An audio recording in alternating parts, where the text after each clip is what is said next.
Okay, so ನಿಮ್ಮಲ್ಲೂ ಯಾರ್ಯಾರು ನನ್ನ ಜೊತೆಗೆ ಓಂಕಾರದ ಚಾಂಟಿಂಗ್ಗೆ ಸೇರ್ಬೇಕು ಅಂತಿದ್ದೀರಿ ಸೇರ್ಕೋಬಹುದು. 3 ಬಾರಿ ಓಂಕಾರದ ಉಚ್ಚಾರಣೆ ಮಾಡೋಣ. ಆರಾಮ್ಸೆ ಕುತ್ಕೊಳ್ಳೋಣ. ಬೆನ್ನು ಕತ್ತು ನೇರವಾಗಿರಿಸಿ ಕಣ್ಗಳನ್ನು ಮುಚ್ಚೋಣ. ಒಂದೆರಡು ಆಳವಾದ ಉಸಿರಾಟಗಳನ್ನು ಮಾಡಿ. ಡೀಪ್ ಬ್ರೀದಿಂಗ್ ಮಾಡಿ. Breathe in deeply and breathe out completely. ದೇಹ ಮನಸ್ಸನ್ನು ಸ್ವಲ್ಪ ರಿಲ್ಯಾಕ್ಸ್ ಮಾಡ್ತಾ 3 ಬಾರಿ ಓಂಕಾರದ ಉಚ್ಚಾರಣೆ ಮಾಡೋಣ. ಇನ್ಹೇಲ್ ಮಾಡಿ.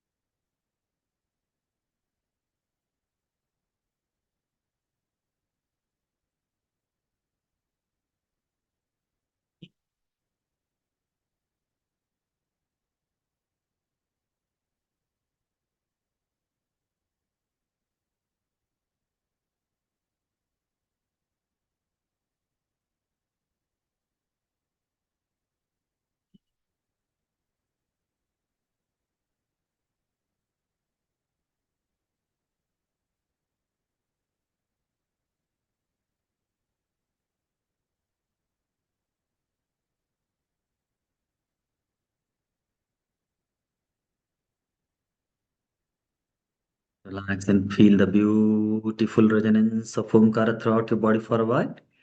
ಸಂಪೂರ್ಣ ದೇಹದಲ್ಲಿ ಓಂಕಾರದ ಪ್ರತಿಧ್ವನಿಯನ್ನು ಫೀಲ್ ಮಾಡ್ಕೊಳ್ಳಿ.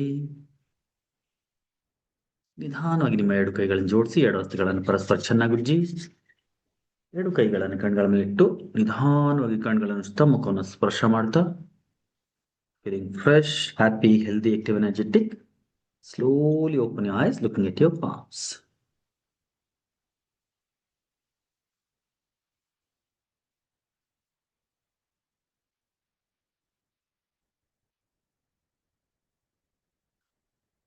All right. Great. So once again, welcome everybody to this beautiful evening. ಇವತ್ತು ನಮ್ಮ ಟಾಪಿಕ್ ಏನಿದೆ, ಪಾಸ್ಟ್ ಲೈಫ್ ರಿಗ್ರೆಷನ್ ಥೆರಪಿ, ಅದರ ಇಂಟ್ರೊಡಕ್ಟರಿ ವೆಬಿನಾರ್. ಓಕೆ, ಅಂದ್ರೆ ಇವತ್ತು ಅರ್ಥ ಮಾಡ್ಕೊಳ್ಳೋಣ ಪಾಸ್ಟ್ ಲೈಫ್ ರಿಗ್ರೆಷನ್ ಥೆರಪಿ ಅಂದ್ರೆ ಏನು, ಇದು ಯಾವ ತರ ವರ್ಕ್ ಆಗುತ್ತೆ, ಯಾವ್ಯಾವ ತರದ ತೊಂದರೆಗಳಿಗೆ ನಾವು ಈ ಒಂದು ಥೆರಪಿನ ಯೂಸ್ ಮಾಡ್ಬೋದು, ಮತ್ತೆ what is this after all, ಇದು ಏನ್ ಪಾಸ್ಟ್ ಲೈಫ್ ರಿಗ್ರೆಷನ್ ಥೆರಪಿ ಅಂತ, ರೈಟ್? ಯಾಕಂದ್ರೆ ಪಾಸ್ಟ್ ಲೈಫ್ ರಿಗ್ರೆಷನ್ ಥೆರಪಿ ಅಂದಿದ ತಕ್ಷಣ ಕೆಲವರು ತುಂಬಾ ಕುತೂಹಲ ಇರುತ್ತೆ. ಸಾಮಾನ್ಯವಾಗಿ ನನಗೂ ಬಾಲ್ಯದಿಂದ ಹಾಗೆ ಇತ್ತು. ಪಾಸ್ಟ್ ಲೈಫ್ ಬಗ್ಗೆ ಕೇಳ್ತಾ ಇದ್ದಂಗೆ ನಾನು ನನ್ನ ಪಾಸ್ಟ್ ಲೈಫ್ ತಿಳ್ಕೋಬೇಕು, ಹಿಂದಿನ ಜನ್ಮದಲ್ಲಿ ನಾನು ಏನಾಗಿದೆ ತಿಳ್ಕೋಬೇಕು ಅಂತ ಈ ತರ ಕ್ಯೂರಿಯಾಸಿಟಿ ನನಗೂ ಇತ್ತು. ಬಟ್ ಆ ಕ್ಯೂರಿಯಾಸಿಟಿಗೆ ಪಾಸ್ಟ್ ಲೈಫ್ ರಿಗ್ರೆಷನ್ ಥೆರಪಿ ಮಾಡೋದಿಲ್ಲ, ಅದು ಆಮೇಲೆ ಗೊತ್ತಾಯ್ತು ನನಗೆ. ಓಕೆ, ಕೆಲವ್ರಿಗೆ ಅನುಮಾನ ಇರುತ್ತೆ, ಕೆಲವ್ರಿಗೆ ಪಾಸ್ಟ್ ಲೈಫ್ ಅನ್ನೋದು ಇರುತ್ತಾ ಅನ್ನೋದು ಡೌಟ್ ಇರುತ್ತೆ, ಇನ್ ಕೆಲವ್ರಿಗೆ ಏನೇನಿರುತ್ತೆ. ಸೊ ಅದನ್ನೆಲ್ಲ ಇವತ್ತು ಅರ್ಥ ಮಾಡ್ಕೊಳ್ಳೋಣ. ಪಾಸ್ಟ್ ಲೈಫ್ ರಿಗ್ರೆಷನ್ ಥೆರಪಿ ಅಂದ್ರೆ ಏನಂತ ಅರ್ಥ ಮಾಡ್ಕೊಳ್ಳೋಣ. ಅದರಿಂದ ಮುಂಚೆ ಸ್ವಲ್ಪ ನಿಮ್ಮ ಪರಿಚಯ ಮಾಡ್ಕೊಂಡ್ಬಿಡೋಣ. So I would like to know from you people, ನಿಮ್ಮಲ್ಲಿ ಎಷ್ಟು ಜನ ಈಗಾಗಲೇ ಈ ವೆಬಿನಾರ್ ನಾನು ಸ್ವಲ್ಪ ದಿನಗಳ ಹಿಂದೆನೂ ಕೂಡ ಮಾಡಿದ್ದೆ, ನಿಮ್ಮಲ್ಲಿ ಎಷ್ಟು ಜನ ಫಸ್ಟ್ ಟೈಮ್ ಜಾಯಿನ್ ಆಗ್ತಾ ಇದ್ದೀರಿ? Just type first time in the chat box. ನನ್ನ ಕ್ಲಾಸ್ನ ಈ ಕ್ಲಾಸ್ ಅಥವಾ ಬೇರೆ ಯಾವುದು ಕ್ಲಾಸ್ ಜಾಯಿನ್ ಆಗಿಲ್ಲ, ಫಸ್ಟ್ ಟೈಮ್ ಸರ್ ನಿಮ್ಮ ಕ್ಲಾಸ್ ನಿಮ್ಮ ನೋಡ್ತಾ ಇರೋದೇ ಫಸ್ಟ್ ಟೈಮ್ ಅಂತ ಯಾರಿದ್ದೀರಿ, just type FT in the chat box. FT, first time in the chat box.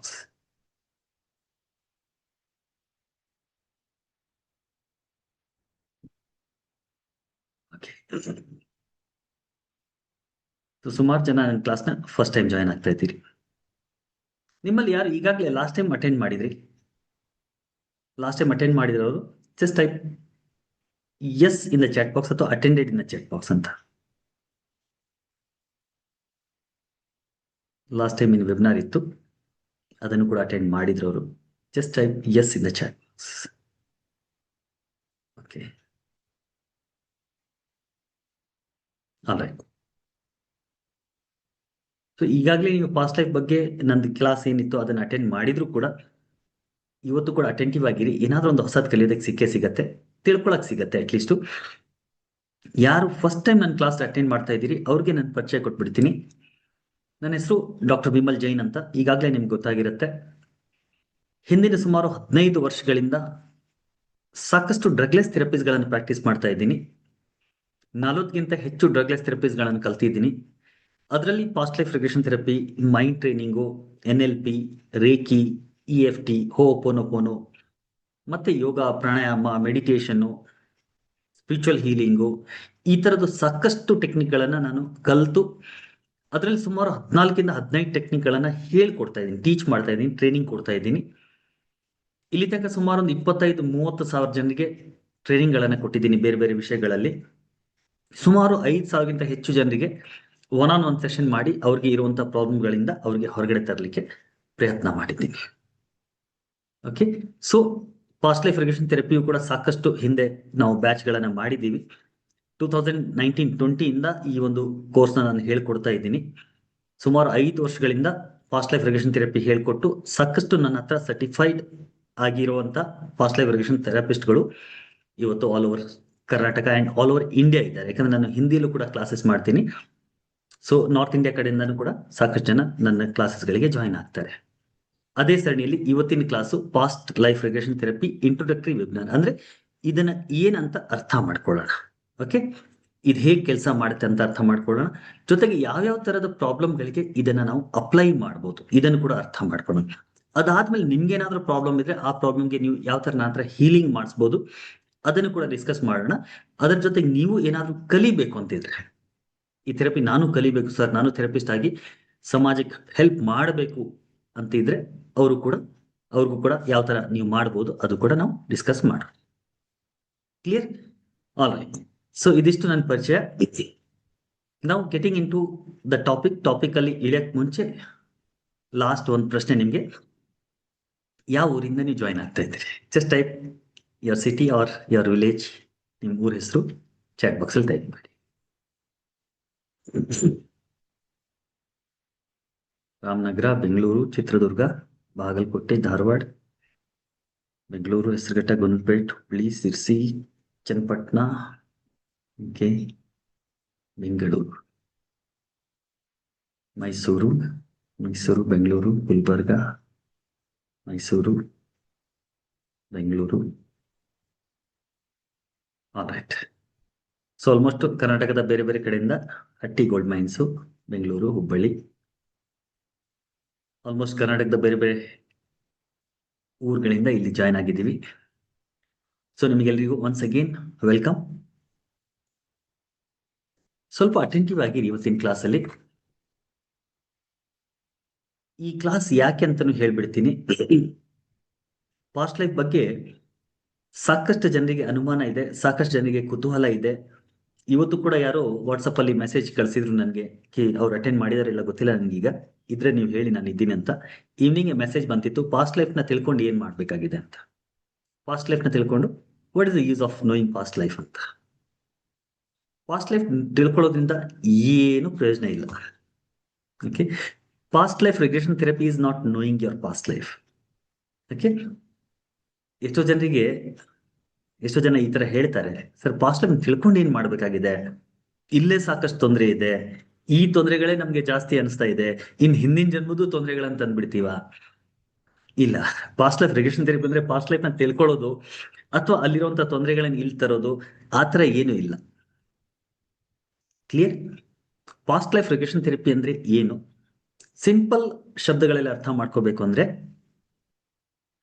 ಇಲ್ಲಿ ನಮ್ಗೆ ಏನೋ ಒಂದು ಪ್ರಾಬ್ಲಮ್ ಇದೆ, ಏನೋ ಒಂದು ತೊಂದರೆ ಇದೆ ಇಲ್ಲಿ. ಆ ತೊಂದರೆಗೆ ಕಾರಣ ಎಲ್ಲೋ ಹಿಂದಿನ ಜನ್ಮದಲ್ಲಿ ಇರುತ್ತೆ. ಸೊ ಆ ಹಿಂದಿನ ಜನ್ಮದಲ್ಲಿ ಇರುವಂತ ಕಾರಣನ ನಾವು ಹುಡುಕಿ ಅದನ್ನ ತೆಗೆದು ಬೀಸಾಕಿದಾಗ ನಮ್ಗೆ ಇಲ್ಲಿ ಏನ್ ಪ್ರಾಬ್ಲಮ್ ಆಗ್ತಾ ಇದೆ ಆ ಪ್ರಾಬ್ಲಮ್ ಸಾಲ್ವ್ ಆಗತ್ತೆ. ಆ ಉದ್ದೇಶದಿಂದ ನಾವು ಪಾಸ್ಟ್ ಲೈಫ್ ರಿಗ್ರೆಷನ್ ಥೆರಪಿ ಮಾಡ್ತೀವಿನಾ ಸುಮ್ನೆ ಪಾಸ್ಟ್ ಲೈಫ್ ತಿಳ್ಕೊಳಕ್ಕೆ ಅಥವಾ ಪಾಸ್ಟ್ ಲೈಫ್ ಅಲ್ಲಿ ನಾನು ಏನಾಗಿದೆ ಅದನ್ನ ನೋಡ್ಲಿಕ್ಕೆ ಪಾಸ್ಟ್ ಲೈಫ್ ರಿಗ್ರೆಷನ್ ಥೆರಪಿ ಮಾಡೋದಿಲ್ಲ. ಕ್ಲಿಯರ್? ಇದು ಹೇಗಂದ್ರೆ ಒಂದು ಎಕ್ಸಾಂಪಲ್ ಇಂದ ಅರ್ಥ ಮಾಡ್ಕೊಳ್ಳೋಣ.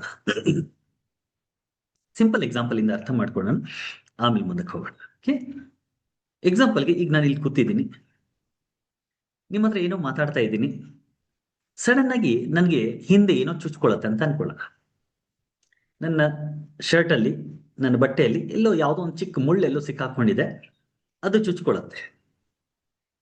ಚುಚ್ಕೊಂಡಾಗ ನಾನು ಏನ್ ಮಾಡ್ತೀನಿ, ನಿಮ್ಮ ಹತ್ರ ಮಾತಾಡ್ತಾ ಇದ್ದೀನಿ, ಇಲ್ಲೇನೋ ಕ್ಲಾಸ್ ಮಾಡ್ತಾ ಇದ್ದೀನಿ, ಅದೇನೋ ಚುಚ್ಕೊಳ್ತಾ ಇದೆಯಲ್ಲ ಅಂತ ಸ್ವಲ್ಪ ಹಿಂಗ್ ಮಾಡ್ತೀನಿ, ಹಿಂಗ್ ಮಾಡ್ತೀನಿ, ಸ್ವಲ್ಪ ಬಟ್ಟೆ ದೇಹದಿಂದ ಆ ಬಟ್ಟೆ ದೂರ ಹೋಗುತ್ತೆ, ನಂಗೆ ಸ್ವಲ್ಪ ರಿಲೀಫ್ ಸಿಗತ್ತೆ.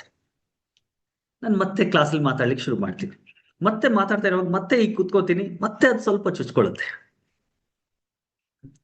ಆ ಚುಚ್ಕೊಂಡಾಗ ಮತ್ತೆ ಅಡ್ಜಸ್ಟ್ ಮಾಡ್ಕೋತೀನಿ, ಹಿಂಗ್ ಮಾಡ್ಕೋತೀನಿ, ಅಡ್ಜಸ್ಟ್ ಮಾಡ್ಕೊಂಡು ಮತ್ತೆ ಕುತ್ಕೋತೀನಿ.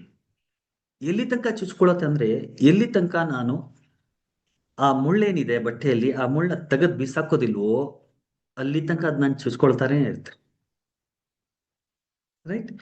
ಸೊ ನನಗೆ ದೇಹಕ್ಕೆ ಚುಚ್ಕೊಳ್ತಾ ಇರೋದು ಮಾತ್ರ ಗೊತ್ತಾಗ್ತಿದೆ, ಆದ್ರೆ ಅದ್ರ ಹಿಂದೆ ಕಾರಣ ಏನಿದೆ, ನನ್ನ ಬಟ್ಟೆಯಲ್ಲಿ ಸಿಕ್ಕಾಕೊಂಡಿರುವಂತ ಆ ಒಂದು ಮುಳ್ಳು.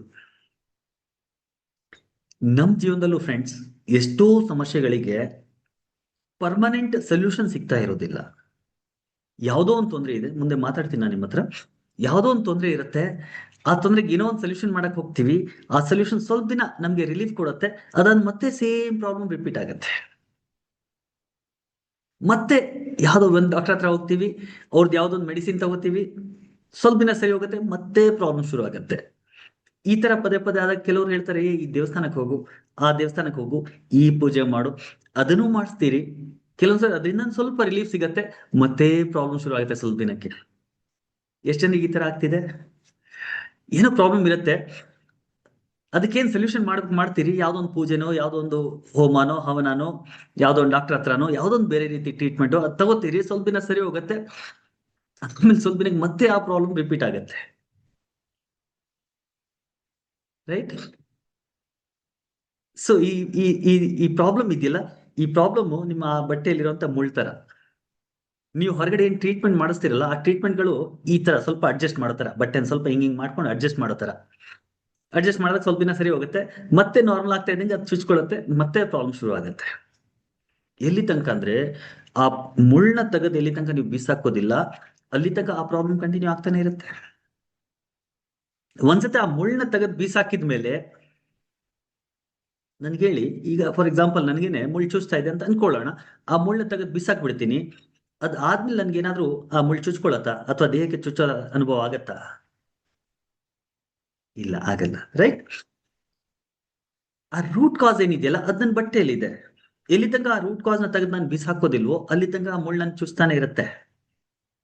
ನಿಮ್ಗೆ ಯಾರ್ಯಾರಿಗೆ ಈ ತರ ರಿಪೀಟೆಡ್ ಪ್ರಾಬ್ಲಮ್ಸ್ ಆಗ್ತಾ ಇದೆ ಮೈ ಡಿಯರ್ ಫ್ರೆಂಡ್ಸ್, ಆ ಮುಳ್ಳು ಅಂತ ನಾನು ಏನ್ ಹೇಳ್ತಾ ಇದೀನಿ, ನಿಮ್ಗೆ ಏನ್ ಪ್ರಾಬ್ಲಮ್ ಇದೆ ಅದರ ಕಾರಣ ಎಲ್ಲೋ ಒಂದ್ ಕಡೆ ನಿಮ್ಮ ಒಳ ಮನಸ್ಸಲ್ಲಿ, ನಿಮ್ಮ ಸಬ್ ಕಾನ್ಸಿಯಸ್ ಮಾಡ್ಲಿರುತ್ತೆ. ಆ ಸಬ್ ಕಾನ್ಸಿಯಸ್ ಮಾಡ್ಲಿರುವಂತ ಆ ಕಾರಣ ಇಲ್ಲಿ ತನಕ ನಾವು ತೆಗೆದು ಬೀಸಾಕೋದಿಲ್ಲ, ಅಲ್ಲಿ ತನಕ ಆ ಪ್ರಾಬ್ಲಮ್ ಕಂಟಿನ್ಯೂ ಆಗ್ತಾನೆ ಇರುತ್ತೆ.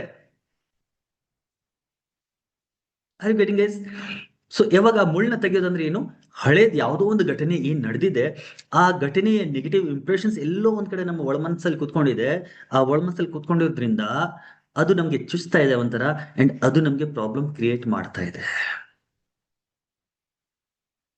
ಹಾಗಾದ್ರೆ ಏನ್ ಈ ಒಳಮನಸ್ಸು? ಒಳಮನಸ್ಸುನು ಸರಿನೇ, ಬಟ್ ಪಾಸ್ಟ್ ಲೈಫ್ ಅಂದ್ರೆ ಏನು? ಪಾಸ್ಟ್ ಲೈಫ್ ಅಂದ್ರೆ past of this life and past life ಎಲ್ಲ ಸೇರಿ ಪಾಸ್ಟ್ ಲೈಫ್ ಆಗತ್ತೆ. ಇವತ್ತಿಂದ ಹಿಂದೆ ನಡೆದಂತ ಎಲ್ಲ ಘಟನೆಗಳು. ಎಕ್ಸಾಂಪಲ್ಗೆ ಇನ್ನೊಂದು ಸಿಂಪಲ್ ಎಕ್ಸಾಂಪಲ್ ತಗೊಳ್ಳೋಣ. ನಿಮ್ಗೆ ಯಾವತ್ತೋ ಬಾಲ್ಯದಲ್ಲೋ, ಟೀನೇಜ್ ಅಲ್ಲೋ, ಯಂಗ್ ಏಜ್ ಅಲ್ಲೋ, ಅಥವಾ ರೀಸೆಂಟ್ ಪಾಸ್ಟ್ ಅಲ್ಲಿ ಅನ್ಕೊಳ್ಳೋಣ, 3 ತಿಂಗಳು, 6 ತಿಂಗಳು, 1 ವರ್ಷದ ಹಿಂದೆ ಎಲ್ಲೋ ಯಾರೋ ಏನೋ ಅವಮಾನ ಮಾಡ್ಬಿಟ್ಟಿದ್ದಾರೆ. ಎಲ್ಲೋ ಅವಮಾನ ಮಾಡ್ಬಿಟ್ಟಿದ್ದಾರೆ, ಎಲ್ಲರ ಮುಂದೆ ಏನೋ ಅವಮಾನ ಆಗೋಯ್ತು. ಜನರ ಮುಂದೆ, ಕಲೀಗ್ಸ್ ಮುಂದೆ ಇರ್ಬೋದು, ಆಫೀಸಲ್ಲಿ ಬಾಸ್ ಏನೋ ಹೇಳಿರ್ಬೋದು, ಅಥವಾ ಸಮಾಜದಲ್ಲಿ ಎಲ್ಲೋ ಏನೋ ಆಗಿರ್ಬೋದು. ಆ ಅವಮಾನ ಆಗಿರೋದು 1 ವರ್ಷದ ಹಿಂದೆ ಅಂತ ಅನ್ಕೊಳ್ಳೋಣ, ಅಥವಾ 2 ವರ್ಷ, 3 ವರ್ಷ, 10 ವರ್ಷ, ಯಾವಾಗ ಬೇಕಾದ್ರೆ ಆಗಿರ್ಬೋದು. ಇವಾಗ್ಲೂ ಕೂಡ ನಿಮ್ಗೆ ಆ ಘಟನೆ ನೆನ್ಪು ಬರ್ತಾ ಇದ್ದಂಗೆ ಅದೇ ತರದ ಫೀಲಿಂಗ್ ಬರಲ್ವಾ? ಅದೇ ತರದ ಇನ್ಫೀರಿಯಾರಿಟಿ ಕಾಂಪ್ಲೆಕ್ಸು, ಅದೇ ತರದ ನೋವು, ಅದೇ ತರದ ದುಃಖ ಫೀಲ್ ಆಗಲ್ವಾ ನಿಮ್ಗೆ? ಎಷ್ಟು ಜನಕ್ಕೆ ಆಗತ್ತೆ ಈ ತರ? ಹಳೇದು ಒಂದು ಅವಮಾನ ಅಂತ ಎಕ್ಸಾಂಪಲ್ ಹೇಳಿದ್ದೀನಿ, ಈ ತರ ಯಾವುದೋ ಒಂದು ಘಟನೆ, ತುಂಬಾ ನೋವಾಗಿರುವಂತ ಘಟನೆ ನಿಮ್ ಜೀವನದಲ್ಲಿ ನಡೆದಿದೆ. ಆ ಘಟನೆ ನೆನಪು ಬಂದಾಗೆಲ್ಲ ನಿಮ್ಗೆ ನೋವು ಅನ್ಸೋದು ಆಗತ್ತಲ್ಲ? ಎಸ್. ಯಾಕಾಗತ್ತೆ ಪ್ರಶ್ನೆ. ಹಿಂದೆ ಎಲ್ಲೋ ಒಂದ್ ಕಡೆ ಘಟನೆ ನಡೆದಿದೆ, 1 ವರ್ಷ, 2 ವರ್ಷ, 10 ವರ್ಷ, 20 ವರ್ಷ, ಎಷ್ಟೋ ಸತಿ ಬಾಲ್ಯದಲ್ಲಿ ನಡೆದಿರುವಂತ ಘಟನೆಗಳು ಕೂಡ ಆ ಘಟನೆ ನೆನಪು ಬರ್ತಾ ಇದ್ದಂಗೆ ಇವಾಗ್ಲೂ ಕೂಡ ಅದೇ ತರದ್ ನೋವು ಫೀಲ್ ಆಗ್ತಿದೆ, ಅದೇ ತರ ದುಃಖ ಆಗ್ತಿದೆ. ರೈಟ್. ಯಾಕೆ ಆಗ್ತಾ ಇದೆ? ಯಾಕಾಗತ್ತೆ ಅಂದ್ರೆ ಆ ಘಟನೆ ಏನ್ ನಡೀತು, ಆ ಘಟನೆ ನೆನಪಿಗೆ ಬರ್ತಾ ಇದೆ. ಕೆಲವ್ರು ಹೇಳ್ತಾರೆ ಘಟನೆ ನೆನಪಿಗೆ ಬರೋದ್ರಿಂದ ನೋವಾಗತ್ತೆ ಅಂತ. ಇಲ್ಲ, ಬರೀ ಘಟನೆ ನೆನಪಿಗೆ ಬರ್ತಾ ಇರೋದ್ರಿಂದ ನೋವಾಗ್ತಾ ಇಲ್ಲ, ಆದ್ರೆ ಆ ಘಟನೆಯ ಜೊತೆಗೆ ನಮ್ಮ ಭಾವಗಳು ಅಡಗಿದೆ, ನಮ್ಮ ಫೀಲಿಂಗ್ ಅದರ ಜೊತೆಗೆ ಅಟ್ಯಾಚ್ ಆಗಿದೆ. ಆ ಫೀಲಿಂಗ್ ಏನಾಗುತ್ತೆ, ನಮ್ಮ ಒಳ ಮನಸ್ಸಲ್ಲಿ ಒಂದು ಇಂಪ್ರೆಷನ್ಸ್ ತರ ಕೂತ್ಕೊಂಡಿರುತ್ತೆ, ಒಂದು ಲೇಯರ್ ತರ ಕೂತ್ಕೊಂಡಿರುತ್ತೆ. ಯಾವಾಗ ನಮ್ಮ ಒಳ ಮನಸ್ಸಲ್ಲಿ ಆ ಲೇಯರ್ ತರ ಕೂತ್ಕೊಂಡಿರುತ್ತೆ, ಹಿಂದೆ ನಡೆದಂತ ಘಟನೆಗಳ ನೆಗೆಟಿವ್ ಇಂಪ್ರೆಷನ್ಸು, ನೆಗೆಟಿವ್ ಭಾವಗಳು, ಆ ಭಾವಗಳು ನಮ್ಗೆ ಇವಾಗ ತೊಂದರೆ ಕೊಡ್ತಾ ಇದೆ. ಆ ಘಟನೆ ನೆನಪು ಪ್ರಾಬ್ಲಮ್ ಅಲ್ಲ, ಆ ನೆನಪಿನ ಜೊತೆಗೆ ಕನೆಕ್ಟ್ ಆಗಿರುವಂತ ಭಾವಗಳೇನಿದಾವೆ, ಫೀಲಿಂಗ್ಸ್ ಏನಿದೆ, ಆ ಫೀಲಿಂಗ್ ನಮ್ಗೆ ತೊಂದರೆ ಕೊಡ್ತಾ ಇದೆ. ಯಾಕಂದ್ರೆ ಬರೀ ಆ ಘಟನೆ ನೆನಪು ತೊಂದರೆ ಕೊಡ್ಬೇಕು ಅಂತಂತಿದ್ರೆ ಎಲ್ರಿಗೂ ಒಂದೇ ತರ ಘಟನೆ ನಡೆದಾಗ ಎಲ್ರಿಗೂ ಒಂದೇ ತರ ತೊಂದರೆ ಆಗ್ಬೇಕಿತ್ತು. ಕೆಲವರು ಎಷ್ಟೋ ಸಲ ನಾವು ಕೇಳ್ತೀವಿ, ಈ ರೈತರು ಇರ್ತಾರೆ, 50,000, 1,00,000, 2,00,000, 3,00,000 ರೂಪಾಯಿ ಸಾಲ ಇರುತ್ತೆ. ಪೇಪರ್ ನ್ಯೂಸ್ಗಳು ಬರುತ್ತೆ, ನೋಡಿರ್ತೀರಿ, ಕೇಳಿರ್ತೀರಿ. ಯಾರೋ ರೈತ ಸುಸೈಡ್ ಮಾಡ್ಕೊಂಡ್ಬಿಟ್ಟ, ಕೆಲವರು ಫ್ಯಾಮಿಲಿ ಸಹಿತ, ಗಂಡ ಹೆಂಡತಿ ಮಕ್ಕಳು ಸಹಿತ ಸುಸೈಡ್ ಮಾಡ್ಕೊಂಡ್ಬಿಟ್ರು ಅಂತ ನ್ಯೂಸ್ಗಳು ಬರುತ್ತೆ, ನೀವು ಕೇಳಿರ್ತೀರಿ. ಕಾರಣ ಏನಂತ ನೋಡಿದಾಗ ಅವ್ರ ಮೇಲೆ ಸಾಲ ಆಗಿತ್ತಂತೆ. ಸ್ವಲ್ಪ ಇನ್ನೂ ಸೂಕ್ಷ್ಮವಾಗಿ ವಿಚಾರಿಸಿದಾಗ ಎಷ್ಟು ಸಾಲ ಇತ್ತು ಅಂತಂದಾಗ 2,00,000, 3,00,000, 5,00,000, 10,00,000, 5 lakhs, 10 lakhs ಮ್ಯಾಕ್ಸಿಮಮ್. ಎಷ್ಟೋ ಜನ 2-3 ಲಕ್ಷ ಸಾಲ ಆಗಿದೆ ಅಂತಾನು ಕೂಡ ಸೂಸೈಡ್ ಮಾಡ್ಕೊಂಡ್ಬಿಡ್ತಾರೆ. ಇನ್ ಕೆಲವ್ರ ಮೇಲೆ ಕೋಟ್ಯಾಂತರ ರೂಪಾಯಿ ಸಾಲ ಇರುತ್ತೆ, ಮಜಾ ಹೊಡಿತಾ ಇರ್ತಾರೆ. ಬರೀ ಸಾಲ ಇದೆ ಅನ್ನೋದಕ್ಕೆ ಮಾತ್ರ ಸುಸೈಡ್ ಮಾಡ್ಬೇಕು ಅಂದ್ರೆ ಕೋಟ್ಯಾಂತರ ರೂಪಾಯಿ ಸಾಲ ಇರೋರು ಕೂಡ ಸುಸೈಡ್ ಮಾಡ್ಬೇಕು. ಬಟ್ ಎಷ್ಟೋ ಜನ ಮುಂದೆ ಮೇಲೆ ಕೋಟ್ಯಾಂತರ ರೂಪಾಯಿ ಸಾಲ ಇರುತ್ತೆ, ಅವ್ರು ಆರಾಮ್ಸೆ ಎಂಜಾಯ್ ಮಾಡ್ತಾ ಇದಾರೆ ಜೀವನ. ಕೆಲವ್ರ ಮೇಲೆ ಬರೀ 1-2-3 ಲಕ್ಷ ರೂಪಾಯಿ ಸಾಲ ಇದೆ, ಅವ್ರು ಸುಸೈಡ್ ಮಾಡ್ಕೊಂಡು ಹೋಗ್ತಿದ್ದಾರೆ. ಸೊ ಆ ಘಟನೆಗಳ ಪ್ರಾಬ್ಲಮ್ ಅಲ್ಲ, ಆ ಘಟನೆಗಳ ಜೊತೆಗೆ ನಿಮ್ಮ ಭಾವಗಳು ಏನ್ ಅಡಗಿದೆ. ಈ ವ್ಯಕ್ತಿ ಯಾರ ಮೇಲೆ ಕೋಟ್ಯಾಂತರ ರೂಪಾಯಿ ಸಾಲ ಇದೆ, ಅವನಿಗೆ ಮಾನ ಅವಮಾನದ ಏನು ಚಿಂತೆ ಇಲ್ಲ. ಅವನ ಮನಸ್ಸಲ್ಲಿ ಅಯ್ಯೋ ನನ್ಗೆ ಅವಮಾನ ಆಗ್ತಾ ಇದೆ, ಅಯ್ಯೋ ನನ್ನ ಬಗ್ಗೆ ಜನ ಏನ್ ಅನ್ಕೋತಾ ಇದ್ದಾರೋ, ತಲೆನೇ ಕೆಡ್ಸ್ಕೊಳ್ಳಲ್ಲ. ಈ ವ್ಯಕ್ತಿ ಯಾರಿಗೆ 2-3 ಲಕ್ಷ ರೂಪಾಯಿ ಸಾಲ ಇದೆಯೋ, ಅವನು 2-3 ಲಕ್ಷ ರೂಪಾಯಿ ಸಾಲ ಇಂಪಾರ್ಟೆಂಟ್ ಅಲ್ಲ, ಸಾಲ ಕಾರಣ ಅಲ್ಲ. ಆ ಸಾಲದಿಂದ ಅಯ್ಯೋ ನನ್ನ ಮನೆ ಮುಂದೆ ಜನ ಕೇಳಲಿಕ್ಕೆ ಬರ್ತಿದ್ದಾರೆ, ಅಕ್ಕಪಕ್ಕದಲ್ಲಿ ನನ್ಗೆ ಅವಮಾನ ಆಗ್ತಿದೆ, ನನ್ನ ಅಕ್ಕಪಕ್ಕದಲ್ಲಿರೋ ಜನ ನನ್ನ ಬಗ್ಗೆ ಏನ್ ಅನ್ಕೋತಿದಾರೋ, ಈ ಫೀಲಿಂಗ್ ಇದೆಯಲ್ಲ, ಈ ಫೀಲಿಂಗ್ ಗಳು ಒಂದು ತೊಂದರೆ ಕೊಡ್ತಾ ಇದೆ. ಅರ್ಥ ಆಗ್ತಿದೆ ನಿಮ್ಗೆ? ಈಗ 2-3 ಲಕ್ಷ ರೂಪಾಯಿ ಸಾಲ ಇದೆ, ಆ ಸಾಲ ಇದೆ ಅಂತ ತೊಂದರೆ ಅಲ್ಲ, ಆ ಸಾಲ ಇರುವಾಗ ಸಾಲಗಾರರು ಕೇಳಕ್ ಬರ್ತಾರಲ್ಲ, ಸಾಲ ಕೊಟ್ಟವರು ಕೇಳಕ್ ಬಂದಾಗ ಅಕ್ಕಪಕ್ಕದವ್ರು ನೋಡ್ತಾ ಇದಾರಲ್ಲ, ಅಕ್ಕಪಕ್ಕದವ್ರು ನೋಡ್ತಾ ಇರುವಾಗ ಇವ್ನು ಏನ್ ಯೋಚನೆ ಮಾಡ್ತಿದ್ರೆ, ಅಯ್ಯೋ ಅವ್ರು ಏನ್ ಅನ್ಕೋತಿದಾರೋ, ನನ್ ಬಗ್ಗೆ ಏನ್ ಆಲೋಚನೆ ಮಾಡ್ತಿದಾರೋ, ನನ್ಗೆ ಅವಮಾನ ಆಗ್ತಿದೆ. ಈ ಫೀಲಿಂಗ್ ಇದೆಯಲ್ಲ, ಈ ಭಾವಗಳಿದೆಯಲ್ಲ, ಈ ಭಾವಗಳು ಅವ್ನು ನೋವು ಪಡ್ತಾ ಇದೆ, ಈ ಭಾವಗಳಿಂದ ಅವನು ಸುಸೈಡ್ ಮಾಡ್ಕೋತಿದ್ದಾನೆ. ಒಂದ್ ವೇಳೆ ಈ ವ್ಯಕ್ತಿ ಜಂಗಲ್ದಲ್ಲಿ ಎಲ್ಲೋ ಇದ್ದಾನೆ, ಒಬ್ನೇ ಇರೋದು, ಇಲ್ಲಿ ಸಾಲಗಾರರು ಕೇಳಕ್ ಬರ್ತಿದ್ದಾರೆ ಸಾಲ, ಏನೇನೋ ಬೈಕೊಂಡು ಹೋಗ್ತಿದ್ದಾರೆ, ಬಟ್ ಅಕ್ಕಪಕ್ಕದಲ್ಲಿ ಕೇಳೋರು ಯಾರು ಇಲ್ಲ ಅಂದಾಗ ಅವ್ನಿಗೇನ್ ತೊಂದರೆ ಆಗುತ್ತಾ, ಬೈಕೊಳ್ಳಿ ಬಿಡಿ, ಅವನ್ ಬಾಯ್ ಅಂತಾರೆ. ಸೊ ದ ಪ್ರಾಬ್ಲಮ್ ಈಸ್, ನಮ್ಮ ಹಿಂದೆ ನಡೆದಂತ ಘಟನೆಗಳು, ಅದರ ಜೊತೆಗೆ ಅಟ್ಯಾಚ್ ಆಗಿರುವಂತಹ ಫೀಲಿಂಗ್ಗಳೇನಿದೆ, ಆ ಫೀಲಿಂಗ್ಗಳು ನಮ್ಗೆ ತೊಂದರೆ ಕೊಡ್ತಾ ಇದೆ ಮೈ ಡಿಯರ್ ಫ್ರೆಂಡ್ಸ್. ಈ ಘಟನೆಗಳು ಇದೇ ಲೈಫ್ ಹಿಂದೆ ನಡೆದಿರಬಹುದು ಅಥವಾ ಹಿಂದಿನ ಜನ್ಮದಲ್ಲಿ ನಡೆದಿರಬಹುದು. ಇವೆಲ್ಲ ಘಟನೆಗಳ ನೆಗೆಟಿವ್ ಇಂಪ್ರೆಷನ್ಸ್ ನಮ್ಮ ಒಳ ಮನಸ್ಸಲ್ಲಿ ಇರುತ್ತೆ, ಅದು ಇವಾಗ ನಮ್ಗೆ ತೊಂದರೆ ಕೊಡ್ತಾ ಇರುತ್ತೆ. ಕ್ಲಿಯರ್? ಈಗ ನಿಮ್ಗೆ ಒಂದು ಪ್ರಶ್ನೆ ಕೇಳ್ತೀನಿ, ಯಾಕಂದ್ರೆ ಈಗಾಗಲೇ ನಾನು ಮಾಡಿರುವಂತ ಕೇಸಸ್ಗಳ ಎಕ್ಸಾಂಪಲ್ಗಳನ್ನ ಕೊಡ್ತೀನಿ, ಬಟ್ ಅದೊಂಥರ ಸ್ಟೋರಿ ತರ ಇರುತ್ತೆ. But I would like to know ನಿಮ್ಮಲ್ಲಿ ಯಾರಿಗೆ ನಿಮ್ಗೆ ಈ ತರ ಪ್ರಾಬ್ಲಮ್ ಅಂದ್ರೆ, ಏನೋ ಒಂದು ಪ್ರಾಬ್ಲಮ್ ಇದೆ, ಅದಕ್ಕೆ ಸೊಲ್ಯೂಷನ್ ಸಿಗ್ತಾ ಇಲ್ಲ. ಎಲ್ರು ಓಪನ್ ಆಗಿ ಎಲ್ರ ಮುಂದೆ ಹೇಳಕ್ ಆಗೋದಿಲ್ಲ ಕೆಲವರು, ಬಟ್ ಓಪನ್ ಆಗಿ ಯಾರು ಹೇಳಕ್ ಆಗತ್ತೆ ಅಥವಾ ಹೇಳ್ಬೋದು ಅನ್ನೋರು ಇದ್ದೀರಿ, ಅದನ್ನ ನೀವು ಚಾಟ್ ಬಾಕ್ಸ್ ಅಲ್ಲಿ ಟೈಪ್ ಮಾಡಿ, ಒಂದ್ ಅಥವಾ 2 ಲೈನ್ ಅಲ್ಲಿ ಚಾಟ್ ಬಾಕ್ಸ್ ಅಲ್ಲಿ ಟೈಪ್ ಮಾಡಿ ಕಳಿಸಿ. ನಿಮ್ಗೆ ಏನ್ ಪ್ರಾಬ್ಲಮ್ ಇದೆ, ಅದಕ್ಕೆ ನಿಮ್ಗೆ ಸೊಲ್ಯೂಷನ್ ಸಿಗ್ತಾ ಇಲ್ಲ. ನೀವು ಎಲ್ಲಾ ರೀತಿ ಟ್ರೀಟ್ಮೆಂಟ್ ಮಾಡ್ಸಿರ್ತೀರಿ, ಎಲ್ಲಾ ರೀತಿಯ ಸೊಲ್ಯೂಷನ್ ಮಾಡ್ಸಿರ್ತೀರಿ, ಮೆಡಿಕಲ್ ಟ್ರೀಟ್ಮೆಂಟ್ ಇರ್ಬೋದು, ಅಥವಾ ದೇವಸ್ಥಾನಗಳಿಗೆ ಹೋಗಿರ್ಬೋದು, ಅಥವಾ ಪೂಜೆ ಪುನಸ್ಕಾರಗಳನ್ನು ಮಾಡಿರ್ಬೋದು, ಅಥವಾ ಬೇರೆ ಏನೋ ಇರ್ಬೋದು. ಅದರಲ್ಲಿ 1-2 ನೀವು ಹಾಕಿದ್ರೆ, ನಿಮ್ದೇ ಎಕ್ಸಾಂಪಲ್ ತಗೊಂಡು ನಿಮ್ಗೆ ಎಕ್ಸ್ಪ್ಲೈನ್ ಮಾಡ್ತೀನಿ ಹೇಗೆ ಈ ಪ್ರಾಬ್ಲಮ್ ಎಲ್ಲಿಂದ ಬಂದಿರ್ಬೋದು ಅಂತ. ತುಂಬಾ ಇದೆ, but I can't explain. Yes, ತುಂಬಾ ಇದೆ, ಎಕ್ಸ್ಪ್ಲೇನ್ ಮಾಡಕ್ಕೂ ಆಗ್ತಿಲ್ಲ. Right? Lack of confidence, constant fear, yes, skin problem, trust issues, low B P ಬಿಡಿ, ಅದು ಮೆಡಿಕಲ್ ಕಂಡೀಷನ್ ಇರ್ಬೋದು. ಹೆಲ್ತ್ ಇಶ್ಯೂಸ್ ಪದೇ ಪದೇ ಬಟ್ ಕಾರಣ ಇಲ್ಲ ಅಂತಂದಾಗ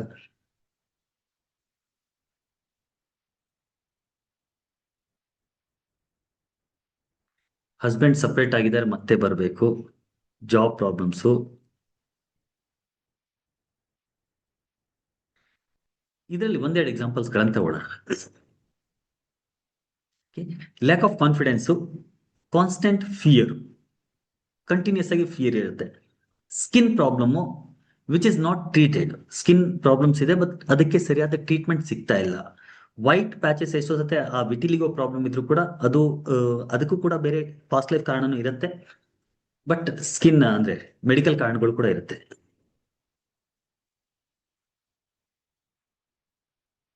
children's health problem, loan and health issues, ಮನೆಯಲ್ಲಿ ನೆಮ್ಮದಿ ಇಲ್ಲ. Yes, health problems.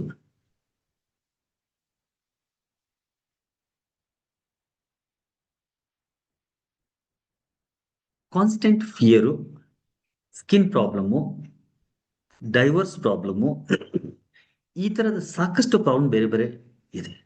ಒಂದು ಎಕ್ಸಾಂಪಲ್ ಕಾನ್ಸ್ಟೆಂಟ್ ಫಿಯರ್. ಇನ್ನು ಕೆಲವರಿಗೆ ಸಿಂಪಲ್ ಆಗಿ ಕತ್ಲಂದ್ರೆ ಭಯ ಇರುತ್ತೆ, ಸುಮ್ನೆ ಭಯ ಇರುತ್ತೆ. ಕೊಟ್ಟಿರುವಂತ ದುಡ್ಡು ವಾಪಸ್ ಬರ್ತಾ ಇಲ್ಲ. ಇವೆಲ್ಲದ್ರ ಹಿಂದೆ ಎಲ್ಲೋ ಒಂದ್ ಕಡೆ ನಮ್ಮ ಸಬ್ ಕಾನ್ಸಿಯಸ್ ಮೇಲೆ ಅಡಗಿರುವಂತ ಹಿಂದೆ ನಡೆದಂತ ಘಟನೆಗಳ ನೆಗೆಟಿವ್ ಇಂಪ್ರೆಷನ್ಸ್ ಇರುತ್ತೆ. ಭಯ ಮತ್ತೆ ಸ್ಕಿನ್ ಪ್ರಾಬ್ಲಮ್, ಈ ಎರಡು ವಿಷಯಗಳನ್ನು ತಗೊಳ್ಳೋಣ. ಸಿಂಪಲ್ ಎಕ್ಸಾಂಪಲ್ ತಗೊಳ್ಳೋಣ. ಫಿಯರ್ ಇರುತ್ತೆ, ಕೆಲವರಿಗೆ ಸುಮ್ನೆ ಭಯ ಇರುತ್ತೆ, ಕಾರಣ ಏನಿಲ್ಲ ಬಟ್ ಭಯ ಆಗ್ತಾ ಇದೆ. ಕೆಲವರಿಗೆ ಪರ್ಟಿಕ್ಯುಲರ್ ಕಾರಣದಿಂದ ಭಯ ಇರುತ್ತೆ, ಕೆಲವರಿಗೆ ಕತ್ಲಿಂದ ಭಯ ಸುಮಾರು ಜನರಿಗೆ ಇರುತ್ತೆ. ಈ ಭಯವು ಕೂಡ ನಮ್ದಲ್ಲ, ನಮ್ಮ ಬಾಲ್ಯದಲ್ಲಿ ನಮ್ಮ ಸಬ್ ಕಾನ್ಸಿಯಸ್ ಮೈಂಡ್ ನಮ್ಮ ದೊಡ್ಡವರು ಮನೇಲಿರೋರು ತುಂಬಿಟ್ಟಿದ್ದಾರೆ. ನಮ್ಗೆ ಕತ್ಲಂದ್ರೆ ಯಾವುದೇ ರೀತಿ ಭಯ ಸಾಮಾನ್ಯವಾಗಿ ಇರೋದಿಲ್ಲ ಚಿಕ್ಕವರಿದ್ದಾಗ. ಬಟ್ ನಮ್ಮ ತಂದೆ ತಾಯಿ, ನಮ್ಮ ಸುತ್ತಮುತ್ತ ಇರೋ ಜನ, ನಾವು ನೋಡಿರುವಂತಹ ಸಿಚುವೇಶನ್ ಗಳಿಂದ ಅದನ್ನ ಸಬ್ ಕಾನ್ಸಿಯಸ್ ಮೈಂಡ್ ಅಲ್ಲಿ ತುಂಬ್ಕೊಂಡ್ಬಿಟ್ಟಿರ್ತೀವಿ. Right? So constant fear, unknown fear, regular ಆಗಿ ಫಿಯರ್ ಇದೆ ಅಂದ್ರೆ ಎಲ್ಲೋ ಒಂದ್ ಕಡೆ ಬಾಲ್ಯದಲ್ಲಿ ನಡೆದಿರುವಂತ ಕೆಲವೊಂದು ನೆಗೆಟಿವ್ ಘಟನೆಗಳಿರುತ್ತೆ. ಬಾಲ್ಯದಲ್ಲಿ ತಂದೆ ತಾಯಿ ಹೆದರ್ಸಿರ್ತಾರೆ, ಬೈದಿರ್ತಾರೆ, ಹೊಡೆದಿರ್ತಾರೆ. ಸ್ಕೂಲಲ್ಲಿ ಕೆಲವೊಂದು ನೆಗೆಟಿವ್ ಇನ್ಸಿಡೆಂಟ್ ನಡೆದಿರುತ್ತೆ. ಟೀಚರ್ಸ್ ಜೊತೆಗೆ ಎಷ್ಟೋ ಸತೆ ಏನೋ ಮಾತುಕತೆ ಆಗ್ಬಿಟ್ಟಿರುತ್ತೆ. ಫ್ರೆಂಡ್ಸ್ ಜೊತೆಗೆ ಏನೋ ಒಂದು ಇಶ್ಯೂ ಆಗಿರುತ್ತೆ. ಸೊ ಇವೆಲ್ಲವೂ ಇದೇ ಜನ್ಮದಲ್ಲಿ ಬಾಲ್ಯದಲ್ಲಿ ನಡೆದಿರುವಂತಹ ಘಟನೆಗಳಿಂದಾನು ಕೂಡ ಈ ತರ ಆಗಿರುವಂತ ಸಾಧ್ಯತೆ ಇರುತ್ತೆ. ಸ್ಕಿನ್ ಪ್ರಾಬ್ಲಮ್ಗಳು, ಕೆಲವೊಂದು ಮೆಡಿಕಲ್ ಕಂಡೀಷನ್ಸ್ ಇರುತ್ತೆ. ಮೆಡಿಕಲ್ ಕಂಡೀಷನ್ಸ್ ಇದ್ದಾಗ ಮೆಡಿಕಲ್ ಟ್ರೀಟ್ಮೆಂಟ್ ಇಂದಾನೇ ಸರಿ ಹೋಗುತ್ತೆ. ಆದ್ರೆ ಕೆಲವೊಂದು ಕಾರಣಗಳು ಮೆಡಿಕಲ್ ಕಂಡೀಷನ್ ಇಲ್ಲದೆ ಇರುವಂತದ್ದು. ಕೆಲವೊಂದು ಕೇಸಸ್ ನಾನ್ ಹ್ಯಾಂಡಲ್ ಮಾಡಿದ್ರಲ್ಲಿ ನಾನು ಹೇಳ್ತಾ ಇದ್ದೀನಿ. ಸ್ಕಿನ್ ಪ್ರಾಬ್ಲಮ್ಗಳಿಗೆ ಹಿಂದಿನ ಜನ್ಮದ ಕೆಲವೊಂದು ಕಾರಣಗಳಿರುತ್ತೆ. ಒಂದು ಎಕ್ಸಾಂಪಲ್ ಹೇಳ್ತೀನಿ. ಒಬ್ಬ ವ್ಯಕ್ತಿಗೆ ಇದೆ, ಯಾರೋ ವೈಟ್ ಪ್ಯಾಚಸ್ ಹೇಳಿದ್ರ, ಇದೇ ತರದ ಯಾವ್ದಿಗೂ ಪ್ರಾಬ್ಲಮ್, ವೈಟ್ ಪ್ಯಾಚಸ್, ಏನೋ ಪ್ಯಾಚಸ್, ಎಲ್ಲ ರೀತಿಯ ಮೆಡಿಕಲ್ ಟ್ರೀಟ್ಮೆಂಟ್ ಮಾಡಿಸ್ಬಿಟ್ಟಿದ್ದಾರೆ. ಆದ್ರೆ ಆ ಮೆಡಿಕಲ್ ಟ್ರೀಟ್ಮೆಂಟ್ ಇಂದ ಯಾವುದೇ ರೀತಿ ಅವ್ರಿಗೆ ಬೆನಿಫಿಟ್ ಆಗ್ತಾ ಇಲ್ಲ. ಅವ್ರ ನಂತರ ಬಂದಾಗ ಕೆಲವೊಂದು ಸೆಷನ್ಸ್ ಎಲ್ಲ ಮಾಡಿ ಏನ್ ಕಾರಣ ಇತ್ತು ಅಂತ ನೋಡಿದಾಗ ಹಿಂದಿನ ಒಂದು ಜನ್ಮದಲ್ಲಿ ಅವರು ಒಂದು ಇದರಲ್ಲಿ ಮಲಗಿದ್ದಾರೆ, ಹಟ್ಟಿದೆ, ಬಡತನದಲ್ಲಿದ್ದಾರೆ, ಹಟ್ಟಲ್ಲಿ ಮಲಗಿರುವಾಗ ಆ ಪೂರ್ತಿ ಏರಿಯಾದಲ್ಲಿ ಬೆಂಕಿ ಹತ್ಕೊಂಡ್ಬಿಟ್ಟಿದೆ. ಆ ಬೆಂಕಿಯಲ್ಲಿ ಸುಟ್ಟು ಅವ್ರು ಅಲ್ಲಿ ನರಳಿ ಸತ್ತಿದ್ದಾರೆ.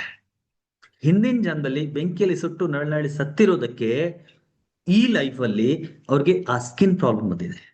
ಬರ್ನಿಂಗ್ ಪ್ರಾಬ್ಲಮ್ಸು, ಬರ್ನ್ ಆಗೋ ತರ ಫೀಲಿಂಗು, ಅಲ್ಲಲ್ಲೇ ಬ್ಲಾಕ್ ಮತ್ತೆ ಕೆಲವೊಂದ್ ಕಡೆ ವೈಟ್ ಪ್ಯಾಚಸ್ ಆಗ್ತಾ ಇದೆ. ಡಾಕ್ಟರ್ ಹತ್ರ ತೋರಿಸಿದಾಗ ಫಸ್ಟ್ ಅದು ಇದು ಅಂತ ಏನೇನೋ ಅವ್ರು ಏನ್ ಹೇಳ್ತಾರೆ ಅದನ್ನ ಹೇಳಿ ಅದಕ್ಕೆಲ್ಲ ಟ್ರೀಟ್ಮೆಂಟ್ ಮಾಡಿದ್ರು. But that treatment it not work. Work ಮಾಡದೇ ಇದ್ದಾಗ ಕೆಲವರು ಸರ್ಪ ಸಂಸ್ಕಾರ ಮಾಡಿ ಅಂತಾರೆ, ಕೆಲವರು ನಾಗದೋಷ ಇದೆ ಅಂತ ಹೇಳ್ತಾರೆ. ಸೊ ಈ ತರದೆಲ್ಲಾನು ಕೂಡ ಮಾಡ್ತಿದ್ರು, ಅದರಿಂದ ಕೂಡ ಬೆನಿಫಿಟ್ ಆಗ್ಲಿಲ್ಲ. ಅದಾದ್ಮೇಲೆ ನಂತರ ಬಂದಾಗ ನಾವು ಪಾಸ್ಟ್ ಲೈಫ್ ರಿಗ್ರೆಷನ್ ಥೆರಪಿ ಮಾಡಿದಾಗ, ಪಾಸ್ಟ್ ಲೈಫ್ ರಿಗ್ರೆಷನ್ ಥೆರಪಿ ಮಾಡಿದ್ಮೇಲೆ ವಿದಿನ್ 3 to 6 months 90% ಅವ್ರ ಪ್ರಾಬ್ಲಮ್, ಸ್ಕಿನ್ ಪ್ರಾಬ್ಲಮ್ ಏನಿತ್ತು ಅದು ಸಾಲ್ವ್ ಆಗುತ್ತೆ. ಸ್ಪೆಷಲಿ ಅವ್ರಿಗೆ ಆ ಬರ್ನಿಂಗ್ ಸೆನ್ಸೇಷನ್ ಇತ್ತು. ಯಾಕಂದ್ರೆ ಬರೀ ಪ್ಯಾಚಸ್ ಅಷ್ಟೇ ತೊಂದರೆ ಇರ್ಲಿಲ್ಲ ಅವ್ರಿಗೆ, ಎಲ್ಲೆಲ್ಲಿ ಪ್ಯಾಚಸ್ ಆಗ್ತಿತ್ತು ಅಲ್ಲೆಲ್ಲ ಬರ್ನಿಂಗ್ ಸೆನ್ಸೇಷನ್ ಆಗ್ತಿತ್ತು, ಅಂದ್ರೆ ಬರ್ನ್ ಆಗ್ತಿತ್ತು ಆ ಜಾಗ. ಆ ಬರ್ನಿಂಗ್ ಸೆನ್ಸೇಷನ್ ಕಂಪ್ಲೀಟ್ ಆಗಿ ಹೋಗ್ಬಿಡುತ್ತೆ. ಸೊ ಈ ತರದ ಕೆಲವೊಂದು ಘಟನೆಗಳು ನಮ್ಮ ಹಿಂದಿನ ಜನ್ಮಕ್ಕೆ ಕನೆಕ್ಟ್ ಆಗಿರುತ್ತೆ. ಒಂದೆರಡು ಎಕ್ಸಾಂಪಲ್ ನಿಮ್ಗೆ ಕೊಡ್ತೀನಿ. ಇದು ಒಂದು ಸ್ಕಿನ್ ಪ್ರಾಬ್ಲಮ್ಮು. ಇದೇ ತರ ಯಾರೋ ಫೈನಾನ್ಷಿಯಲ್ ಪ್ರಾಬ್ಲಮ್ ಅಂತ ಹೇಳಿದ್ರಿ. ಈ ಫೈನಾನ್ಷಿಯಲ್ ಪ್ರಾಬ್ಲಮ್ಗೆ ಒಂದು ಒಂದು ಒಂದು ನಾನು ಕೇಸ್ ಹ್ಯಾಂಡಲ್ ಮಾಡಿರೋದು ನಾನು ಹೇಳ್ತೀನಿ ನಿಮ್ಗೆ. ಒಬ್ರು ತುಂಬಾ ದಾನ ಪುಣ್ಯ ಮಾಡೋದು, ತುಂಬಾ ದಾನ ಅಂದ್ರೆ ತುಂಬಾ, ಎಷ್ಟು ದಾನ ಅಂದ್ರೆ ಸಾಲ ತಗೊಂಡು ದಾನ ಮಾಡ್ತಾರೆ. ಮನೆಯವರೆಲ್ಲರೂ ತೊಂದರೆಯಲ್ಲಿದ್ದಾರೆ, ಮನೆಯವರೆಲ್ಲರೂ ತುಂಬಾ ಕಷ್ಟದಲ್ಲಿದ್ದಾರೆ. ದುಡಿತಾ ಇರೋದೆಲ್ಲ ದಾನ ಕೊಡೋದಷ್ಟೇ ಅಲ್ಲ, ಸಾಲ ತಗೊಂಡು ದಾನ ಕೊಡ್ತಾನೆ. ಮನೆಯವ್ರು ಏನ್ ಹೇಳಿದ್ರು ಕೂಡ ಅವ್ನು ಕೇಳ್ತಾನೆ ಇಲ್ಲ. ಅವನು ಕೂಡ ಮಾಡಬಾರ್ದು ಅಂತಿದ್ದಾನೆ ಕಾನ್ಸಿಯಸ್ ಆಗಿ, ಬಟ್ ಆದ್ರೂ ಕೂಡ ಯಾರು ಕೇಳಕ್ ಬಂದ್ರೆ ಅವನು ನಾನ್ ಕೊಡಲ್ಲ ಅಥವಾ ನನ್ ಇಲ್ಲ ಅಂತ ಹೇಳಕ್ ಆಗ್ತಾ ಇಲ್ಲ. ಅವನ ಮೇಲೇನೆ ಸಾಲ ಆಗ್ಬಿಟ್ಟಿದೆ. ಸೊ ನನ್ನ ಹತ್ರ ಕರ್ಕೊಂಬಂದ್ರು, ಮನೆಯವರೆಲ್ಲ ಇಲ್ಲಿ ಕೂತಿದ್ರು 4-5 ಜನ. ಸರಿ, ಹಿಂಗಿದೆ ಹಿಂಗಿದೆ ಪ್ರಾಬ್ಲಮ್ ಅಂತ. ಅವ್ರನ್ನ ನೋಡಿದಾಗ ಹಿಂದಿನ ಒಂದು ಜನ್ಮದಲ್ಲಿ ಅವ್ರ ಒಂದು ತುಂಬಾ ಶ್ರೀಮಂತ ವ್ಯಕ್ತಿ. ಆ ಶ್ರೀಮಂತ ವ್ಯಕ್ತಿಯಾಗಿ ಅಲ್ಲಿ ಅವ್ರು ಯಾರೇ ಅವ್ರ ಹತ್ರ ಬಂದ್ರು ಕೂಡ ಅವ್ರಿಗೆ ದಾನ ಮಾಡ್ತಾ ಇದ್ರು. ಕೊನೆಯದಾಗೂ ಕೂಡ ಕೊನೇ ದಿನ ಅವ್ರ ಸಂಕಲ್ಪನ ಇತ್ತು, ನಾನು ಸಾಯೋವಾಗ್ಲೂ ಕೂಡ ದಾನ ಮಾಡ್ತಾ ಮಾಡ್ತಾನೆ ಸಾಯ್ಬೇಕು ಅಂತ. ಹಿಂದಿನ ಜನ್ಮದಲ್ಲಿ ತುಂಬಾ ದೊಡ್ಡ ಶ್ರೀಮಂತರಾಗಿದ್ರು, ಹಿಂದಿನ ಜನ್ಮದಲ್ಲಿ ಏನೂ ತೊಂದರೆ ಇರ್ಲಿಲ್ಲ. ಹಂಗಾಗಿ ಅವ್ರು ದಾನ ಮಾಡ್ತಾ ಮಾಡ್ತಾನೆ ಸತ್ರು. ಆ ದಾನ ಮಾಡ್ತಾ ಮಾಡ್ತಾನೆ ಆ ಲೈಫಲ್ಲಿ ಸತ್ರು. ಜೀವನ ಪರ್ಯಂತದ ಆ ಒಂದು ಭಾವ ಅವ್ರ ಜೊತೆಗೆ ಏನಿತ್ತು, ನನ್ನ ಹತ್ರ ಯಾರೇ ಬಂದ್ರು ಕೂಡ ನಾನು ಕೊಟ್ಟು ಕಳಿಸ್ಬೇಕು, ಆ ಫೀಲಿಂಗು ಅವರ ಜೊತೆಗೆ ಈ ಲೈಫಲ್ಲೂ ಕೂಡ ಕ್ಯಾರಿ ಫಾರ್ವರ್ಡ್ ಆಯ್ತು. ಈ ಜನ್ಮದಲ್ಲಿ ಅವ್ರು ಬಂದಾಗ, ಈ ಜನ್ಮದಲ್ಲಿ ಶ್ರೀಮಂತರಲ್ಲ, ನಾರ್ಮಲ್ ಮಿಡಿಲ್ ಕ್ಲಾಸ್ ಫ್ಯಾಮಿಲಿಯಿಂದ ಇದ್ದಾರೆ. ಆದ್ರೂ ಕೂಡ ಅವ್ರ ಹತ್ರ ಯಾರೇ ಕೇಳಕ್ ಬಂದ್ರು ಕೂಡ ಧಾರಾಳವಾಗಿ ಕೊಡೋ ಕೆಲಸ. ನನ್ನ ಹತ್ರ ಇಲ್ಲ ಅಂತ ಹೇಳೋ ಧೈರ್ಯನೇ ಅವ್ರಿಗೆ ಬರೋದಿಲ್ಲ. ಸೊ ಸಾಲ ಮಾಡ್ಕೊಂಡು ಕೂಡ ಅವ್ರು ದಾನ ಮಾಡ್ತಾ ಇದ್ರು. ಇವಾಗ ನಾವು ಪಾಸ್ಟ್ ಲೈಫ್ ರಿಗ್ರೆಷನ್ ಥೆರಪಿ ಮಾಡಿ ಈ ಒಂದು ಫೀಲಿಂಗ್ ಏನಿತ್ತು ಹಿಂದಿನ ಜನ್ಮದು, ಅದನ್ನ ಸಬ್ ಕಾನ್ಶಿಯಸ್ ಮೈಂಡ್ ರಿಲೀಸ್ ಮಾಡಿದ್ವಿ. ಆದ್ಮೇಲೆ ಅವ್ರು ಅದನ್ನ ಕಡಿಮೆ ಮಾಡಿದ್ರು. ಈ ತರ ಕೆಲವ್ರಿಗೆ ಪ್ರಾಬ್ಲಮ್ ಆಗುತ್ತೆ. ಅಂದ್ರೆ ಈ ತರದ ಕೆಲವೊಂದ್ಸತಿ ಪಿಕ್ಯುಲಿಯರ್ ಪ್ರಾಬ್ಲಮ್ಸ್ ಇರುತ್ತೆ. ಸೊ ಈ ತರದ ಹಿಂದಿನ ಜನ್ಮದಿಂದ ಬರೋದಾದ್ರೆ, ಇನ್ನು ಕೆಲವೊಂದು ಇದೇ ಜನ್ಮದ ಬಾಲ್ಯದಿಂದ ಬರುತ್ತೆ. ಇನ್ನೊಂದು 2 ಎಕ್ಸಾಂಪಲ್ ಹೇಳ್ತೀನಿ. ಒಂದು, ಮದುವೆ ಆದ ಮೇಲೆ ಹುಡುಗಿ ಗಂಡ ಹೆಂಡತಿ ಒಳ್ಳೆ ಪೋಸ್ಟ್ ಅಲ್ಲಿ ಇದ್ದಾರೆ, ಚೆನ್ನಾಗಿದ್ದಾರೆ, ರಿಚ್ ಆಗಿದ್ದಾರೆ, ನೋಡಕ್ಕೂ ಎಲ್ಲ ರೀತಿ ಚೆನ್ನಾಗಿದ್ದಾರೆ. ಬಟ್ ಈ ಹುಡುಗಿಗೆ ಗಂಡನ ಜೊತೆಗೆ ಇಂಟಿಮೇಟ್ ಆ ಒಂದು ಸಮಯದಲ್ಲಿ ದಾಂಪತ್ಯ ಜೀವನ ಮಾಡಕ್ ಆಗ್ತಾ ಇಲ್ಲ. ಬೇರೆ ಎಲ್ಲ ಸರಿ, ಡೇ ಟೈಮ್ ಎಲ್ಲ ಚೆನ್ನಾಗಿರ್ತಾಳೆ, ಎಲ್ಲ ರೀತಿ ಕನಸುಗಳು ಕಂಡಿದ್ದಾಳೆ, ಸುತ್ತಾಡಕ್ ಹೋಗೋದು, ಮೂವೀಸ್ ಹೋಗೋದು, ಇವೆಲ್ಲ ಮಾಡ್ತಿದ್ದಾರೆ. ಬಟ್ ನೈಟ್ ಅಲ್ಲಿ ಆ ಸಮಯ ಬಂದಿದ ತಕ್ಷಣ, ದ ಮೂಮೆಂಟ್ ಆ ಹಸ್ಬೆಂಡ್ ಪಕ್ ಬರ್ತಾ ಇದ್ದಂಗೆ ಏನೋ ಒಂಥರ ಗಾಬರಿ, ಏನೋ ಒಂಥರ ಭಯ, ಕಣ್ಣೆಲ್ಲ ಕೆಂಪಾಗ್ಬಿಡೋದು, ತುಂಬಾ ಶಿವರಿಂಗ್ ಆಗೋದು, ಈ ತರ ಎಲ್ಲ ಆಗ್ತಿದೆ. ಮನೆಯವರೆಲ್ಲ ಏನೋ ಪ್ರೇತ ಬಾಧೆನೋ ಏನೋ ಇದೆ ಅಂತ ಅವ್ರು ಅನ್ಕೊಂಡ್ಬಿಟ್ಟಿದ್ದಾರೆ. ಅಲ್ಲಿ ಇಲ್ಲಿ ದೇವಸ್ಥಾನಕ್ಕೆ ಅದು ಇದು ಪೂಜೆ ಅಂತ ಎಲ್ಲ ಮಾಡಿಸಿದ್ದಾರೆ, ನಥಿಂಗ್ ವರ್ಕ್. ನಂತರ ಬಂದಾಗ ನೋಡ್ತೀನಿ, ಸ್ವಲ್ಪ ಕೌನ್ಸಿಲಿಂಗ್ ಎಲ್ಲ ಮಾಡಿ ತಿಳ್ಕೊಂಡೆ. ಅವ್ರಿಗೇನಾಗಿತ್ತು ಅಂದ್ರೆ, ಬಾಲ್ಯದಲ್ಲಿ ಚಿಕ್ಕವಳು ಒಂದು 6-7 ಇಯರ್ಸ್ ಇರುವಾಗ ಅವರ ಮಾಮ ಅಂದ್ರೆ ಅಮ್ಮನ ತಮ್ಮ ಮನೆಗೆ ಬಂದಿದ್ದ. ಏನೋ ಕೊಡಿಸ್ತೀನಿ ಅಂತ ಹೇಳಿ ಕರ್ಕೊಂಡು ಹೋಗಿದ್ದಾನೆ. ಕರ್ಕೊಂಡು ಹೋಗಿ ಎಲ್ಲೋ ಒಂದ್ ಕಡೆ ರೇಪ್ ಮಾಡಿದ. 6-7 ವರ್ಷದ ಹುಡುಗಿಗೆ ರೇಪ್ ಆಗಿದೆ.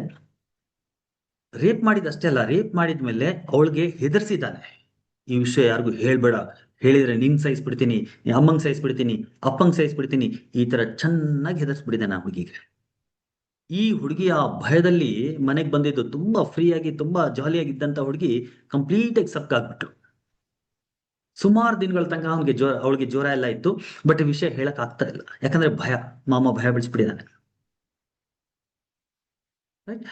ಸುಮಾರು 1-2-3 ತಿಂಗಳು ಆದ್ಮೇಲೆ ಅವಳ ತಾಯಿ ತುಂಬಾ ಅವಳು ಕೇಳಿದಾಗ ಭಯ ಬೀಳ್ತಾ ಬೀಳ್ತಾನೆ ಅವಳ ತಾಯಿಗೆ ಈ ಮಾತು ಹೇಳಿದಾಳೆ, ಈ ತರ ಆಯ್ತು ಅಂತ. ಆದ್ಮೇಲೆ ತಾಯಿ ಅವಳಿಗೆ, ಮಗಳಿಗೆ ಸುಮ್ಮನೆ ಇರು ಅಂತ ಹೇಳಿ, ಎಲ್ಲಿ ಸಮಾಜದಲ್ಲಿ ಅವಮಾನ ಆಗದಂತ ಆ ವಿಷಯ ಅವಳು ಕೂಡ ಯಾರಿಗೂ ಹೇಳಿಲ್ಲ ತಾಯಿ. ಅವಳ ಪ್ರೊಟೆಕ್ಷನ್ ಮಾಡಿದ್ಲು, ಅವನ್ ತಮ್ಮ ಮನೆಗೆ ಬರ್ದೇ ಇರೋ ತರ ನೋಡ್ಕೊಳ್ಳು, ಬಟ್ ಈ ವಿಷಯ ಹೊರಗಡೆ ಯಾರಿಗೂ ಹೇಳಲಿಲ್ಲ.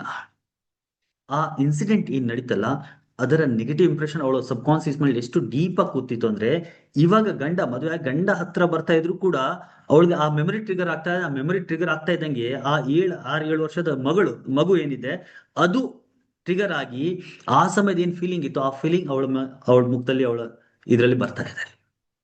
And she is not able to do the ಆ ಒಂದು ಮದುವೆ ಜೀವನ ಏನ್ ಮಾಡ್ಬೇಕಂತ ಮಾಡಕ್ ಆಗ್ತಾ ಇಲ್ಲ. ಯಾವಾಗ ನಾವು ಚೈಲ್ಡ್ಹುಡ್ ರಿಗ್ರೆಷನ್ ಮಾಡಿ ಬಾಲ್ಯದಲ್ಲಿ ನಡೆದಂತಹ ಘಟನೆ ನೆಗೆಟಿವ್ ಇಂಪ್ರೆಷನ್ಸ್ ಗಳನ್ನ ರಿಲೀಸ್ ಮಾಡಿದ್ವಿ, ಅದಾದ್ಮೇಲೆ ಅವ್ರು ಸರಿ ಹೋದ್ರು. ಅಂಡ್ ಇವಾಗ ಅವ್ರ ಒಂದು ಮಗುನು ಕೂಡ ಇದೆ. ಆ ಮಗುನು 3-4 ವರ್ಷ ಆಯ್ತು. ಅಂದ್ರೆ ಈ ತರದ ಎಷ್ಟೋ ಸತಿ ಘಟನೆಗಳು ನಮ್ಮ ಬಾಲ್ಯದಲ್ಲಿ ನಡೆದಿರುವಂತ ಇರುತ್ತೆ. ಬಾಲ್ಯದ ಘಟನೆಗಳು ಕೂಡ ತೊಂದರೆ ಮಾಡುತ್ತೆ ನಮ್ಗೆ. ಅದರ ನೆಗೆಟಿವ್ ಇಂಪ್ರೆಷನ್ಸ್ ಎಲ್ಲವೂ ಸಬ್ ಕಾನ್ಸಿಯಸ್ ಮಾಡುತ್ತೆ. ಅಂಡ್ ಮೈ ಡಿಯರ್ ಫ್ರೆಂಡ್ಸ್, ಈ ತರ ಪ್ರಾಬ್ಲಮ್ಗಳಿಗೆ ನಾವು ಯಾವುದೇ ರೀತಿ ಮೆಡಿಸಿನ್ ತಗೊಂಡು ಕೆಲಸ ಮಾಡೋದಿಲ್ಲ, ಜನರಲ್ ಕೌನ್ಸಿಲಿಂಗ್ ಕೆಲಸ ಮಾಡೋದಿಲ್ಲ. Unless and until we are not using the hypnotherapy, unless and until we are not doing the age reduction, ಆ ಘಟನೆಗಳಲ್ಲಿ ಹೋಗಿ ಆ ಘಟನೆಗಳ ನೆಗೆಟಿವ್ ಇಂಪ್ರೆಷನ್ಸ್ ಇಲ್ಲಿ ತನಕ ನಮ್ಮ ಸಬ್ ಕಾನ್ಸಿಯಸ್ ಮೈಂಡ್ ಇಂದ ನಾವು ರಿಲೀಸ್ ಮಾಡೋದಿಲ್ವೋ, ಅಲ್ಲಿ ತನಕ ಈ ತರದ ಪ್ರಾಬ್ಲಮ್ ಗಳನ್ನ ನಾವು ಸಾಲ್ವ್ ಮಾಡಕ್ ಆಗೋದಿಲ್ಲ. ಕ್ಲಿಯರ್? ಸೊ ಈ ತರ ಸಾಕಷ್ಟು ಘಟನೆಗಳಿದೆ ಮೈ ಡಿಯರ್ ಫ್ರೆಂಡ್ಸ್. 5,000ಗಿಂತ ಹೆಚ್ಚು ಒನ್ ಸೆಷನ್ ಗಳನ್ನ ನಾನು ಮಾಡಿದ್ದೀನಿ. ತುಂಬಾ ಹೇಳ್ತಾ ಹೋದ್ರೆ ಕಥೆಗಳ ತರ ಆಗ್ಬಿಡತ್ತೆ. ಬಟ್ ಈ ಸ್ಟೋರೀಸ್ ತುಂಬಾ ತುಂಬಾ ಇಂಟ್ರೆಸ್ಟಿಂಗ್ ಕೂಡ ಇರುತ್ತೆ ಕಥೆಗಳು. ನೀವು ಕೋರ್ಸಿಗೆ ಏನೋ ಬಂದ್ರೆ ಈ ತರ ಸಾಕಷ್ಟು ಇಂಟ್ರೆಸ್ಟಿಂಗ್ ಕಥೆಗಳನ್ನ ಕಲಿಯೋ ಉದ್ದೇಶದಿಂದ ಮಾತಾಡೋಣ. ಓಕೆ, ಕಲಿಯೋ ಉದ್ದೇಶದಿಂದ ಅದ್ರ ಬಗ್ಗೆ ತಿಳ್ಕೊಳ್ಳೋಣ. ಸೊ ಈ ತರದ ಎಲ್ಲ ಪ್ರಾಬ್ಲಮ್ಗಳು ನಮ್ಮ ಸಬ್ ಕಾನ್ಸಿಯಸ್ ಮೈಂಡ್ ಇರುತ್ತೆ. ಆ ಸಬ್ ಕಾನ್ಸಿಯಸ್ ಮೈಂಡ್ ಇರುವಂತ ಇಂಪ್ರೆಷನ್ಸ್ ಗಳನ್ನ ನಾವು ಎಲ್ಲಿ ತನಕ ರಿಲೀಸ್ ಮಾಡೋದಿಲ್ಲ, ಅಲ್ಲಿ ತನಕ ಇವಾಗಿರುವಂತ ಪ್ರಾಬ್ಲಮ್ಗಳು ಸಾಲ್ವ್ ಆಗೋದಿಲ್ಲ. So past life regression therapy ಅಂದ್ರೆ ಇವಾಗ ನಮ್ಗೆ ಏನೋ ಪ್ರಾಬ್ಲಮ್ ಇದೆ, ಈ ಪ್ರಾಬ್ಲಮ್ಗಳಿಗೆ ಕಾರಣ ಎಲ್ಲೋ ಹಿಂದೆ ಪಾಸ್ಟ್ ಅಲ್ಲಿ ಇದೆ.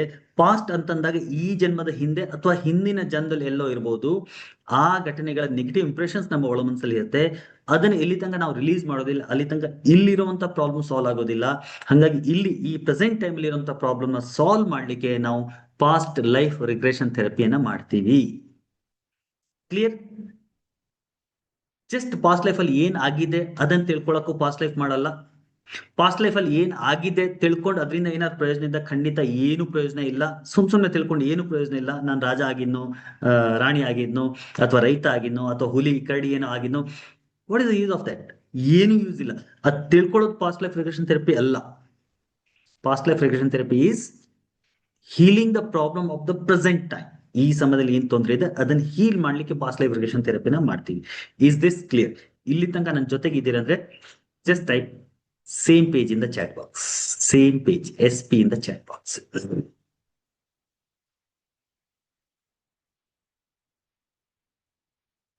ಎಸ್, ಮನೇಲಿ ಬಿದ್ದು ಹೋದ್ರಿ, ಅದ್ ಮರೆಯಕ್ ಆಗ್ತಾ ಇಲ್ಲ, ಹಂಗಾಗಿ ಬಾಡಿ ಪೇನ್ ಬರ್ತಾ ಇದೆ. ಎಸ್,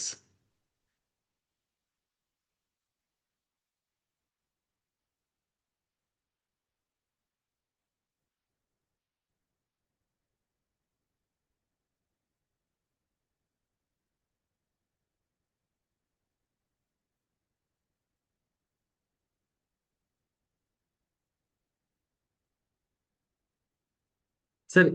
ಇಂದಿನ ಜನ್ಮದ ಥೆರಪಿ ಯಾವ ತರ ಮಾಡುದ? ಅದೇ ಮಾತಾಡೋಣ. All right.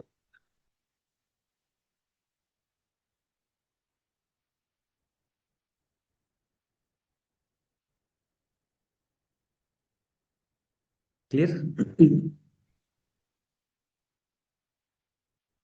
Thank you so much.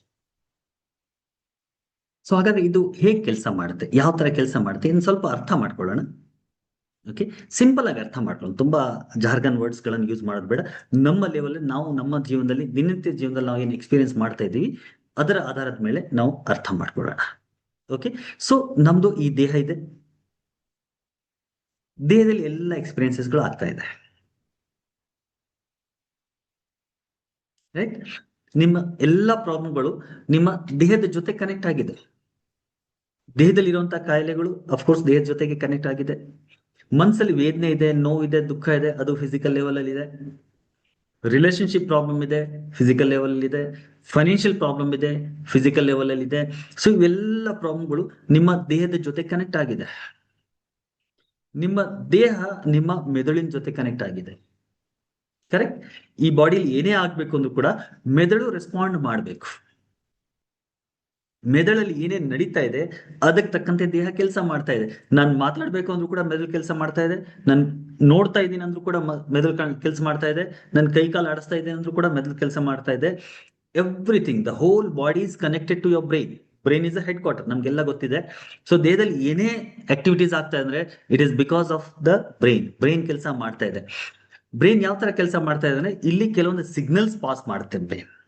ಎಕ್ಸಾಂಪಲ್ಗೆ ನಿಮ್ ಕಾಲ್ ಮೇಲೆ ಇರುವೆ ಹತ್ತು, ನೀವು ಟಕ್ ಅಂತ ಕೈ ತಗೊಂಡು ಹೋಗಿ ಅಲ್ಲಿ ಇರುವೆನ ಜಾಡಿಸ್ತೀರಿ. ಆದ್ರೆ ಈ ಎಷ್ಟು ಪ್ರಾಸೆಸ್ ಆಗುತ್ತೆ ಒಳಗಡೆ ಗೊತ್ತಾ ನಿಮ್ಗೆ?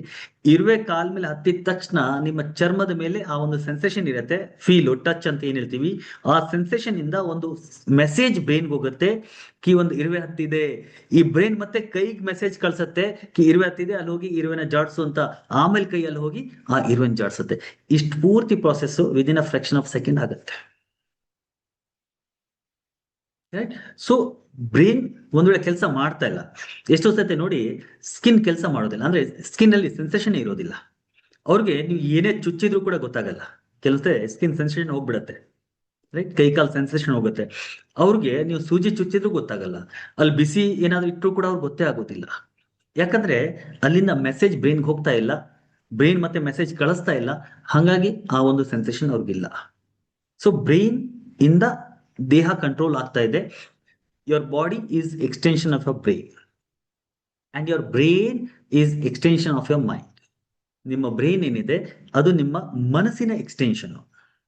ಈ ಬ್ರೈನ್ ಅಲ್ಲಿ 1 ಸೆಕೆಂಡ್ ಅಲ್ಲಿ 1,00,000 ಕೆಮಿಕಲ್ ರಿಯಾಕ್ಷನ್ಸ್ ಆಗುತ್ತೆ ಅಂತ ಸೈನ್ಸ್ ಹೇಳುತ್ತೆ. ಈ ಕೆಮಿಕಲ್ ರಿಯಾಕ್ಷನ್ಸ್ ಹೇಗಾಗತ್ತೆ ಅಂದ್ರೆ, ಇಲ್ಲಿ ವೈಬ್ರೇಷನ್ಸ್ ಆಗ್ತಾ ಇದೆ, ದೇರ್ ಇಸ್ ಸಮ್ ವೈಬ್ರೇಷನ್, ಕೆಲವೊಂದು ತರಂಗಗಳು ಈ ಬ್ರೈನ್ ಒಳಗಡೆ ಕೆಲಸ ಮಾಡ್ತಾ ಇದೆ. ಆ ತರಂಗಗಳು ಹೇಗೆ ಕೆಲಸ ಮಾಡ್ತಾ ಇದೆ ಸೈನ್ಸ್ಗೆ ಇಲ್ಲಿವರೆಗೆ ಗೊತ್ತಿಲ್ಲ.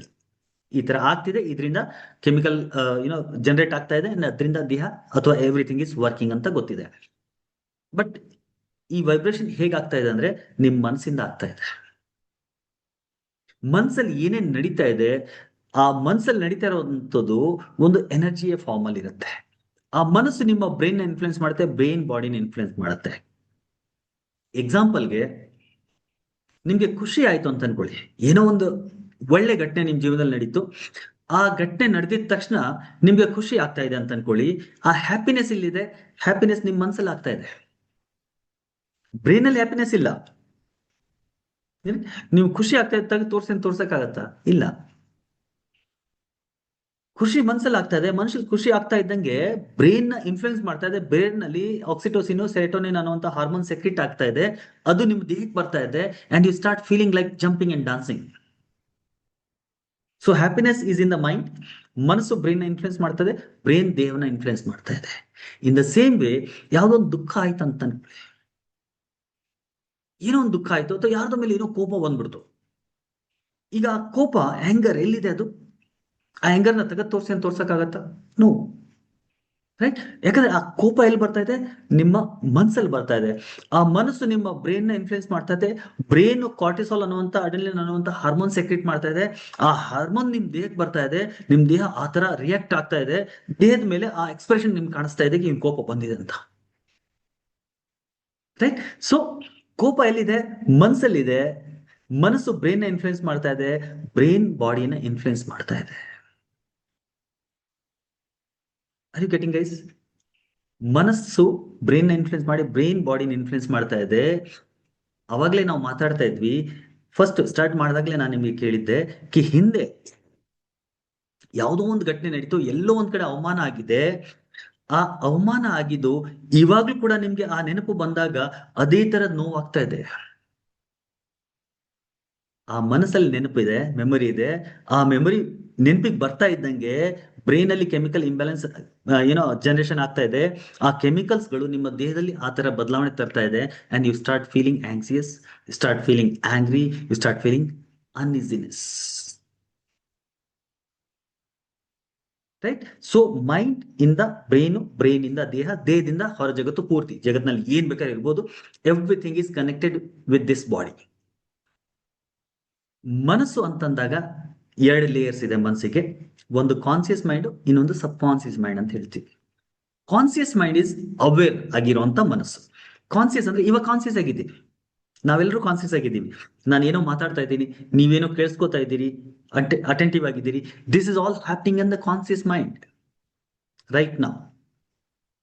ಆದ್ರೆ ಹಿಂದೆ ನಡೆದಂತ ಎಲ್ಲ ಘಟನೆಗಳು, ಫಾರ್ ಎಕ್ಸಾಂಪಲ್ ಇವತ್ತು ಬೆಳಿಗ್ಗೆ ನೀವ್ ಎಲ್ಲಿದ್ರಿ ಅಂತ ನಾನು ಕೇಳಿದ್ರೆ ನೀವ್ ಹೇಳ್ಬೋದು, ಓ ಬೆಳಿಗ್ಗೆ ಆಫೀಸಲ್ಲಿ ಇದ್ದೆ, ಅಥವಾ ಈ ಕೆಲ್ಸಕ್ಕೆ ಹೋಗಿದ್ದೆ, ಇಂಥ ಕಡೆ ಇದ್ದೆ, ಈ ಫ್ರೆಂಡ್ ಜೊತೆಗಿದ್ದೆ, ಅಥವಾ ಮನೇಲಿ ಅಡುಗೆ ಮಾಡ್ತಾ ಇದ್ದೆ, ಹೆಂಡತಿ ಜೊತೆಗೆ ಜಗಳ ಆಡ್ತಿದ್ದೆ, ಅಥವಾ ಗಂಡನ ಜೊತೆಗೆ ಜಗಳ ಆಗಿತ್ತು, what ever it is, right. But ಈ ಸಮಯದಲ್ಲಿ ಅದೆಲ್ಲ ಎಲ್ಲಿದೆ?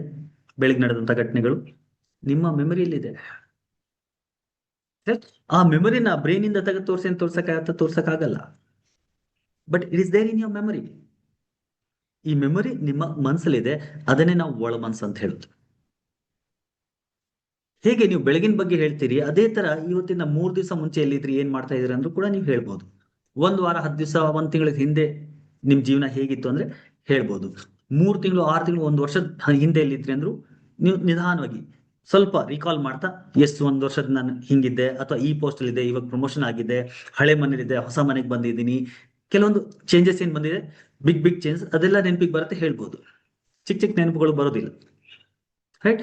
ಅದೇ ತರ ಚೈಲ್ಡ್ಹುಡ್ ಘಟನೆಗಳು, ಆ ಚೈಲ್ಡ್ಹುಡ್ ಘಟನೆಗಳು ಕೂಡ ಬಾಲ್ಯ ಹೇಗಿತ್ತು ಅಂತ ನಾನು ಕೇಳಿದ ತಕ್ಷಣ, ಬಾಲ್ಯ ಈ ತರ ಊರಲ್ಲಿದ್ದೆ, ಹಳ್ಳಿಲಿದ್ದೆ, ಅಥವಾ ಸಿಟಿಯಲ್ಲಿದ್ದೆ, ಈ ತರ ಮನೆ ಇತ್ತು ನಮ್ದು, ಈ ತರ ತಾತನ ಜೊತೆಗೆ ಇರ್ತಾ ಇದ್ದೆ, ಅಥವಾ ಅಜ್ಜಿ ಜೊತೆಗೆ ಇರ್ತಾ ಇದ್ದೆ, ಅಥವಾ ನಮ್ಮ ಪೇರೆಂಟ್ಸ್ ಜೊತೆಗಿದ್ದೆ, ಅಥವಾ ನಾವು ಏನೋ ಅತ್ತೆ ಮನೇಲಿದ್ದೆ, ವಾಟ್ ಎವರ್. ಸೊ ನಿಮ್ಮ ಜೀವನ ಹೇಗ್ ನಡೀತು ಅದರ ಎಲ್ಲ ಮೆಮೊರೀಸು ನಿಮ್ ಮನ್ಸಲ್ಲಿದೆ ಇವಾಗ್ಲೂ ಕೂಡ, ರೈಟ್. ಸೊ ಅದೆಲ್ಲ ಇವಾಗ ಎಲ್ಲಿದೆ, that is all in your sub conscious mind, ನಿಮ್ಮ ಒಳ ಮನಸ್ಸಲ್ಲಿ ಹೋಗಿದೆ. ಹೇಗೆ ಈ ಬಾಲ್ಯದ ಘಟನೆಗಳಿದೆಯೋ ಅದೇ ತರ ಇನ್ನೂ ಸ್ವಲ್ಪ ಹಿಂದೆ, ಈಗ ಎಕ್ಸಾಂಪಲ್ಗೆ ಇವತ್ತು ನಿನ್ನೆದು ಘಟನೆಗಳ ಬಗ್ಗೆ ನಾನು ಕೇಳಿದ್ರೆ ನೀವು ಸ್ವಲ್ಪ ಆಲೋಚನೆ ಮಾಡಿ ಸುಮಾರು 90% ತನಕ ಕರೆಕ್ಟ್ ಆಗಿ ಹೇಳ್ಬಿಡ್ತೀರಿ. ನಾವು ಯಾರೇ ಇದ್ರು ಕೂಡ ಅಪ್ರಾಕ್ಸಿಮೇಟ್ಲಿ 90% ಮಾತ್ರ ಹೇಳಕ್ಕಾಗತ್ತ. 100% ಇವತ್ತಿಂದು ಕೂಡ ಬೆಳಗಿಂದ ಸಂಜೆ ತನಕ ನೀವು ಏನೇನ್ ಮಾಡಿದಿರಿ ಕೇಳಿದ್ರೆ 100% ಪಿನ್ ಟು ಪಿನ್ ನಾವು ಹೇಳಕ್ ಆಗೋದಿಲ್ಲ. ಯಾಕಂದ್ರೆ ಫರ್ಗೆಟ್ಫುಲ್ನೆಸ್ ಇಸ್ ಅ ಬೋನ್, ನಮ್ಗೆ ವರದ ತರ ಭಗವಂತ ಕೊಟ್ಟಿರುವಂತ ಎಲ್ಲ ನೆನಪಲ್ಲಿ ಇಟ್ಕೊಳಕ್ ಆಗೋದು ಇಲ್ಲ, ನೆನಪಲ್ಲಿ ಇಟ್ಕೊಳ್ಳುವಂತ ಅವಶ್ಯಕತೆನೂ ಇಲ್ಲ ನಮ್ಗೆ.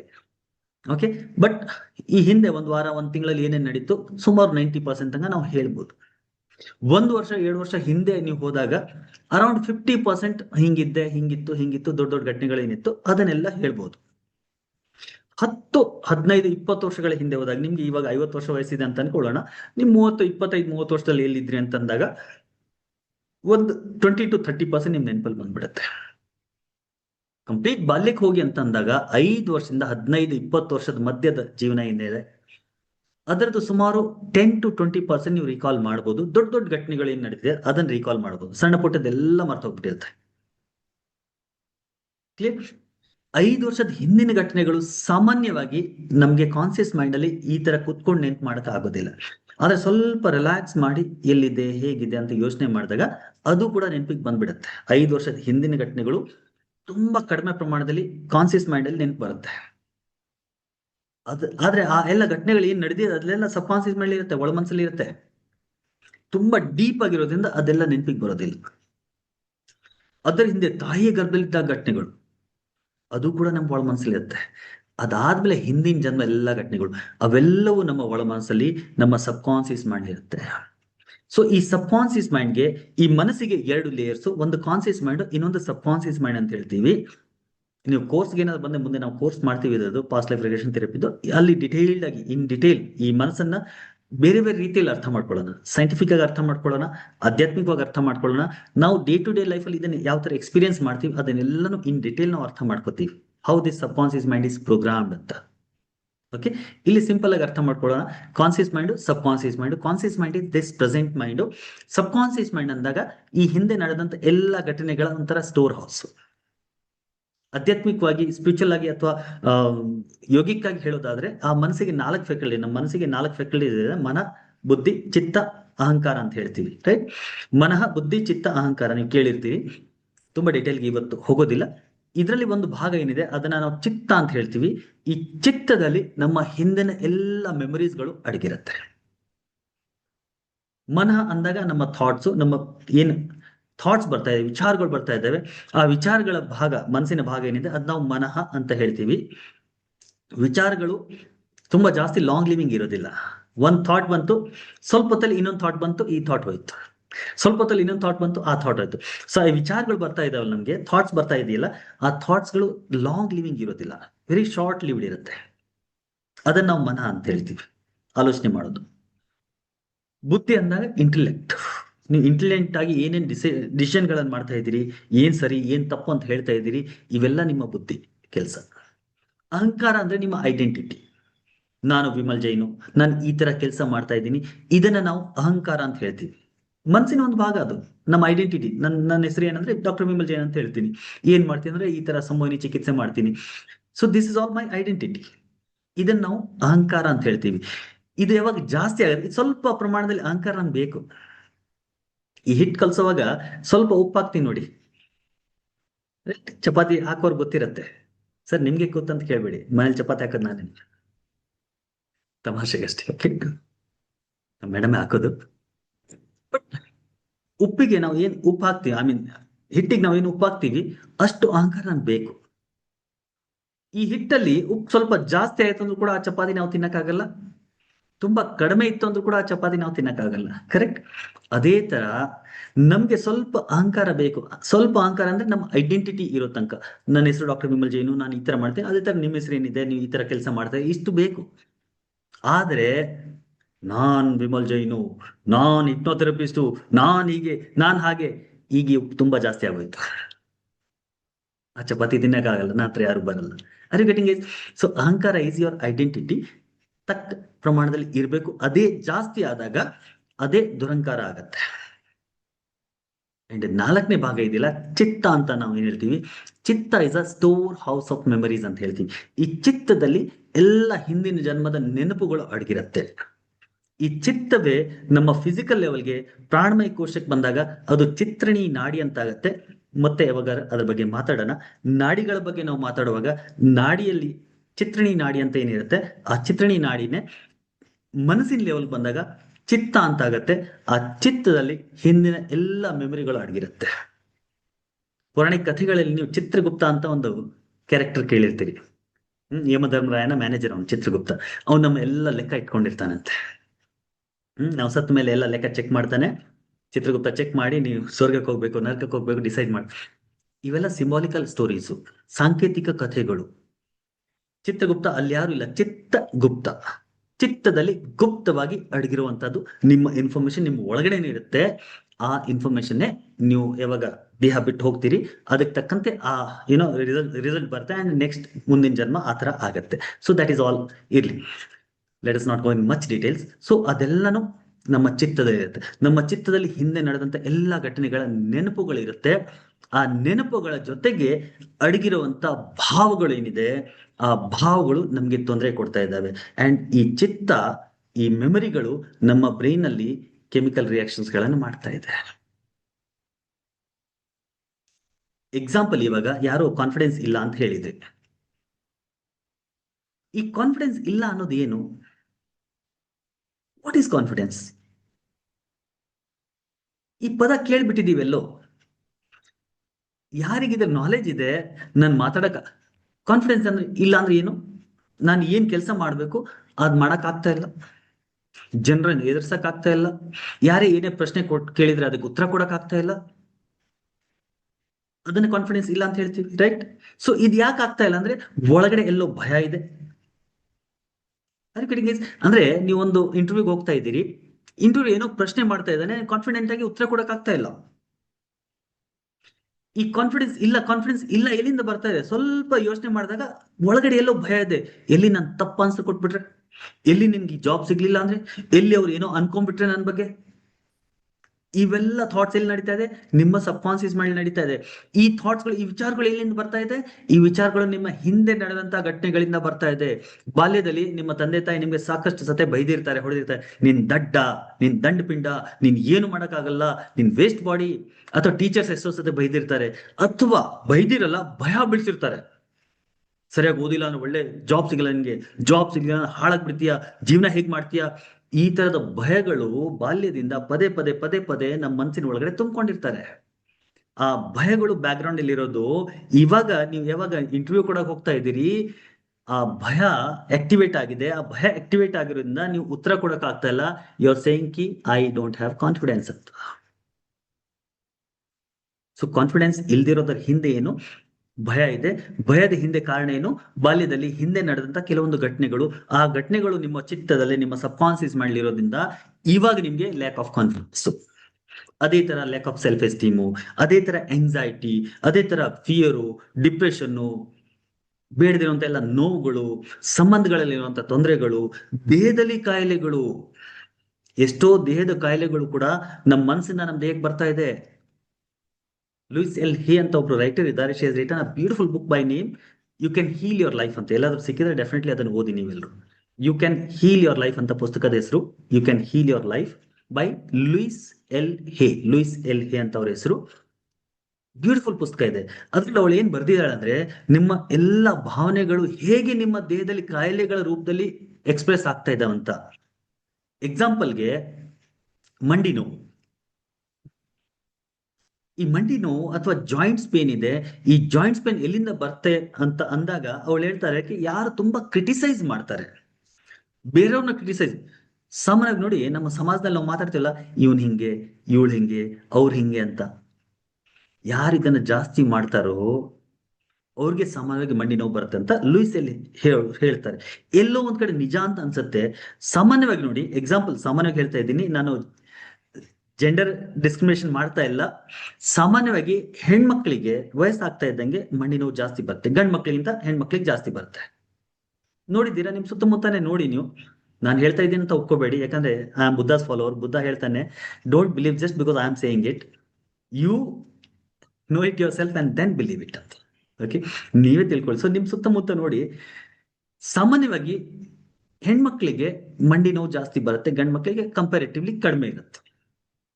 ಅಂಡ್ ಸಾಮಾನ್ಯವಾಗಿ, ಅಗೇನ್ ದಯವಿಟ್ಟು ಅಪಾರ್ಥ ಮಾಡ್ಕೋಬೇಡಿ, ಹೆಣ್ಮಕ್ಳು ಸಾಮಾನ್ಯವಾಗಿ ಅವಳು ಹಿಂಗೆ, ಇವನ್ ಹಿಂಗೆ ಅಂತ ಮಾತಾಡೋದು ಜಾಸ್ತಿ ಗಂಡಸ್ರಿಂದ. ಸಾಮಾನ್ಯವಾಗಿ ನಾನು ಹೇಳ್ತಾ ಇದ್ದೀನಿ, ದಯವಿಟ್ಟು ಅಪಾರ್ಥ ಮಾಡ್ಕೋಬೇಡಿ. ಪರ್ಸನಲ್ ಆಗಿ ಯಾರನ್ನ ಟಾರ್ಗೆಟ್ ಮಾಡ್ತಾ ಇಲ್ಲ, ಬಟ್ ಇದು ನಮ್ಮ ನೇಚರ್, ಸಾಮಾನ್ಯ ನೇಚರ್ ಅದು. ಸೊ ಎಲ್ಲೋ ಒಂದ್ ಕಡೆ ಲೂಯಿಸ್ ಎಲ್ ಹೇ ಅವ್ರು ಏನ್ ಹೇಳಿದ್ದಾರೆ, ಇದ್ರಲ್ಲೆಲ್ಲೋ ಸತ್ಯತೆ ಇದೆ ಅಂತ ಅನ್ಸುತ್ತೆ. ಯಾವಾಗ ನಾವು ಬೇರೆಯವ್ರನ್ನ ಕ್ರಿಟಿಸಿಸಮ್ ಮಾಡ್ತೀವಿ, ತುಂಬಾ ಕ್ರಿಟಿಸೈಸ್ ಮಾಡ್ತೀವಿ, ತುಂಬಾ ಅವಳಿಂಗೆ ಇವಳಿಂಗೆ ಅಂತ ಮಾತಾಡ್ತೀವಿಯೋ, ಅದರ ನೆಗೆಟಿವ್ ಭಾವಗಳು ನಮ್ಮ ಎನರ್ಜಿ ರೂಪದಲ್ಲಿ ಮಂಡಿಯಲ್ಲಿ ಅಥವಾ ಜಾಯಿಂಟ್ಸ್ ಅಲ್ಲಿ ಸೇರ್ಕೊಂಡು ಆ ಜಾಯಿಂಟ್ಸ್ ಪೇನ್ ಗಳನ್ನ ಕೊಡುತ್ತೆ.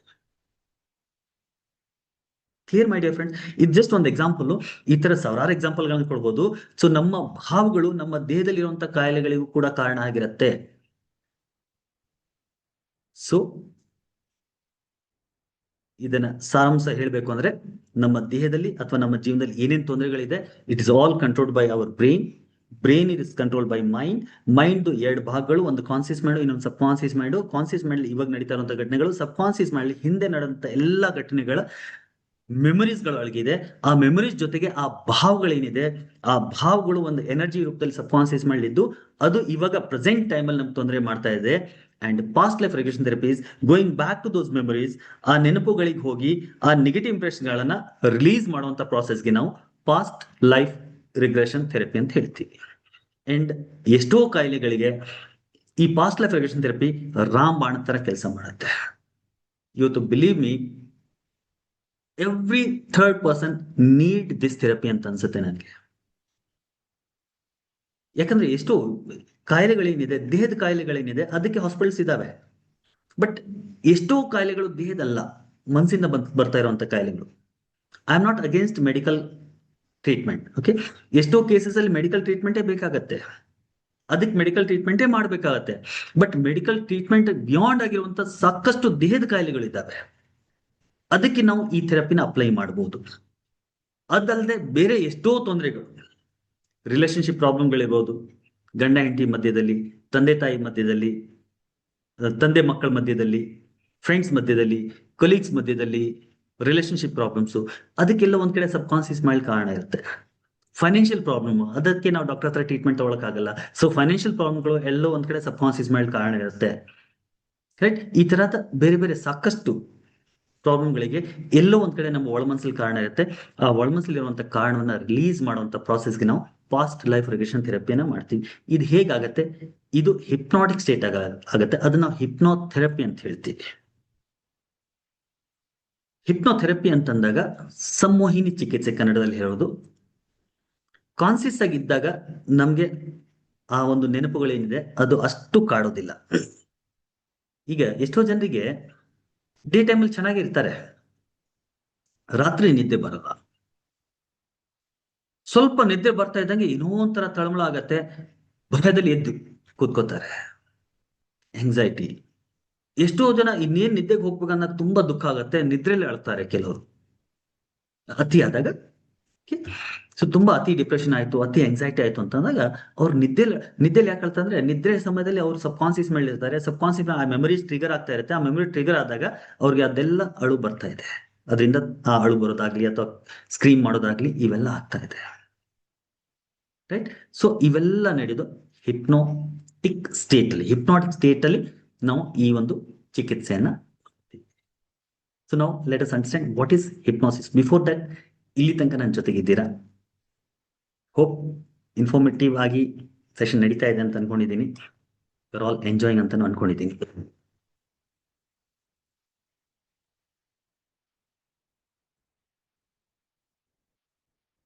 ಸರ್ ಕೇಳಿ ಸಾಕಾಯ್ತು, ಸೊಲ್ಯೂಷನ್ ಹೇಳಿ ಸರ್. ಚರಣ್, ಸೊಲ್ಯೂಷನ್ ಹೇಳಕ್ಕೆ ಈ ಸೆಷನ್ ಅಲ್ಲ, ಸೊಲ್ಯೂಷನ್ ಯಾವ ತರ ಆಗತ್ತಂತ ಹೇಳಕ್ಕೆ ಈ ಸೆಷನ್. ಯಾಕಂದ್ರೆ ಈಗ ಇಲ್ಲಿ ಎಷ್ಟು ಜನ ನೀವು ಇದ್ದೀರಿ, ಎಲ್ರಿಗೂ ಪ್ರಾಬ್ಲಮ್ಸ್ ಬೇರೆ ಬೇರೆ ಇರುತ್ತೆ ಅಲ್ವಾ.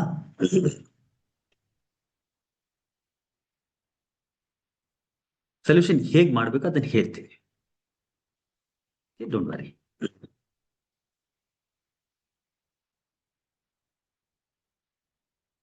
ಸ್ವಲ್ಪ ಎಕ್ಸ್ಪ್ಲೇನ್ ಮಾಡ್ತೀನಿ, ಅದಾದ್ಮೇಲೆ ಸೊಲ್ಯೂಷನ್ ನೀವು ಯಾವ ತರ ನಂತರ ಪಡ್ಕೋಬಹುದು ಅದ್ರ ಬಗ್ಗೆ ಮಾತಾಡೋಣ. ಬಿಫೋರ್ ಅದನ್ನ ಅರ್ಥ ಮಾಡ್ಕೊಳ್ಳಿ, ಯಾಕಂದ್ರೆ ಇದೆಲ್ಲ ಅರ್ಥ ಮಾಡ್ಕೊಂಡ್ಮೇಲೆ ನೀವು ನಂತರ ಬಂದ್ರೆ ನಿಮ್ಗೂ ಈಸಿ ಆಗುತ್ತೆ, ಈ ಥೆರಪಿ ಯಾವ ತರ ಕೆಲಸ ಮಾಡುತ್ತೆ ಅಂತ ಗೊತ್ತಾಗತ್ತೆ. ಸುಮ್ಮನೆ ನಂತರ ಬಂದು ನನ್ಗೆ ಈ ತರ ಮಾಡ್ಬಿಡಿ, ಈ ತರ ಪ್ರಾಬ್ಲಮ್ ಇದೆ ಅಂದ್ರೆ ನಾನು ಮಾಡಕ್ಕೂ ಆಗೋದಿಲ್ಲ. ಓಕೆ, ಸೊ ನನ್ನ ಹತ್ರ ನೀವು ಥೆರಪಿ ಮಾಡಿಸ್ಬೇಕು, ನನ್ನ ಹತ್ರ ಹೀಲಿಂಗ್ ಮಾಡಿಸ್ಬೇಕು ಅಂದ್ರೆ ಅದ್ರ ಪ್ರಾಸೆಸ್ ಹೇಗಿರುತ್ತೆ ಅದು ಕೂಡ ಎಕ್ಸ್ಪ್ಲೇನ್ ಮಾಡ್ತೀನಿ. Before that just know it, ತಿಳ್ಕೊಳ್ಳಿ ಅದನ್ನ ಏನಂತ. ಯಾಕಂದ್ರೆ ಎಷ್ಟೋ ಜನ ಪಾಸ್ಟ್ ಲೈಫ್ ರಿಗ್ರೆಷನ್ ಥೆರಪಿ ಅಂದಿದ ತಕ್ಷಣ, ಆಸ್ ಐ ಟೋಲ್ಡ್ ಯು, ಎಷ್ಟೋ ಜನಕ್ಕೆ ಡೌಟ್ ಇದೆ, ಎಷ್ಟೋ ಜನ ನಮ್ಮ ಮೇಲೆ ಏನೋ ಒಂದು ವಕ್ರ ದೃಷ್ಟಿಯಿಂದ ನೋಡ್ತಾರೆ. ನೀವೆಲ್ಲ ಮೋಸ ಮಾಡ್ತೀರಿ, ದುಡ್ಡು ಮಾಡಕ್ಕೆ ಏನೇನೋ ಕಥೆಗಳನ್ನ ಕಟ್ಬಿಟ್ಟಿದ್ದೀರಿ, ಇವೆಲ್ಲ ಬೋಗಸ್ಸು. ಈಗ ನಮ್ಮ ಸೋಷಿಯಲ್ ಮೀಡಿಯಾದಲ್ಲಿ ಆಡ್ಸ್ ರನ್ ಆಗುವಾಗ ಸುಮಾರು ಕಮೆಂಟ್ಸ್ಗಳು ಬರ್ತವೆ. ಎಷ್ಟೋ ಸಲ ನನ್ಗೆ ವಿಚಿತ್ರ ಅನ್ಸಿದ್ರೆ, ಎಷ್ಟೋ ನನಗೂ ಬರುತ್ತೆ. Because unless and until you are not knowing it ಅಲ್ವಾ, ತಿಳ್ಕೊಳ್ದೇನೆ ನೀವು ಅದ್ರ ಬಗ್ಗೆ ಏನೇ ಕಂಪ್ಲೇಂಟ್ ಮಾಡ್ತಾ ಇದ್ರು ಕೂಡ ಇದು ನಿಮ್ಮ ಮನಸ್ಸಿನ ವಿಕೃತಿ ತೋರಿಸುತ್ತೆ. Are you getting? ತಿಳ್ಕೊಂಡು ಅದ್ರ ಬಗ್ಗೆ ಮಾತಾಡೋದಾದ್ರೆ ಖಂಡಿತ ಮಾತಾಡ್ಬೇಕು, ತಿಳ್ಕೊಳ್ದೆ ಮಾತಾಡೋದು ಮನಸ್ಸಿನ ವಿಕೃತಿ ಅಷ್ಟೇ. ಸೊ ಹಿಪ್ನಾಟಿಕ್ ಸ್ಟೇಟ್ ಅಂದ್ರೆ ನಾವು ಇವಾಗ ಜಾಗೃತವಾಗಿದ್ದೀವಿ, ಇದನ್ನ ನಾವು ಕಾನ್ಸಿಯಸ್ ಸ್ಟೇಟ್ ಅಂತ ಹೇಳ್ತೀವಿ. ನಿದ್ದೆಗೆ ಹೋಗುವಾಗ ನಿದ್ರೆ ಸ್ಥಿತಿಯಲ್ಲಿ ನಾವು ಕನಸು ನೋಡ್ತೀವಿ, ನಮ್ಗೆಲ್ರಿಗೂ ಕನಸು ಬೀಳತ್ತೆ. Thank you Siddu, thank you so much. ಕನಸು ಬೀಳುತ್ತೆ, ನಾವೆಲ್ಲರೂ ಕನಸು ನೋಡ್ತೀವಿ. ಕೆಲವ್ರಿಗೆ ಕನಸು ಕೆಲವೊಂದು ನೆನಪಿರುತ್ತೆ, ಕೆಲವ್ರಿಗೆ ನೆನಪಿಲ್ಲದೆ ಇರ್ಬೋದು, ಕೆಲವ್ರಿಗೆ ಏನು ನೆನಪಿಲ್ಲ, ಕನಸೇ ಬೀಳಲ್ಲ ಸರ್ ಅಂತ ಕೆಲವ್ರು ಹೇಳ್ತಾರೆ. ಬಟ್ ಕನಸು ಬಿದ್ದೇ ಬೀಳುತ್ತೆ, ಕನಸು ಬೀಳದೇ ಇರುವಂತ ಸಿಚುವೇಶನ್ ಇರೋದೇ ಇಲ್ಲ. ನಮ್ಗೆಲ್ರಿಗೂ 1 hour ಅಲ್ಲಿ 15 minutes ಕನಸಿನ ಸ್ಥಿತಿಗೆ ನಾವು ಹೋಗ್ತೀವಿ. ಆದ್ಮೇಲೆ ಡೀಪ್ ಸ್ಲೀಪ್ ಸ್ಟೇಟ್ ಇರುತ್ತೆ. ಈ 3 ಸ್ಥಿತಿಗಳನ್ನ ನಾವು ದಿನ ಎಕ್ಸ್ಪೀರಿಯನ್ಸ್ ಮಾಡ್ತೀವ. ಜಾಗೃತವಾಗಿದ್ದೀವಿ, ಮಲ್ಕೊಂಡು ಕನಸು ನೋಡ್ತಾ ಇದ್ದೀವಿ, ಅಥವಾ ಆಳವಾದ ನಿದ್ರೆಯಲ್ಲಿದ್ದೀವಿ.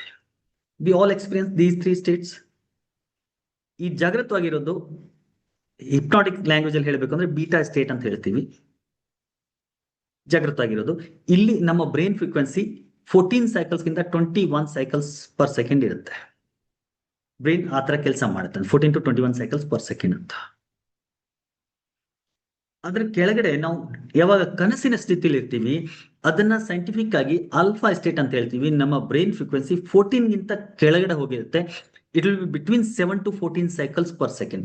7 ಇಂದ 14 cycles ಪರ್ ಸೆಕೆಂಡ್ ಆ ಒಂದು ಬ್ರೈನ್ ಫ್ರೀಕ್ವೆನ್ಸಿ ಇರುತ್ತೆ. ಆ ಸಮಯದಲ್ಲಿ ನಾವು ಅರನಿದ್ರಾವಸ್ಥೆಯಲ್ಲಿ ಅಥವಾ ಕನಸಿನ ಸ್ಥಿತಿಯಲ್ಲಿ ಇರ್ತೀವಿ. 7ಗಿಂತ ಕೆಳಗಡೆ ಹೋದಾಗ ನಾವು ಡೀಪ್ ಸ್ಲೀಪ್ ಸ್ಟೇಟ್ ಅಲ್ಲಿ ಇರ್ತೀವಿ. ಈ ಡೀಪ್ ಸ್ಲೀಪ್ ಮತ್ತೆ ಕಾನ್ಸಿಯಸ್ ಸ್ಟೇಟ್ ಮಧ್ಯದಲ್ಲಿ ಈ ಕನಸಿನ ಅವಸ್ಥೆ ಇದೆಯಲ್ಲ, ಈ ಸ್ಥಿತಿಗೆ ನಾವು ಡೈಲಿ ಹೋಗ್ತಾ ಇದ್ದೀವಿ, ಗೊತ್ತಿಲ್ಲದೆ ಅನ್ಕಾನ್ಸಿಯಸ್ ಆಗಿ ಹೋಗ್ತಾ ಇದ್ದೀವಿ. ಈ ಡ್ರೀಮ್ ಸ್ಟೇಟ್ ಇದೆಯಲ್ಲ, ಈ ಸ್ಥಿತಿಲಿ ಕಾನ್ಸಿಯಸ್ ಆಗಿ ಹೋಗೋದನ್ನ ನಾವು ಹಿಪ್ನಾಟಿಕ್ ಸ್ಟೇಟ್ ಅಥವಾ ಹಿಪ್ನೋಥೆರಪಿ ಅಥವಾ ಹಿಪ್ನೋಸಿಸ್ ಅಂತ ಹೇಳ್ತೀವಿ. As simple as that. ಎಷ್ಟೋ ಜನ ಹೇಳ್ತಾರೆ ಸರ್ ನಮ್ಮನ್ನು ಹಿಪ್ನೋಟೈಸ್ ಮಾಡಕ್ಕೆ ಆಗೋದಿಲ್ಲ, ನಾವು ಹಿಪ್ನಾಟಿಕ್ ಸ್ಟೇಟ್ಗೆ ಹೋಗೋದಿಲ್ಲ. We are all going in that state, unknowingly ಹೋಗ್ತಾ ಇದ್ದೀನಿ. ಕನಸಿನ ಸ್ಥಿತಿ ಇದೆಯಲ್ಲ, ಡ್ರೀಮ್ ಸ್ಟೇಟ್ ಇದೆಯಲ್ಲ, ಆ ಸೇಮ್ ಡ್ರೀಮ್ ಸ್ಟೇಟೇ ಹಿಪ್ನಾಟಿಕ್ ಸ್ಟೇಟ್. ಡಿಫ್ರೆನ್ಸ್ ಏನಂದ್ರೆ ಈ ಡ್ರೀಮ್ ಸ್ಟೇಟ್ ಅಲ್ಲಿ ನಿಮ್ಮ ಕಾನ್ಸಿಯಸ್ ಮೈಂಡ್ ಮಲ್ಕೊಂಡ್ಬಿಟ್ಟಿರುತ್ತೆ, you will be in the subconscious mind. Hypnotic state ಅಲ್ಲಿ ನಿಮ್ಮ ಕಾನ್ಸಿಯಸ್ ಮೈಂಡ್ ಕಂಪ್ಲೀಟ್ ಆಗಿ ಅಲರ್ಟ್ ಆಗಿರುತ್ತೆ. ಕಾನ್ಸಿಯಸ್ ಮೈಂಡ್ ನ ಅಲರ್ಟ್ ಆಗಿ ಇಟ್ಕೊಂಡು ಸಬ್ ಕಾನ್ಸಿಯಸ್ ಮೈಂಡ್ಗೆ ಅಥವಾ ಆಲ್ಫಾ ಸ್ಟೇಟ್ಗೆ ಕರ್ಕೊಂಡು ಹೋಗುವಂತ ಪ್ರಾಸೆಸ್ಗೆ ನಾವು ಹಿಪ್ನೋಥೆರಪಿ ಅಥವಾ ಹಿಪ್ನೋಸಿಸ್ ಅಂತ ಹೇಳ್ತೀವಿ. ರೈಟ್. ಸೊ ಈ ಹಿಪ್ನಾಟಿಕ್ ಸ್ಟೇಟ್ ಅಲ್ಲಿ, ಈ ಹಿಪ್ನಾಟಿಕ್ ಸ್ಟೇಟ್ ಏನಿದೆ, this is the healing state ಅಂತ ಹೇಳ್ತೀವಿ. ಈ ಸ್ಥಿತಿಯಲ್ಲಿ ನಮ್ ಹೀಲಿಂಗ್ ಆಗುತ್ತೆ. ಅದೇ ಸ್ಥಿತಿಯಲ್ಲಿ ನಾವು ಹಿಂದಿನ ಜನ್ಮ ಪಾಸ್ಟ್ ಲೈಫ್ ರಿಗ್ರೆಷನ್ ಮಾಡ್ತೀವಿ. ಅದೇ ಸ್ಥಿತಿಯಲ್ಲಿ ನಾವು ನೆಗೆಟಿವ್ ಎನರ್ಜಿ ರಿಲೀಸ್ಮೆಂಟ್ ಇರ್ಬೋದು, ಕೆಲವರಿಗೆ ಪ್ರೇತಾತ್ಮ ಅದು ಇದು ಅಂತ ಏನಿರುತ್ತೆ ಅದು ಕೂಡ ಹಿಪ್ನಾಸಿಸ್ ಅಲ್ಲಿ ನಾವು ರಿಲೀಸ್ ಮಾಡ್ತೀವಿ ಅಥವಾ ಹೀಲ್ ಮಾಡ್ತೀವಿ.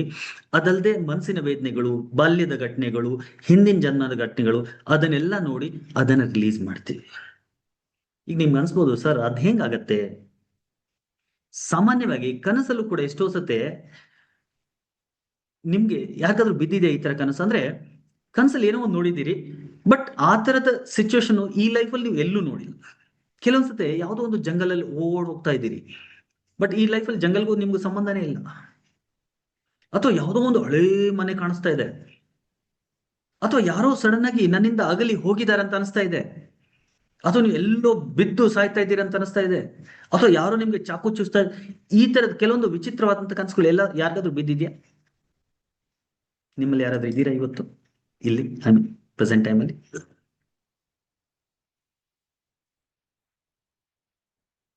ಇನ್ ಕೆಲವ್ರಿಗೆ ಎಸ್, ಕೆಲವ್ರು ಇದ್ದೀರಿ. ಇನ್ ಕೆಲವ್ರಿಗೆ ಹಿಂದಿಂದಲ್ಲ, ಬಟ್ ಫ್ಯೂಚರ್ ಅಲ್ಲಿ ಎಷ್ಟೋ ಜನರಿಗೆ ಫ್ಯೂಚರ್ ಅಲ್ಲಿ ಯಾವುದೋ ಒಂದು ಘಟನೆ ನಡೀತೆ, ಘಟನೆ ಇದೆಲ್ಲ ಆದಂಗಿದೆಯಲ್ಲ ಅಂತ ಅನ್ಸುತ್ತೆ. ಇನ್ ಕೆಲವರಿಗೆ ಕನಸಲ್ಲಿ ಆ ಘಟನೆ ನೋಡ್ತೀರಿ, ಕೆಲವು ದಿನಗಳ ನಂತರ, 1 ಡೇ 2 ಡೇಸ್ 3 ಡೇಸ್ ನಂತರ, ಅಥವಾ ಒಂದು ವಾರದ ನಂತರ, ಅಥವಾ 1 ತಿಂಗಳು 2 ತಿಂಗಳ ನಂತರ ಆ ಘಟನೆ ನಡೆದಿರತ್ತೆ. ನಡೆಯುವಾಗ ನಿಮ್ಗೆ ಹೌದಲ್ಲ ಇದು ನನ್ ಕನಸು ಬಿದ್ದಿತ್ತಲ್ಲ ಅಂತ ಆಗಿದೆ. ಕೆಲವ್ರಿಗೆ ಈ ತರ ಪ್ರಿಮಾನಿಸನ್ಸ್, ಫ್ಯೂಚರ್ ಅಲ್ಲಿ ನಡೆಯುವಂತ ಘಟನೆಗಳನ್ನ ನೋಡ್ತೀರಿ. ಸೊ ಇವೆಲ್ಲ ಕನಸಿನ ಸ್ಥಿತಿಯಲ್ಲಿ ನಾವು ನೋಡ್ತಾ ಇದ್ದೀವಿ, because that is a hypnotic state. ಆ ಹಿಪ್ನಾಟಿಕ್ ಸ್ಟೇಟ್ ಅಲ್ಲಿ ಮನಸ್ಸು ಸಮಯದಲ್ಲಿ ಹಿಂದೆ ಕೂಡ ಹೋಗ್ಬೋದು, ಮನಸ್ಸು ಸಮಯದಲ್ಲಿ ಮುಂದೆ ಕೂಡ ಹೋಗ್ಬೋದು. ಹಿಂದೆ ಹೋದಾಗ ನಾವು age regression, past life regression ಅಂತ ಹೇಳ್ತೀವಿ. ಮುಂದೆ ಹೋದಾಗ ಅದನ್ನ ನಾವು ಫ್ಯೂಚರ್ ಪ್ರೋಗ್ರೆಷನ್ ಅಂತ ಹೇಳ್ತೀವಿ.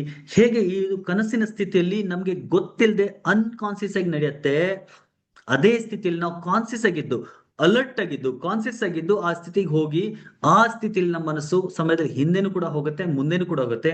ಹಿಂದೆ ಹೋಗೋದಕ್ಕೆ ನಾವು age regression, childhood regression, inner child healing, whom level regression, past life regression ಈ ತರದ ಹೆಸರಲ್ಲಿ ಕರಿತೀವಿ. ಮುಂದೆ ನಾವು ಏನ್ ಫ್ಯೂಚರ್ ಪ್ರೋಗ್ರೆಷನ್ ಮಾಡ್ತೀವಿ ಅದನ್ನ ಫ್ಯೂಚರ್ ಪ್ರೋಗ್ರೆಷನ್, ಮುಂದೆ ಹೋಗಿ ನೋಡುವಂತಹ ಘಟನೆಗಳಿಗೆ ನಾವು ಫ್ಯೂಚರ್ ಪ್ರೋಗ್ರೆಷನ್ ಅಂತ ಹೇಳ್ತೀವಿ. ಸೊ ಈ ಹಿಪ್ನಾಟಿಕ್ ಸ್ಟೇಟ್ ಅಲ್ಲಿ ಪಾಸ್ಟ್ ಕೂಡ ಹೋಗ್ಬೋದು, ಫ್ಯೂಚರ್ ಅಲ್ಲೂ ಕೂಡ ಹೋಗ್ಬೋದು. ಪಾಸ್ಟ್ ಅಲ್ಲಿ ಹೋಗಿ ಪಾಸ್ಟ್ ಅಲ್ಲಿ ನಡೆದಂತ ಘಟನೆಗಳನ್ನ ನೋಡಿ ಅದರ ನೆಗೆಟಿವ್ ಇಂಪ್ರೆಷನ್ ರಿಲೀಸ್ ಮಾಡಿ ಯಾವಾಗ ನೀವು ವಾಪಸ್ ಬರ್ತೀವಿ, ಅವಾಗ ಅಲ್ಲಿಂದ ಏನ್ ತೊಂದರೆ ನಮ್ಗೆ ಇವಾಗ ಬಂದಿದೆ ಅದು ಹೀಲ್ ಆಗತ್ತೆ.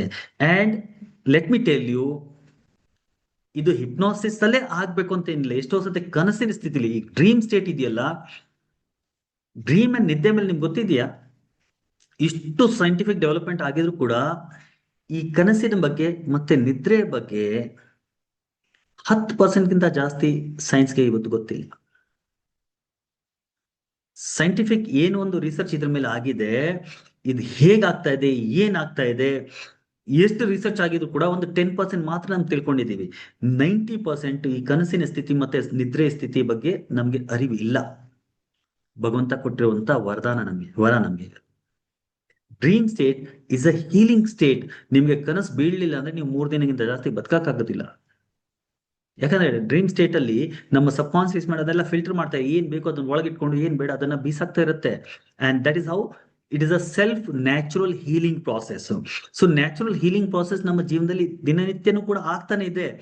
ಆದ್ರೆ ಕೆಲವೊಂದ್ಸತೆ ಯಾವಾಗ ರೆಗ್ಯುಲರ್ ಹೀಲಿಂಗ್ ಆಗ್ತಾ ಇಲ್ಲ, ಅದರಿಂದ ಪ್ರಾಬ್ಲಮ್ ಆಗ್ತಾ ಇದೆ ಅಂತ ಅಂದಾಗ ಅದು ಕೂಡ ನಮ್ಮ ತಪ್ಪು ಭಾವನೆಗಳಿಂದಾನೇ ಆತರ ಆಗ್ತಾ ಇರುವಾಗ ನಾವು ಏನ್ ಮಾಡ್ತೀವಿ, ಅದನ್ನ ಆರ್ಟಿಫಿಷಿಯಲ್ ಆಗಿ, ಹೇಗೆ ಗೌರ್ಮೆಂಟ್ ಆರ್ಟಿಫಿಷಿಯಲ್ ಮಳೆ ಮಾಡ್ಸತ್ತೆ, ಎಷ್ಟೋ ಸತಿ ಮಳೆ ಆಗದೆ ಇರುವಂತ ಕ್ಷೇತ್ರಗಳಲ್ಲಿ ಆರ್ಟಿಫಿಷಿಯಲ್ ಮಳೆ ಮಾಡ್ಸತ್ತೆ, ಅದೇ ತರ ಆರ್ಟಿಫಿಷಿಯಲ್ ಆಗಿ ನಾವು ಆ ಕನಸಿನ ಸ್ಥಿತಿಗೆ ಕರ್ಕೊಂಡು ಹೋಗ್ತೀವಿ.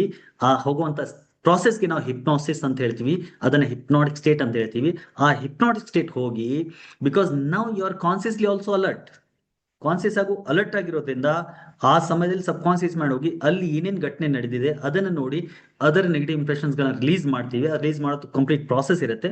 ಆ ಪ್ರಾಸೆಸ್ ಮಾಡಿದಾಗ ಇವಾಗಿರುವಂತ ಪ್ರಾಬ್ಲಮ್ ಹೀಲ್ ಆಗತ್ತೆ. Clear? Let me share PPT. Almost PPT ಇರೋದೆಲ್ಲ explain ಮಾಡ್ಬಿಟ್ಟಿದ್ದೀನಿ.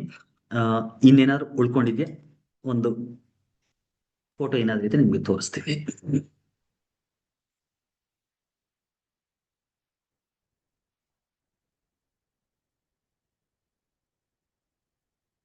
So what is past life ಅಂತ ತಿಳ್ಕೊಂಡ್ವಿ. ಪಾಸ್ಟ್ ಲೈಫ್ ರಿಗ್ರೆಷನ್ ಅಂದ್ರೆ ಏನಂತ ತಿಳ್ಕೊಂಡ್ವಿ. ನಮ್ಮ ಸಬ್ ಕಾನ್ಸಿಯಸ್ ಮೇಲೆ ಇರುವಂತ ಮೆಮರೀಸ್ ನ ರಿಲೀಸ್ ಮಾಡುವಂತ ಪ್ರಾಸೆಸ್, ಇದನ್ನೆಲ್ಲ ಹಿಪ್ನಾಟಿಕ್ ಸ್ಟೇಟ್ ನಾವು ಮಾಡ್ತೀವಿ. ಪಾಸ್ಟ್ ಲೈಫ್ ಪ್ರೂಫ್ಸ್ ಇವೆಲ್ಲ ಬೇಡ, ನಾವು ಈಗಾಗಲೇ ತಿಳ್ಕೊಂಡಿದೀವಿ. ಪಾಸ್ಟ್ ಲೈಫ್ ಇದೆಯೋ ಇಲ್ಲ ಅಂತ ಹೇಳೋದಕ್ಕೆ ಸಾಕಷ್ಟು ಎಕ್ಸಾಂಪಲ್ಸ್ ಇದೆ. ಭಗವದ್ಗೀತೆ ಇದೆ, ಬುದ್ಧನ್ ಜಾತಕ ಕಥೆಗಳಿದಾವೆ, ಮಹಾವೀರ ಜಾತಿ ಸ್ಮರಣೆ ಇದೆ. ಸೊ ಇವೆಲ್ಲ ಪತಂಜಲಿ ಅವರ ಪ್ರತಿ ಪ್ರಸವ ಸಾಧನೆ ಅಂತ ಯೋಗ ಪ್ರದೀಪಂದಲ್ಲಿ ಬರುತ್ತೆ. So these are all proof for the past life ಇದೆ ಅಂತ ಅನ್ನೋದಕ್ಕೆ. ಅದ್ರ ಜೊತೆ ಇವಾಗ ನ್ಯೂ ಏಜ್ ಅಲ್ಲಿ ಆಗಿರುವಂತ ಕೆಲವೊಂದು ಕೆಲಸಗಳು, ಕೆನಡಿಯನ್ ಸೈಕಾಟ್ರಿಸ್ಟ್ ಒಬ್ರು ಡಾಕ್ಟರ್ ಇಯಾನ್ ಸ್ಟೀವೆನ್ಸನ್ ಅಂತಿದ್ದಾರೆ. ಅವರು ಒಂದು ಪುಸ್ತಕ ಬರೆದಿದ್ದಾರೆ, ರೀಇನ್ಕಾರ್ನೇಷನ್ ಅಂಡ್ ಬಯಾಲಜಿ ಅಂತ. ಅದರಲ್ಲೂ ಕೂಡ past life regression, past life ಬಗ್ಗೆ ಅವ್ರು ಮಾತಾಡ್ತಾರೆ. ಅದಲ್ಲದೆ ಬ್ರೈನ್ ವೀಸ್ ಅವರ ಸಾಕಷ್ಟು ಇದ್ರ ಮೇಲೆ ಮಾಡಿರುವಂತ ಕೆಲಸಗಳು ಇವತ್ತು ಪಾಸ್ಟ್ ಲೈಫ್ ಇದೆ ಅನ್ನೋದಕ್ಕೆ proof. Just for your information. So PLR ಹೇಗೆ ವರ್ಕ್ ಆಗತ್ತೆ ಅಂತ, conscious mind, subconscious mind, ಈ ತರ ನಾವು ಇದಕ್ಕೂ ಕೂಡ ಹೋಲಿಸ್ತೀವಿ. Let us not go in this details. So ಈ ತರ ಇದನ್ನ ಒಂದು ಎಕ್ಸಾಂಪಲ್ ಆಗಿ ನಮ್ಮ ಮನಸ್ಸು ಈ ತರ ಇರತ್ತಂತ ಎಕ್ಸಾಂಪಲ್ ಆಗಿ ಅರ್ಥ ಮಾಡ್ಕೊಳ್ಳೋದಾದ್ರೆ, ಈ ಜಾರ್ ತರ ಇದ್ರಲ್ಲಿ ಈ ಮೇಲ್ ಕಲ್ ಇದೆಯಲ್ಲ, ಇದು ನಮ್ಮ ಕಾನ್ಸಿಯಸ್ ಮೈಂಡ್. ಇದ್ರ ಕೆಳಗಡೆ ಏನೇನ್ ನೆನಪುಗಳಿದೆ, ಇದು ನಮ್ಮ ಹಿಂದೆ ನಡೆದಂತ 5-10 ವರ್ಷಗಳಲ್ಲಿ ನಡೆದಂತ ಘಟನೆಗಳು. ಇದು ನಮ್ಮ ಚೈಲ್ಡ್ಹುಡ್. ಬ್ಲೂ ಕಲರ್ಸ್ ಇದೆಯಲ್ಲ, ಇದು ನಮ್ಮ ಚೈಲ್ಡ್ಹುಡ್ ಘಟನೆಗಳಂತ ಅನ್ಕೋಬಹುದು. ಕೆಳಗಡೆ ಕೆಂಪು ಕಲರ್ ಇರೋದು ನಮ್ಮ ವೂಮ್ ಲೆವೆಲ್, ತಾಯಿ ಗರ್ಭದಲ್ಲಿ ಇದ್ದಾಗ ನಾವು ಏನ್ ಅನುಭವ ಮಾಡಿರ್ತೀವಿ ಅದಿರತ್ತೆ ಅಂತ ಅನ್ಕೊಳ್ಳೋಣ. ಇದ್ರ ಕೆಳಗಡೆ ಮರಳು ಏನಿದೆ ಅದೆಲ್ಲ ನಮ್ಮ ಹಿಂದಿನ ಸಾವಿರಾರು ಜನ್ಗಳು. ಸೊ ಈ ತರ ನಮ್ಮ ಸಬ್ ಕಾನ್ಸಿಯಸ್ ಮೈಂಡ್ ಸಾಕಷ್ಟು ಲೇಯರ್ಸ್ ಇರುತ್ತೆ. ಆ ಸಬ್ ಕಾನ್ಸಿಯಸ್ ಮೈಂಡ್ ಈ ರೀತಿ ನೆನಪುಗಳು ಇರತ್ತಂತ ಒಂದು ಎಕ್ಸಾಂಪಲ್ ಅಷ್ಟೇ, ಅರ್ಥ ಮಾಡ್ಕೊಳ್ಳಿಕ್ಕೆ. ಸೊ ಹಿಪ್ನೋಸಿಸ್, ಇದು ಹಿಪ್ನಾಟಿಕ್ ಸ್ಟೇಟ್ ಅಂತ ನಾವು ಏನ್ ಹೇಳ್ತೀವಿ. Beta state is awaken state. ಅದಾದ್ಮೇಲೆ ಆಲ್ಫಾ ಸ್ಟೇಟ್, ಇದನ್ನೇ ನಾವು ಡ್ರೀಮ್ ಸ್ಟೇಟ್ ಅಂತ ಹೇಳ್ತೀವಿ. ಇದೇ ಸ್ಥಿತಿಯನ್ನು ನಾವು ಹಿಪ್ನೋಸಿಸ್ ಅಥವಾ ಹಿಪ್ನಾಟಿಕ್ ಸ್ಟೇಟ್ ಅಂತ ಕೂಡ ಹೇಳ್ತೀವಿ. ಈ ಸ್ಥಿತಿಯಲ್ಲಿ ನಮ್ಗೆ ಹೀಲಿಂಗ್ ಆಗ್ತದೆ. ಸೊ ಪಾಸ್ಟ್ ಲೈಫ್ ರಿಗ್ರೆಷನ್ ಥೆರಪಿನ ಯಾವ್ಯಾವುದಕ್ಕೆ ನಾವು ಅಪ್ಲೈ ಮಾಡಬಹುದು? ಯಾವುದೇ ರೀತಿಯ ಫಿಸಿಕಲ್ ಏಲ್ಮೆಂಟ್ಸ್, ದೇಹದಲ್ಲಿ ಇರುವಂತಹ ಕಾಯಿಲೆಗಳು ಯಾವುದಕ್ಕೆ ಮೆಡಿಕಲಿ ಏನು ಕಾರಣ ಇಲ್ದೇನೆ, ಎಷ್ಟೋ ಡಾಕ್ಟರ್ ಹತ್ರ ತೋರಿಸ್ತೀರಿ, ಎಲ್ಲ ಡಾಕ್ಟರ್ ಹೇಳ್ತಾರೆ ಏನು ತೊಂದರೆ ಇಲ್ಲಪ್ಪ ನಿಂಗೆ, ಆದ್ರೂ ಕೂಡ ತೊಂದರೆ ಇದ್ದಾಗ ಎಲ್ಲೋ ಒಂದ್ ಕಡೆ ಸಬ್ ಕಾನ್ಸಿಯಸ್ ಮೈಂಡ್ ಇರುವಂತ ಕಾರಣ ಇರುತ್ತೆ. ಸೊ ಅದಕ್ಕೆ ಪಾಸ್ಟ್ ಲೈಫ್ ನ ಅಪ್ಲೈ ಮಾಡಬಹುದು.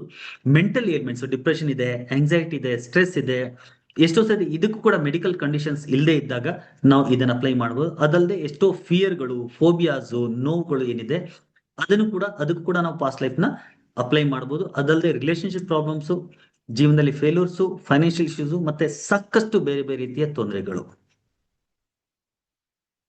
ಪಾಸ್ಟ್ ಲೈಫ್ ರಿಗ್ರೆಷನ್ ಥೆರಪಿಯಿಂದ ಫಿಯರ್ ಅಂಡ್ ಫೋಬಿಯಾಸ್ ಹೀಲ್ ಮಾಡಬಹುದು, ಕ್ರಾನಿಕ್ ಡಿಪ್ರೆಷನ್ ಗಳನ್ನು ಹೀಲ್ ಮಾಡಬಹುದು, ಕಂಟಿನ್ಯೂಸ್ ಫೇಲ್ಯೂರ್ಸ್ ಗಳನ್ನು ಹೀಲ್ ಮಾಡಬಹುದು, ಆಂಗ್ಸೈಟಿ ಅಟ್ಯಾಕ್ ಗಳನ್ನು ಹೀಲ್ ಮಾಡಬಹುದು, ಬಾಲ್ಯದಲ್ಲಿ ನಡೆದಂತ ಘಟನೆಗಳು, ಅಬ್ಯೂಸ್, ಅದನ್ನ ಹೀಲ್ ಮಾಡಬಹುದು, chronic neck and back pain.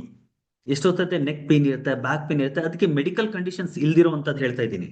So ಅಂತದಕ್ಕೆಲ್ಲ ಪಾಸ್ಟ್ ಲೈಫ್ ನ ಅಪ್ಲೈ ಮಾಡಬಹುದು. Issues of unworthiness and guilt, ಎಷ್ಟೋ ತುಂಬಾ ಗಿಲ್ಟ್ ಇರುತ್ತೆ, ನಾನು ಏನಕ್ಕೂ ವರ್ದಿ ಇಲ್ಲ, ಐ ಆಮ್ ವೇಸ್ಟ್ ಬಾಡಿ ಅಂತ ಈ ತರ ಭಾವಗಳಿರುತ್ತೆ. ಇನ್ಫೀರಿಯಾರಿಟಿ ಕಾಂಪ್ಲೆಕ್ಸ್ ಇರುತ್ತೆ, low self esteem, lack of confidence, insecurity, self image ತುಂಬಾ ಪೂರ್ ಆಗಿರುತ್ತೆ, memory concentration problem, obsessive thoughts. ಎಷ್ಟೋ ಜನರಿಗೆ ತುಂಬಾ ಅಬ್ಸೆಸಿವ್ ಥಾಟ್ಸ್ ಬರುತ್ತೆ, ಅದು ಕೂಡ ನಾವು ಪಾಸ್ಟ್ ಲೈಫ್ ರಿಗ್ರೆಷನ್ ಥೆರಪಿಯಿಂದ ಹೀಲ್ ಮಾಡಬಹುದು. ಬ್ಲಾಕ್ಡ್ ಅಂಡ್ ಸಪ್ರೆಸ್ಡ್ ಫೀಲಿಂಗ್ಸ್ ಇರುತ್ತೆ, ನಿದ್ರಾಹೀನತೆ, insomnia problem, alcoholism and other addictions. ಎಷ್ಟೋ ಸರಿ ಅಡಿಕ್ಷನ್ಸ್ ಕೂಡ ನಾವು ಪಾಸ್ಟ್ ಲೈಫ್ ರಿಗ್ರೆಷನ್ ಥೆರಪಿಯಿಂದ ಹೀಲ್ ಮಾಡಬಹುದು. ಮತ್ತೆ fear of intimacy, uncontrolled anger and grief, fertility and pregnancy problem. ಎಷ್ಟೋ ಜನಕ್ಕೆ ಮಕ್ಕಳು ಆಗದೆ ಇರೋದಕ್ಕೂ ಕೂಡ ಎಷ್ಟೋ ಸತಿ ಪಾಸ್ಟ್ ಲೈಫ್ ಕಾರಣಗಳಿರುತ್ತೆ. ಸೊ ಪಾಸ್ಟ್ ಲೈಫ್ ರಿಗ್ರೆಷನ್ ಥೆರಪಿಯಿಂದ ಮಕ್ಕಳು ಆಗದೆ ಇರೋದಕ್ಕೂ ಕೂಡ ನಾವು ಸೊಲ್ಯೂಷನ್ ಹುಡುಕ್ಬಹುದು. ಕ್ಲಿಯರ್? ಸೊ ಈ ತರ ಇಲ್ಲಿ ಕೆಲವೊಂದು ಮಾತ್ರ ನಾನು ಲಿಸ್ಟ್ ಮಾಡಿದ್ದೀನಿ. ಈ ತರ ಸಾವಿರಾರು ಪ್ರಾಬ್ಲಮ್ ಗಳಿಗೆ ನಾವು ಪಾಸ್ಟ್ ಲೈಫ್ ರಿಗ್ರೆಷನ್ ಥೆರಪಿಯಿಂದ ಹೀಲ್ ಮಾಡಬಹುದು. ಸೊ ಕನ್ಕ್ಲೂಷನ್ ಇಷ್ಟೇನೆ. ಇವಾಗ ಇದರಲ್ಲಿ ನಿಮ್ಮಲ್ಲಿ ಎಷ್ಟು ಜನರಿಗೆ ಸರ್ ನನಗೆ ಈ ತರ ಪ್ರಾಬ್ಲಮ್ ಇದೆ, ನನಗೆ ಹೀಲಿಂಗ್ ಬೇಕು ಅನ್ನೋರಿದ್ದೀರಿ, ಎಷ್ಟು ಜನ ನಿಮ್ಮಲ್ಲಿ I want to learn the therapy and understand this therapy and life deeply ಅಂತಿದ್ದೀರಿ? Let me know in the chat box. ನಿಮ್ಮಲ್ಲಿ ಎಷ್ಟು ಜನ ಸರ್ ನನಗೆ ಕಲಿಯೋ ಇಂಟ್ರೆಸ್ಟ್ ಇಲ್ಲ, I just want to get heal, ನನಗೆ ಈ ತರ ಪ್ರಾಬ್ಲಮ್ ಇದೆ, ಅದಕ್ಕೇನೋ ಸೊಲ್ಯೂಷನ್ ಸಿಗ್ತಾ ಇಲ್ಲ, ನಿಮ್ಮಿಂದ ಹೀಲಿಂಗ್ ಬೇಕು ಅನ್ನೋರು ಎಷ್ಟು ಜನ ಇದ್ದೀರಿ? ಐ ವಾಂಟ್ ಹೀಲಿಂಗ್ ಅಂತ ಟೈಪ್ ಮಾಡಿ, ಅಥವಾ ಹೀಲಿಂಗ್ ಅಂತ ಟೈಪ್ ಮಾಡಿ. ಯಾರು ಕಲಿಬೇಕು ಅಂತಿದ್ದೀರಿ just type I want to learn ಅಂತ ಲರ್ನ್ ಅಂತ ಟೈಪ್ ಮಾಡಿ. Just type learn in the chat box.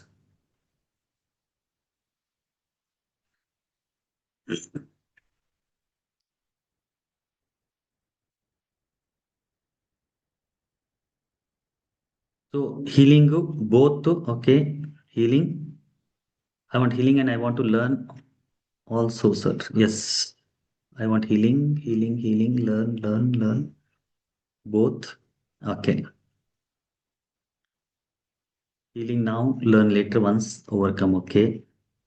Healing and learn. Okay.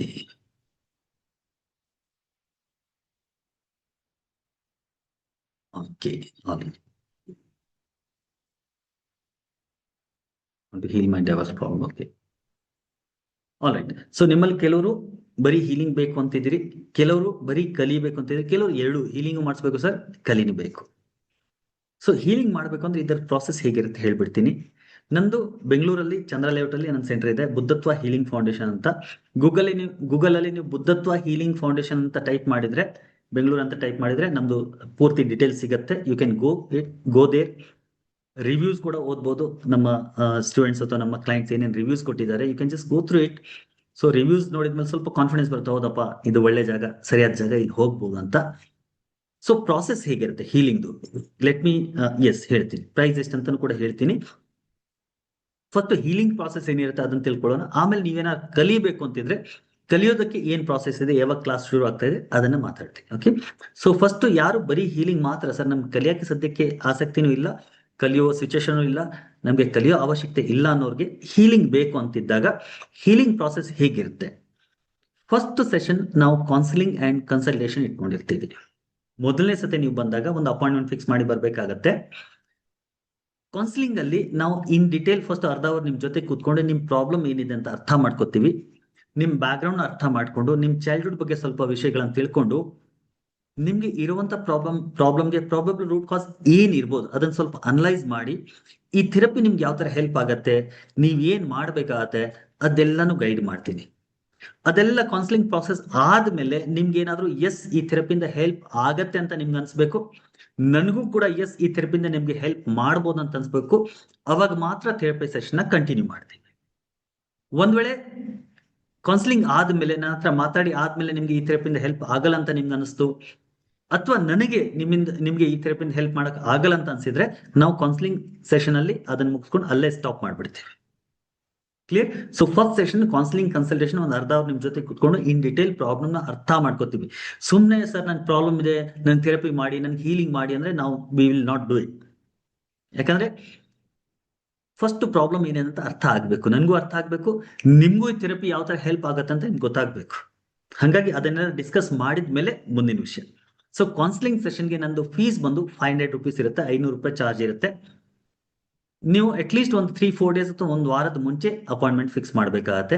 ನನ್ನ ನಂಬರ್ ಕೂಡ ಮುಂದೆ ಕೊಡ್ತೀನಿ, ಆ ನಂಬರ್ಗೆ ನೀವು ವಾಟ್ಸಪ್ ಮಾಡಿದ್ರೆ ಸಾಕು. ಇವಾಗ ನೀವು ಯಾರ್ಯಾರು ನಿಮ್ಗೆ ಪ್ರಾಬ್ಲಮ್ ಇದೆ, ನೀವು ನನಗೆ ನಿಮ್ಗೆ ಈ ಪ್ರಾಬ್ಲಮ್ ಇದೆ ಮತ್ತೆ ನಿಮ್ಮ ಹೆಸರು ಡೀಟೇಲ್ಸ್ ನೀವು ನನಗೆ ವಾಟ್ಸಪ್ ಮಾಡಿಬಿಟ್ರೆ ನೆಕ್ಸ್ಟ್ 2-3 ದಿನಗಳಲ್ಲಿ ನನಗೆ ಯಾವಾಗ ಫ್ರೀ ಇರುತ್ತೆ ಅವಾಗ ನಾನೇ ಫೋನ್ ಮಾಡಿ ನಿಮ್ಮ ಹತ್ರ ಮಾತಾಡಿ, ಫಸ್ಟ್ ಫೋನಲ್ಲಿ ಮಾತಾಡ್ತೀವಿ. ಫೋನಲ್ಲಿ ಮಾತಾಡಿದ ಮೇಲೆ ಕೌನ್ಸಿಲಿಂಗ್ ಸೆಷನ್ ಬೇಕು ಬೇಡ ಅಂತ ಫೋನಲ್ಲಿ ಡಿಸೈಡ್ ಮಾಡ್ತೀವಿ ಫಸ್ಟ್. ಓಕೆ, ಫೋನಲ್ಲಿ ಫಸ್ಟ್ ಡಿಸ್ಕಷನ್ ಮಾಡಿ ಕೌನ್ಸಿಲಿಂಗ್ ಸೆಷನ್ ಬೇಕು ಅಂತ ಅನ್ಸಿದ್ರೆ ಮಾತ್ರ ಕೌನ್ಸಿಲಿಂಗ್ ಅಪಾಯಿಂಟ್ಮೆಂಟ್ ಕೊಡ್ತೀನಿ, ಅವಾಗ ನೀವು ಬರಬೇಕು, ಅಥವಾ ಆನ್ಲೈನ್ ಕೂಡ ಮಾಡಬಹುದು. ಕೌನ್ಸಿಲಿಂಗ್ ಮಾಡೋಣ, ಅದಾದ್ಮೇಲೆ ಮುಂದಿನ ವಿಷಯ. ಸೊ ಫೋನಲ್ಲಿ ಮಾತಾಡಕ್ಕೆ ಏನು ಚಾರ್ಜ್ ಇಲ್ಲ, ನೀವು ನಿಮ್ಮ ಡೀಟೇಲ್ಸ್ ಕಳಿಸ್ಬಿಟ್ರೆ ನಾನೇ ಕಾಲ್ ಮಾಡಿ ನಿಮ್ಮ ಹತ್ರ ಮಾತಾಡ್ತೀನಿ, ನಿಮ್ಗೆ ಏನ್ ಪ್ರಾಬ್ಲಮ್ ಇದೆ, ಯಾವಾಗಿಂದಿದೆ, ಯಾವ ತರ ಈ ಥೆರಪಿ ನಿಮ್ಗೆ ಹೆಲ್ಪ್ ಆಗ್ಬೋದು. ಸ್ವಲ್ಪ ಫೋನಲ್ಲಿ ಒಂದು 2-3 ನಿಮಿಷ ಮಾತಾಡಿ ಆದ್ಮೇಲೆ ನಿಮ್ಗೆ ಕೌನ್ಸಿಲಿಂಗ್ ಮಾಡಬೇಕು ಅಂತ ಅನ್ಸಿದ್ರೆ ಕೌನ್ಸಿಲಿಂಗ್ ಅಪಾಯಿಂಟ್ಮೆಂಟ್ ಕೊಡ್ತೀನಿ. ಆ ಕೌನ್ಸಿಲಿಂಗ್ ಅಪಾಯಿಂಟ್ಮೆಂಟ್ ತಗೊಂಡು ನೀವು ಕೌನ್ಸಿಲಿಂಗ್ ಬಂದಾಗ ಅರ್ಧ ಅವರ್ ನಿಮ್ ಜೊತೆ ಕುತ್ಕೊಂಡು ಕೌನ್ಸಿಲಿಂಗ್ ಮಾಡ್ತೀವಿ. ಆ ಕೌನ್ಸಿಲಿಂಗ್ ಫೀಸು 500 rupees ಇರುತ್ತೆ. ಅದ್ ಆದ್ಮೇಲೆ ಥೆರಪಿಗೆ ಬೇರೆ ಬೇರೆ ಸೆಷನ್ಸ್ ಇರುತ್ತೆ. ಅಂದ್ರೆ ಕೆಲವರಿಗೆ 1-2-3 ಸೆಷನ್ ಸರಿ ಹೋಗ್ಬೋದು, ಕೆಲವರಿಗೆ 4-5 ಸೆಷನ್ ಬೇಕಾಗ್ಬೋದು, ಕೆಲವ್ರಿಗೆ ಇನ್ನೂ ಜಾಸ್ತಿ ಬೇಕಾಗ್ಬೋದು, ಕೆಲವ್ರು ಇನ್ನೂ ನನಗೆ ರೆಗ್ಯುಲರ್ ಮೆಂಟರ್ಶಿಪ್ ಬೇಕು ಅಂತಾನೆ ಇರ್ಬೋದು. ಸೊ ಡಿಪೆಂಡಿಂಗ್ ಆನ್ ದಟ್ ಅದ್ರ ಮೇಲೆ ಚಾರ್ಜಸ್ ಇರುತ್ತೆ. ಓಕೆ, ಸೊ ಆ ಚಾರ್ಜಸ್ ಗಳನ್ನೆಲ್ಲ ನಾವು ಕೌನ್ಸಿಲಿಂಗ್ ಸೆಷನ್ ಅಲ್ಲಿ ಮಾತಾಡ್ತೀವಿ. ಕ್ಲಿಯರ್? ಸೊ ಇದು for them who wants healing. ಯಾರ್ಯಾರಿಗೆ ಹೀಲಿಂಗ್ ಬೇಕು ಅವರು ನನಗೆ ನಿಮ್ಮ ಡೀಟೇಲ್ಸ್ ವಾಟ್ಸಪ್ ಮಾಡಿದ್ರೆ ನಾನು ಮುಂದಿನ 2-3 ದಿನಗಳಲ್ಲಿ ನನಗೆ ಯಾವಾಗ ಬಿಡುವು ಇರುತ್ತೆ ಅವಾಗ ನಿಮ್ಮ ಹತ್ರ ಕಾಲ್ ಮಾಡಿ ಮಾತಾಡ್ತೀನಿ. ಮಾತಾಡಿ ಆದ್ಮೇಲೆ ಅಪಾಯಿಂಟ್ಮೆಂಟ್ ಫಿಕ್ಸ್ ಮಾಡಿ ಕೌನ್ಸಿಲಿಂಗ್ ಸೆಷನ್ ಮಾಡಿ ಅದಾದ್ಮೇಲೆ ಕೌನ್ಸಿಲಿಂಗ್ ಆದ್ಮೇಲೆ ಅದನ್ನ ಮುಂದೆ ವರ್ಸೋದು. ಇನ್ನು ಯಾರಿಗೆ ಕಲಿಬೇಕು ಅನ್ನೋರಿದ್ದೀರಿ ಅವ್ರಿಗೆ ಮಾತ್ರ ಲೆಟ್ ಮಿ ಎಕ್ಸ್ಪ್ಲೇನ್ ನಾವು ಏನೇನು ಕಲಿತೀವಿ ಅಂತ ಈ ಒಂದು ಕೋರ್ಸ್ ಅಲ್ಲಿ. Those who want to learn this, for them this now,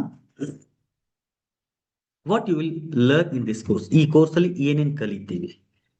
complete understanding of the mind. First ಮನಸ್ಸನ್ನ ಇನ್ನು ಡಿಟೇಲ್ ಆಗಿ, ಇವತ್ತು ಬರೀ ಸರ್ಫೇಸ್ ಲೆವೆಲ್ ಮಾತ್ರ ಟಚ್ ಮಾಡಿದೀವಿ. ಆಳವಾಗಿ ಮನಸ್ಸನ್ನ ಅರ್ಥ ಮಾಡ್ಕೋತೀವಿ, ಬೇರೆ ಬೇರೆ ರೀತಿಯಲ್ಲಿ ಅರ್ಥ ಮಾಡ್ಕೋತೀವಿ. ಡೇ ಟು ಡೇ ಲೈಫ್ ಅಲ್ಲಿ ನಾವು ಅದನ್ನ ಹೇಗೆ ಯೂಸ್ ಮಾಡ್ತಾ ಇದ್ದೀವಿ, ಸೈನ್ಸ್ ಅದ್ರ ಬಗ್ಗೆ ಏನ್ ಹೇಳ್ತಾ ಇದೆ, ಅಧ್ಯಾತ್ಮ ಅದ್ರ ಬಗ್ಗೆ ಏನ್ ಹೇಳ್ತಾ ಇದೆ, ನಾವು ಅದನ್ನ ಯಾವ ತರ ಅರ್ಥ ಮಾಡ್ಕೋತಾ ಇದೀವಿ, ಅದೆಲ್ಲಾನು ಇನ್ ಡಿಟೇಲ್ ಮನಸ್ಸನ್ನ ಅರ್ಥ ಮಾಡ್ಕೋ. ಯಾಕಂದ್ರೆ ಮನಸ್ಸನ್ನ ಅರ್ಥ ಮಾಡ್ಕೊಂಡ್ಬಿಟ್ರೆ ಪೂರ್ತಿ ಜಗತ್ತನ್ನ ಅರ್ಥ ಮಾಡ್ಕೋಬಹುದು. ಸೊ ಮೈಂಡ್ ನ ಡಿಟೇಲ್ಡ್ ಆಗಿ ಅರ್ಥ ಮಾಡ್ಕೋತೀವಿ.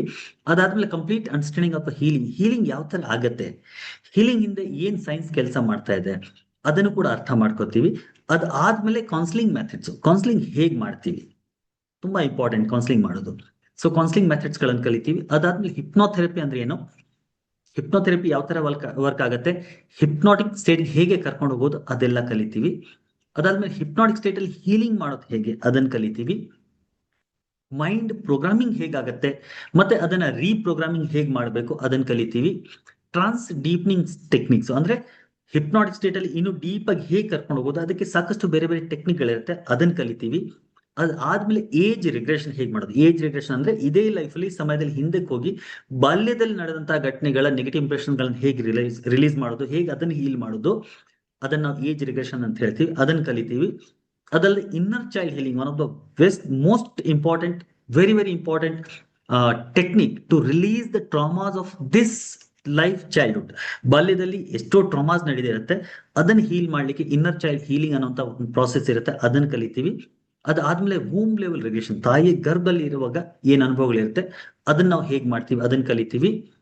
ಅದಾದ್ಮೇಲೆ ಪಾಸ್ಟ್ ಲೈಫ್ ರಿಗ್ರೆಷನ್, ಹಿಂದಿನ ಜನ್ಮಕ್ಕೆ ಹೇಗೆ ಕರ್ಕೊಂಡು ಹೋಗೋದು, ಅದಕ್ಕೆ ಸಾಕಷ್ಟು ಬೇರೆ ಬೇರೆ ಟೆಕ್ನಿಕ್ಸ್ ಇರುತ್ತೆ. ಸುಮಾರು 5-6 ಬೇರೆ ಬೇರೆ ರೀತಿಯ ಟೆಕ್ನಿಕ್ ಗಳನ್ನು ಕಲಿತೀವಿ ಪಾಸ್ಟ್ ಲೈಫ್ ರಿಗ್ರೆಷನ್ ಮಾಡೋದು. ಅದಲ್ಲದೆ healing and reprogramming past life ನ ಹೇಗೆ ಹೀಲ್ ಮಾಡೋದು, ಹೇಗೆ ಬರೀ knowing your past life is not important, ಬರೀ ತಿಳ್ಕೊಂಡು ಪ್ರಯೋಜನ ಇಲ್ಲ, ಅದನ್ನ ಹೀಲ್ ಮಾಡ್ಬೇಕು. ಎಷ್ಟೋ ಜನ ಪಾಸ್ಟ್ ಲೈಫ್ ರಿಗ್ರೆಷನ್ ಮಾಡೋರು ಕೂಡ ಬರೀ ಪಾಸ್ಟ್ ಲೈಫ್ ಅಲ್ಲಿ ಹೀಗಿದ್ದೆ ಹಾಗಿದೆ ಅಂತ ನೋಡಿ ಬಂದ್ಬಿಡ್ತಾರೆ, ಬಟ್ ಅದನ್ನ ಹೀಲ್ ಮಾಡೋದು ಹೇಗೆ ಅಂತ ಗೊತ್ತಿರಲ್ಲ. You have to reprogram that past life. So ಅದನ್ನ ರೀಪ್ರೋಗ್ರಾಮ್ ಹೇಗೆ ಮಾಡೋದು, ಅದನ್ನ ಹೀಲ್ ಹೇಗೆ ಮಾಡೋದು, ಆ ಹೀಲಿಂಗ್ ಸ್ಟೆಪ್ಸ್ ಏನಿದೆ ಅದನ್ನೆಲ್ಲ ಕಲಿತೀವಿ. ಅದಲ್ಲದೆ ಹೀಲಿಂಗ್ ಮಲ್ಟಿಪಲ್ ಪಾಸ್ಟ್ ಲೈಫ್, ಎಷ್ಟೋ ಪ್ರಾಬ್ಲಮ್ಗಳು ಒಂದೇ ಜನ್ಮದಿಂದ ಬಂದಿರಲ್ಲ, ಸಾಕಷ್ಟು 2, 3, 5, 10 ಹಿಂದಿನ ಜನ್ಮಗಳಿಂದ ನಾವು ಪ್ರಾಬ್ಲಮ್ ಗಳನ್ನ ಕ್ಯಾರಿ ಮಾಡಿರ್ತೀವಿ. ಸೊ ಈ ಮಲ್ಟಿಪಲ್ ಪಾಸ್ಟ್ ಲೈಫ್ ಗಳನ್ನ ನಾವು ಹೇಗೆ ಹೀಲ್ ಮಾಡ್ತೀವಿ. ಅದಲ್ಲದೆ ಲೈಫ್ ಬಿಟ್ವೀನ್ ಲೈಫ್, 2 ಜನ್ಮಗಳ ಮಧ್ಯದಲ್ಲಿ, ಹಿಂದಿನ ಜನ್ಮ ಮುಗಿತು, ಈ ಜನ್ಮ ಇನ್ನೂ ಆಗಿಲ್ಲ, ಆ ಮಧ್ಯದಲ್ಲಿ ನಾವು ಎಲ್ಲಿರ್ತೀವಿ ಅದನ್ನ LBL ಅಥವಾ ಲೈಫ್ ಬಿಟ್ವೀನ್ ಲೈಫ್ ಅಂತ ಹೇಳ್ತೀವಿ, ಅದನ್ನ ಹೇಗೆ ಮಾಡೋದು ಅದನ್ನು ಕೂಡ ಕಲಿತೀವಿ. Then near death experience, one of the very beautiful experience. ಸಾವಿನ ಹತ್ರ ಇರುವಾಗ ನಮ್ಗೆ ಯಾವ ತರ ಭಾವಗಳಿರುತ್ತೆ, ನಮ್ಗೆ ಯಾವ ತರ ಫೀಲ್ ಆಗುತ್ತೆ, ಆ ನಿಯರ್ ಡೆತ್ ಎಕ್ಸ್ಪೀರಿಯನ್ಸ್ ನಾವು ಹೇಗ್ ಮಾಡ್ತೀವಿ ಅದನ್ನು ಕೂಡ ನಾವು ಕಲಿತೀವಿ. ಯಾವ ಕೇಸಲ್ಲಿ ಅದ್ ಮಾಡ್ಬೇಕು, ಎಲ್ಲಿ ಅದರ ಅವಶ್ಯಕತೆ ಇದೆ, ಎಲ್ಲಿ ಅವಶ್ಯಕತೆ ಇಲ್ಲ, ಅದೆಲ್ಲ ಇನ್ ಡಿಟೇಲ್ ನಾವು ಒಂದೊಂದು ಸ್ಟೆಪ್, ಒಂದೊಂದು ಚಾಪ್ಟರ್ ನಾವು ತಗೋತಾ ಇದ್ದಂಗೆ ಅಥವಾ ಒಂದೊಂದು ಟಾಪಿಕ್ ನಾವು ತಗೋತಾ ಇದ್ದಂಗೆ ಇನ್ ಡಿಟೇಲ್ ಅದನ್ನ ಅರ್ಥ ಮಾಡ್ಕೋತಾ ಹೋಗ್ತೀವಿ. ಓಕೆ, ಇಲ್ಲಿ ಜಸ್ಟ್ ಹೇಳ್ತಾ ಇದ್ದೀನಿ ಏನು ಕಲಿತೀವಿ ಅಂತ, ಬಟ್ ಅಲ್ಲಿ ಯಾವ ಕೇಸಲ್ಲಿ ಯಾವ್ದನ್ನ ಮಾಡ್ಬೇಕು ಅದನ್ನು ಕೂಡ ನಾವು ತಿಳ್ಕೊತಾ ಹೋಗ್ತೀವಿ. Okay, then future life progression ಎಲ್ಲಿ ಮಾಡಬೇಕು, ಯಾವಾಗ ಮಾಡಬೇಕು, ಯಾಕೆ ಮಾಡಬೇಕು ಅದನ್ನೆಲ್ಲ ಕಲಿತೀವಿ, ಹೇಗೆ ಮಾಡಬೇಕು ಅದನ್ನೆಲ್ಲ ಕಲಿತೀವಿ. ಅದಲ್ಲದೆ ಸ್ಟೂಡೆಂಟ್ಸ್ ಎಂಪವರ್ಮೆಂಟ್ ಥ್ರೂ ಹಿಪ್ನೋಸಿಸ್ ಇಂದ ನಾವು ಮಕ್ಕಳಿಗೆ ಯಾವ ತರ ಹೆಲ್ಪ್ ಮಾಡ್ಬೋದು, ಅವರ ಮೆಮೊರಿ ಕಾನ್ಸಂಟ್ರೇಷನ್ ಜಾಸ್ತಿ ಮಾಡ್ಬೋದು, ಅವ್ರಿಗಿರುವಂತ ಫಿಯರ್ ಫೋಬಿಯಾಸ್ ನ ರಿಲೀಸ್ ಮಾಡ್ಬೋದು, ಎಕ್ಸಾಮ್ ಫೋಬಿಯಾಗಳನ್ನ ರಿಲೀಸ್ ಮಾಡಬಹುದು. ಅದಲ್ಲದೆ ಎಷ್ಟೋ ಮಕ್ಕಳಿಗೆ ಕೆಲವೊಂದು ಸಬ್ಜೆಕ್ಟ್ ತುಂಬಾ ಡಿಫಿಕಲ್ಟ್ ಅಂತ ಅನ್ಸುತ್ತೆ, ಅದನ್ನ ಹೇಗೆ ಅವ್ರ ಸಬ್ ಕಾನ್ಸಿಯಸ್ ಮೈಂಡ್ ಇಂದ ಅದನ್ನ ಚೇಂಜ್ ಮಾಡಬೇಕು, ಅದನ್ನೆಲ್ಲ ನಾವು ಮಕ್ಕಳಿಗೆ ಯಾವ ತರ ಈ ಒಂದು ಥೆರಪಿಯಿಂದ ಹೆಲ್ಪ್ ಮಾಡೋದು ಅದನ್ನು ಕಲಿತೀವಿ.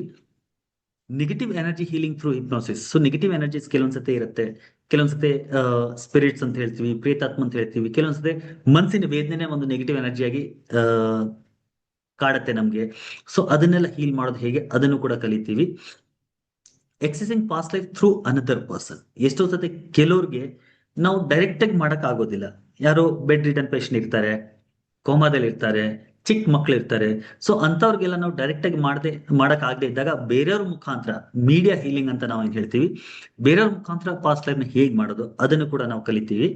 And many other purse of wisdom. So ಈ ತರದ ಈ ವಿಷಯಕ್ಕೆ ಸಂಬಂಧಪಟ್ಟ ಸಾಕಷ್ಟು ಟೆಕ್ನಿಕ್ ಗಳನ್ನ, ಸಾಕಷ್ಟು ವಿಷಯಗಳನ್ನ ಇನ್ ಡಿಟೇಲ್ ಡೀಪ್ ಆಗಿ ಇದನ್ನ ನಾವು ಕಲಿತೀವಿ. It is a complete training course. ಅಂದ್ರೆ ಈ ಕೋರ್ಸ್ ಮುಗಿತಾ ಇದ್ದಂಗೆ ನೀವು ಒಂದು ಒಳ್ಳೆ ಥೆರಪಿಸ್ಟ್ ಆಗಿ ಬೇರೆಯವ್ರಿಗೆ ಹೆಲ್ಪ್ ಮಾಡೋ ತರ ಆಗುವಂತ ಒಂದು ಪೂರ್ತಿ ಕೋರ್ಸ್ ಇದು. ಏನೇನ್ ಸಿಗತ್ತೆ ನಿಮ್ಗೆ ಇದರಲ್ಲಿ? ಸುಮಾರು 60 GB ಮೆಟೀರಿಯಲ್ ಇರುತ್ತೆ, which include scripts, audios, PDF books, audio books, videos, ಇವೆಲ್ಲ ಇದೆಲ್ಲ ಕಲೆಕ್ಟೆಡ್ ಡೇಟಾಸ್ ಇದೆ. ಸೊ ಸುಮಾರು 60 GB ಕೆಲವೊಂದು ಮೆಟೀರಿಯಲ್ ಇರುತ್ತೆ. ಸೊ ಕೆಲವೊಂದು ಸ್ಕ್ರಿಪ್ಟ್ಸ್ ಇದೆ, ಆಡಿಯೋಸ್ ಇದೆ, ಕೆಲವೊಂದು PDFs ಇರುತ್ತೆ, ಕೆಲವೊಂದು ಆಡಿಯೋ ಬುಕ್ಸ್ ಇರುತ್ತೆ, ವಿಡಿಯೋಸ್ ಇರುತ್ತೆ. So just to improve your knowledge. ನಾವು ಕೋರ್ಸ್ ಕಂಪ್ಲೀಟ್ ಆಗಿ ಇದನ್ನ ನೋಡ್ಲಿಲ್ಲ ಅಂದ್ರೂ ಕೂಡ ನೀವು ಕೋರ್ಸ್ ನ ಕಲ್ತು ನೀವು ಥೆರಪಿಸ್ಟ್ ಆಗ್ಬಿಟ್ಟಿರ್ತೀರಿ. ಬಟ್ ನಿಮ್ಮ ನಾಲೆಜ್ ನ ಜಾಸ್ತಿ ಬೆಳೆಸಲಿಕ್ಕೆ ಸಾಕಷ್ಟು ಕಲೆಕ್ಟೆಡ್ ಡೇಟಾಸ್ ಇದೆ ನಮ್ಮ ಹತ್ರ. ಅದನ್ನ ಕಂಪ್ಲೀಟ್ ಆಗಿ ನಿಮ್ಗೆ ಕೊಡ್ತೀವಿ, so that you can download it and keep it with you. ನಿಮ್ಗೆ ಯಾವಾಗ ಟೈಮ್ ಇರುತ್ತೆ ಅವಾಗೆಲ್ಲ ಕೆಲವೊಂದು ವಿಡಿಯೋಸ್, ಆಡಿಯೋ ಬುಕ್ಸ್ ಎಲ್ಲ ನೀವು ಕೇಳಿಸ್ಕೊಂಡು ನಿಮ್ಮ ನಾಲೆಜ್ ನ ಇಂಪ್ರೂವ್ ಮಾಡಬಹುದು. ಅದರ ಜೊತೆಗೆ complete practical training and guidance ಸಿಗುತ್ತೆ. ಪ್ರಾಕ್ಟಿಕಲ್ ಆಗಿ ಈ ಥೆರಪಿ ನೀವು ಯಾವ ತರ ಮಾಡಬೇಕು ಅದೆಲ್ಲನೂ ಕೂಡ ಈ ಒಂದು ಕೋರ್ಸ್ ನಾವು ಕಲಿತೀವಿ. ಅದ್ರ ಜೊತೆಗೆ script for your practice, regular practice ಮಾಡ್ಲಿಕ್ಕೆ ಎವ್ರಿ ಸ್ಟೆಪ್ ಏನು ಸ್ಕ್ರಿಪ್ಟ್ಸ್ ಇರುತ್ತೆ ಆ ಸ್ಕ್ರಿಪ್ಟ್ ಗಳನ್ನ ನಿಮ್ಗೆ ಕೊಡ್ತೀವಿ. ಅದಲ್ಲದೆ every day recording for which you will have 1 year access. ಇದು ಆನ್ಲೈನ್ ಮತ್ತೆ ಆಫ್ಲೈನ್ ಹೈಬ್ರಿಡ್ ಇದೆ ಇರುತ್ತೆ. ಸೊ ಆನ್ಲೈನ್ ಕ್ಲಾಸಸ್ ನಾವು ಏನೇನ್ ಮಾಡ್ತಾ ಇದೀವಿ ಅದು ಕಂಪ್ಲೀಟ್ ರೆಕಾರ್ಡಿಂಗ್ ಆಗಿರುತ್ತೆ. ಆ ರೆಕಾರ್ಡಿಂಗ್ ಕೂಡ ನಾನು ನಿಮ್ಗೆ ಕೊಡ್ತೀನಿ. ಅದಕ್ಕೆ 1 year ತನಕ ನಿಮ್ಗೆ ಎಕ್ಸೆಸ್ ಇರುತ್ತೆ. ನೀವು ಯಾವಾಗ ಬೇಕಾದ್ರೂ ಆ ರೆಕಾರ್ಡಿಂಗ್ ಮತ್ತೆ ನೋಡ್ಬೋದು. ಸೊ ಬೈ ಎನಿ ಚಾನ್ಸ್ ನೀವು ಯಾವುದೋ ಒಂದು ಕ್ಲಾಸ್ ಮಿಸ್ ಆಗೋಯ್ತು, ಅಟೆಂಡ್ ಮಾಡೋಕ್ಕಾಗಿಲ್ಲ, ಅಥವಾ ಅಟೆಂಡ್ ಮಾಡಿ ತುಂಬಾ ಇಂಟ್ರೆಸ್ಟಿಂಗ್ ಆಗಿತ್ತು, ಇನ್ನೊಂದ್ಸತಿ ನೋಡ್ಬೇಕು ಅಂತ ಅನ್ಸಿದ್ರೆ ಅದನ್ನ ನೀವು ಮತ್ತೆ ನೋಡ್ಬೋದು. ಅದಲ್ಲದೆ ಸರ್ಟಿಫಿಕೇಟ್ ಆಫ್ಟರ್ ಲೈವ್ ಡೆಮಾನ್ಸ್ಟ್ರೇಷನ್, ಪೂರ್ತಿ ಕೋರ್ಸ್ ಆದ್ಮೇಲೆ ಒಂದು ಡೆಮಾನ್ಸ್ಟ್ರೇಷನ್ ನೀವು ವಿಡಿಯೋ ಕಳಿಸಿದ್ರೆ ಅಥವಾ ಡೆಮಾನ್ಸ್ಟ್ರೇಷನ್ ಹತ್ರ ಮಾಡಿ ತೋರಿಸಿದ್ರೆ ನಿಮ್ಗೆ ಸರ್ಟಿಫಿಕೇಟ್ ಕೂಡ ಕೊಡ್ತೀನಿ. ಅದಲ್ಲದೆ ರಿಪಿಟೇಷನ್ ಫ್ರೀ ಇರುತ್ತೆ. ನಾನು ಮತ್ತೆ ಮುಂದೆ ಯಾವತ್ತೇ ಈ ಕೋರ್ಸ್ ಮಾಡಿದ್ರು ಕೂಡ ನೀವು ಈ ಕೋರ್ಸ್ ಜಾಯಿನ್ ಆಗ್ತೀರಾ ಅಂದ್ರೆ ರಿಪಿಟೇಷನ್ ನಿಮ್ಗೆ ಫ್ರೀ ಇರುತ್ತೆ. ಅದಲ್ಲದೆ regular guidance for therapy directly from me. ನೀವೇನಾದ್ರು ಒಂದು ಪ್ರೊಫೆಷನಲ್ ಆಗಿ ಮಾಡಬೇಕು ಅಂತಿದ್ರೆ ನೀವು ಥೆರಪಿ ಮಾಡುವಾಗ ಎಷ್ಟೋ ಸತಿ ಕಲ್ತ್ ಆದ್ಮೇಲೆ ಥೆರಪಿ ಮಾಡುವಾಗ ಡೌಟ್ ಬರುತ್ತೆ, ಅವಾಗ್ಲೂ ಕೂಡ ನಾನು ಡೈರೆಕ್ಟ್ ಆಗಿ ನಿಮ್ಗೆ ಗೈಡ್ ಮಾಡ್ತೀನಿ. ಓಕೆ, ಸೊ ಇವೆಲ್ಲ ಈ ಕೋರ್ಸ್ ನೀವು ಅಟೆಂಡ್ ಮಾಡಿದ್ರೆ ನಿಮ್ಗೆ ಸಿಗತ್ತೆ. ಈ ಕೋರ್ಸ್ ಹೈಬ್ರಿಡ್ ಇರುತ್ತೆ, ಆನ್ಲೈನ್ ಅಂಡ್ ಆಫ್ಲೈನ್ ಎರಡು ಇರುತ್ತೆ. ಸುಮಾರು 15 ಕ್ಲಾಸಸ್ ಆನ್ಲೈನ್ ಇರುತ್ತೆ. ಇಲ್ಲಿ ತನಕ ಬರೀ ಆನ್ಲೈನ್ ಮಾತ್ರ ಮಾಡ್ತಾ ಇದೆ. 21 ಕ್ಲಾಸಸ್ ಆನ್ಲೈನ್ ನಡೀತಾ ಇತ್ತು. ಅರೌಂಡ್ 60 hours ಇದು ಪೂರ್ತಿ ಕೋರ್ಸು. ಇವಾಗ ಇದನ್ನ ಸ್ವಲ್ಪ ಹೈಬ್ರಿಡ್ ಮಾಡ್ತಾ ಇದ್ವಿ, ಸೊ ದಟ್ ಆಫ್ಲೈನ್ ಅಲ್ಲಿ ಕೆಲವೊಂದು ಪ್ರಾಕ್ಟಿಕಲ್ ಎಕ್ಸ್ಪೀರಿಯನ್ಸ್ ಗಳನ್ನ ನಿಮ್ಗೆ ಕೊಡೋಣ ಅಂತ. ಸೊ 15 ಕ್ಲಾಸಸ್ ಆನ್ಲೈನ್ ಇರುತ್ತೆ. ಅದಲ್ಲದೆ 3 days ಆಫ್ಲೈನ್ ಇರುತ್ತೆ. ಒಂದು 8-10 ಕ್ಲಾಸಸ್ ಆಗ್ತಾ ಇದ್ದಂಗೆ ಒಂದ್ ದಿನ ಡೇ ಲಾಂಗ್ ಇರುತ್ತೆ. ಅಂದ್ರೆ ಬೆಳಿಗ್ಗೆ 10 ಗಂಟೆಯಿಂದ ಸಂಜೆ 6 ಗಂಟೆ ತನಕ ಈ ಕ್ಲಾಸ್ ಇರುತ್ತೆ. ಇಲ್ಲಿ ನಿಮ್ಗೆ ಕೆಲವೊಂದು ಪ್ರಾಕ್ಟಿಕಲ್ ಎಕ್ಸ್ಪೀರಿಯನ್ಸಸ್ ಗಳನ್ನ ಮಾಡಿಸ್ತೀವಿ. ಓಕೆ, ಸೊ ಡೇ ಲಾಂಗ್ ಇರುತ್ತೆ. ಅದಾದ್ಮೇಲೆ ಪೂರ್ತಿ ಕೋರ್ಸ್ ಮುಗಿದ್ಮೇಲೆ 2 ದಿನದ ರೆಸಿಡೆನ್ಷಿಯಲ್ ಇರುತ್ತೆ. Saturday and Sunday, Saturday morning ಇಂದ ಸಂಡೇ ಈವ್ನಿಂಗ್ ತನಕ ರೆಸಿಡೆನ್ಷಿಯಲ್, ಉಳ್ಕೊಳ್ಳೋದು, ಊಟದ ವ್ಯವಸ್ಥೆ ಎಲ್ಲ ಅಲ್ಲೇ ಇರುತ್ತೆ. ಈವನ್ ಡೇ ಲಾಂಗ್ ಇದ್ದಾಗಲೂ ಕೂಡ ಬೆಳಿಗ್ಗೆ 10 ಗಂಟೆಗೆ ನೀವು ಬ್ರೇಕ್ಫಾಸ್ಟ್ ಮಾಡಿ ಇಲ್ಲಿ ಬಂದ್ಬಿಟ್ರೆ ಮಧ್ಯಾಹ್ನ ಊಟ, ಸಂಜೆ ಟೀದು ವ್ಯವಸ್ಥೆ ಎಲ್ಲ ಇಲ್ಲಿ ಮಾಡಿರ್ತೀವಿ. ಅಂಡ್ ಈವ್ನಿಂಗ್ 6 o'clock ಮೇಲೆ ನೀವು ವಾಪಸ್ ಹೋಗ್ಬೋದು. ಸೊ ಆಫ್ಲೈನ್ 3 days ಇರುತ್ತೆ, ಆನ್ಲೈನ್ 15 ಕ್ಲಾಸ್ ಇರುತ್ತೆ. ಈ ಕೋರ್ಸು ಇದೇ ಬರುವ ಭಾನುವಾರ ಸಂಡೇ 10th ಇಂದ ಶುರು ಮಾಡ್ತಾ ಇದ್ದೀವಿ. ಅನದರ್ 4 days ಇದಕ್ಕೆ ಟೈಮ್ ಇದೆ. 10th ಇಂದ ಈ ಕೋರ್ಸ್ ನ ಶುರು ಮಾಡ್ತಾ ಇದ್ವಿ. ಕೋರ್ಸ್ ಫೀಸ್, ಈ ಕೋರ್ಸ್ ಕಂಪ್ಲೀಟ್ ಕೋರ್ಸ್ ವರ್ತ್ ಏನಿದೆ, ಇಟ್ ಇಸ್ 1,25,000 rupees ವರ್ತ್ ಇದೆ.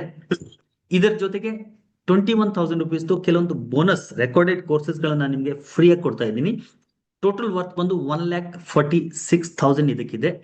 But today's offer is only 51,000 rupees. Complete training course with free repetition and direct guidance from me, certified course which is worth of rupees 1,46,000.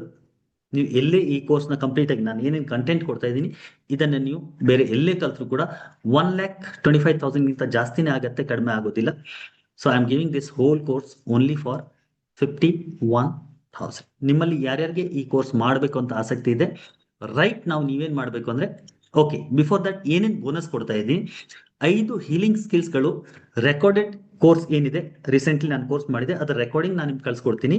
ಇದರಲ್ಲಿ pendulum dowsing, emotional freedom technique, EFT technique, ಹೋಪೋನೋಪೋನೋ, mudra therapy ಮತ್ತೆ ಸುಜೋಕ್ therapy ಇವೆಲ್ಲ simple and best healing remedies, healing modalities. So ಈ 5 ಸ್ಕಿಲ್ಗಳನ್ನ ಇದರ ಜೊತೆಗೆ as a bonus ನಿಮ್ಗೆ ಫ್ರೀ ಆಗಿ ಕೊಡ್ತಾ ಇದ್ದೀನಿ. ಅದಲ್ಲದೆ very important 3 days goal mastery recording. 3 ದಿನದ ಗೋಲ್ ಮಾಸ್ಟರಿ ಅಂದ್ರೆ ನಮ್ಮ ಗೋಲ್ಸ್ ಗಳನ್ನ ಹೇಗೆ ನಾವು ಅಚೀವ್ ಮಾಡಬೇಕು, ಆ ಗೋಲ್ಸ್ ಗಳನ್ನ ಅಚೀವ್ ಮಾಡ್ಲಿಕ್ಕೆ ಏನ್ ಅಡೆತಡೆಗಳು ಬರ್ತಾ ಇದೆ ಅದನ್ನ ಹೇಗೆ ಬ್ರೇಕ್ ಮಾಡಬೇಕು, ಅದಕ್ಕೆ ಸಂಬಂಧಪಟ್ಟ ಒಂದು 3 ದಿನದ ಆನ್ಲೈನ್ ಕ್ಲಾಸ್ ನಡೆದಿತ್ತು. ಅದರ ರೆಕಾರ್ಡಿಂಗ್ ಕೂಡ ನಿಮ್ಗೆ ಕೊಡ್ತೀನಿ. ಇದರಲ್ಲಿ ಸಾಕಷ್ಟು NLP ಮತ್ತೆ ಹಿಪ್ನೋಸಿಸ್ ಟೆಕ್ನಿಕ್ ಗಳನ್ನ ಯೂಸ್ ಮಾಡಿ ನಮ್ಮ ಗೋಲ್ಸ್ ಗಳನ್ನ ಹೇಗೆ ಅಚೀವ್ ಮಾಡೋದು ಅದೆಲ್ಲ ಹೇಳ್ಕೊಟ್ಟಿದ್ದೀನಿ. ಸೊ ಇದು ನಿಮ್ಗೂ ಕೂಡ ಯೂಸ್ ಆಗುತ್ತೆ. ಜೊತೆಗೆ ನೀವೇನಾದ್ರೂ ಥೆರಪಿಸ್ಟ್ ಆಗಿ ಪ್ರೊಫೆಷನಲ್ ಆಗಿ ಇದನ್ನ ತಗೋತೀರಂದ್ರೆ ನಿಮ್ಮ ಸ್ಟೂಡೆಂಟ್ಸ್ಗೆ, ನಿಮ್ಮ ಕ್ಲೈಂಟ್ಸ್ಗಳಿಗೆ ಕೂಡ ಹೆಲ್ಪ್ ಮಾಡ್ಲಿಕ್ಕೆ ಈ ಕೋರ್ಸ್ ನಿಮ್ಗೆ ಹೆಲ್ಪ್ ಆಗುತ್ತೆ. ಸೊ ಇವೆರಡು ಕೋರ್ಸ್ ನಿಮ್ಗೆ ಕಂಪ್ಲೀಟ್ಲಿ ಫ್ರೀ ಸಿಗ್ತಾ ಇದೆ as a bonus which is worth of ₹21,000. ಇದು ಕಂಪ್ಲೀಟ್ ಆಗಿ ಫ್ರೀ ಸಿಗ್ತಾ ಇದೆ ನಿಮಗೆ. Clear guys? ಸೊ ಇದು ನನ್ನ ಇದು ಡೀಟೇಲ್ಸ್ ಇದೆ. ಇದರದ್ದು ಒಂದು ಸ್ಕ್ರೀನ್ ಶಾಟ್ ತಗೊಂಬಿಡಿ. ನೀವು ಈ ನಂಬರ್ ಏನಿದೆ 9886922501, ಯಾರ್ಯಾರಿಗೆ ನಿಮ್ಗೆ ತೊಂದರೆ ಇದೆ, ನನ್ನ ಹತ್ರ ಹೀಲಿಂಗ್ ಮಾಡಿಸ್ಬೇಕು ಅನ್ನೋರು ಇದೇ ನಂಬರ್ಗೆ ನೀವು ನಿಮ್ಮ ಡೀಟೇಲ್ಸ್ ನ ವಾಟ್ಸಪ್ ಮಾಡಿ. ಮುಂದಿನ 2-3 ದಿನಗಳಲ್ಲಿ ನಾನು ನಿಮ್ಮ ಹತ್ರ ಫೋನಲ್ಲಿ ಮಾತಾಡಿ ಆದ್ಮೇಲೆ ಅದನ್ನ ಮುಂದೆ ವರ್ಸೋಣ. ಯಾರು ನಿಮ್ಮಲ್ಲಿ ಕಲಿಬೇಕು ಅಂತಿದ್ದೀರಿ, ಇದಕ್ಕೆ ಕಂಪ್ಲೀಟ್ ಫೀಸ್ ಬಂದು ₹51,000 ಇದೆ. ರೈಟ್ ನಾವು ಈ ನಂಬರ್ಗೆ ₹1,000 ಪೇಮೆಂಟ್ ಮಾಡಿ ಸ್ಕ್ರೀನ್ ಶಾಟ್ ಕಳಿಸಿ. ನಾನು ನಾಳೆ ನಿಮ್ಮ ಹತ್ರ ಫೋನ್ ಮಾಡಿ ಮಾತಾಡಿ ಆದ್ಮೇಲೆ ಮಿಕ್ಕಿರೋ ಪೇಮೆಂಟ್ ಯಾವ ತರ ಮಾಡ್ಬೇಕು, ಏನ್ ಮಾಡ್ಬೇಕು ಅದೆಲ್ಲ ಡೀಟೇಲ್ಸ್ ನಿಮ್ಗೆ ನಾನು ನಾಳೆ ಫೋನ್ ಮಾಡಿ ಮಾತಾಡ್ತೀನಿ. Okay, so right now just make the payment of 1,000 and send the screenshot to the same number. ಇದೇ ನಂಬರ್ಗೆ ನೀವು ಗೂಗಲ್ ಪೇ, ಫೋನ್ ಪೇ ಅಥವಾ ಪೇಟಿಎಂ ಇಂದ ಪೇಮೆಂಟ್ ಮಾಡಿ ನೀವು ಸ್ಕ್ರೀನ್ ಶಾಟ್ ಕಳಿಸ್ಬಿಟ್ರೆ ಸೇಮ್ ನಂಬರ್ಗೆ ವಾಟ್ಸಪ್ ಇಂದ ಸ್ಕ್ರೀನ್ ಶಾಟ್ ಕಳಿಸಿ and you will be in. 10ನೇ ತಾರೀಕಿಂದ ಕೋರ್ಸ್ ಶುರು ಮಾಡ್ತಾ ಇದ್ದೀವಿ. Right now just make the payment of ₹1,000. ನಾಳೆ ನಿಮ್ಮ ಹತ್ರ ಫೋನ್ ಮಾಡಿ, ಫೋನಲ್ಲಿ ಮಾತಾಡಿ ಆದ್ಮೇಲೆ ಮಿಕ್ಕಿರೋ ಪೇಮೆಂಟ್ ಯಾವ ತರ ಮಾಡಬೇಕು, ಏನ್ ಮಾಡಬೇಕು ಅದೆಲ್ಲ ನಾನು ನಿಮ್ಮ ಹತ್ರ ಮಾತಾಡ್ತೀನಿ. ಕ್ಲಿಯರ್? ಇದರದ್ದು ಮತ್ತೆ ಇದರದ್ದು ಕೂಡ ಸ್ಕ್ರೀನ್ ಶಾಟ್ ತಗೊಂಬಿಡಿ. ಇದೆರಡು ನನ್ನ ನಂಬರ್ಸು, ನನ್ನ ಇಮೇಲ್ ID ಇದೆ ಅಂಡ್ ನಮ್ಮ ವೆಬ್ಸೈಟ್ ಇದೆ. Just take the screen shot of this. ಇವಾಗ ನಿಮ್ಗೆ ಏನಾದರೂ ಪ್ರಶ್ನೆಗಳಿದೆ ಇದಕ್ಕೆ ಸಂಬಂಧಪಟ್ಟಂಗೆ ಅಂದ್ರೆ ನೀವು ನನಗೆ ಕೇಳ್ಬೋದು. You can ask your questions. You can put your questions either in the chat box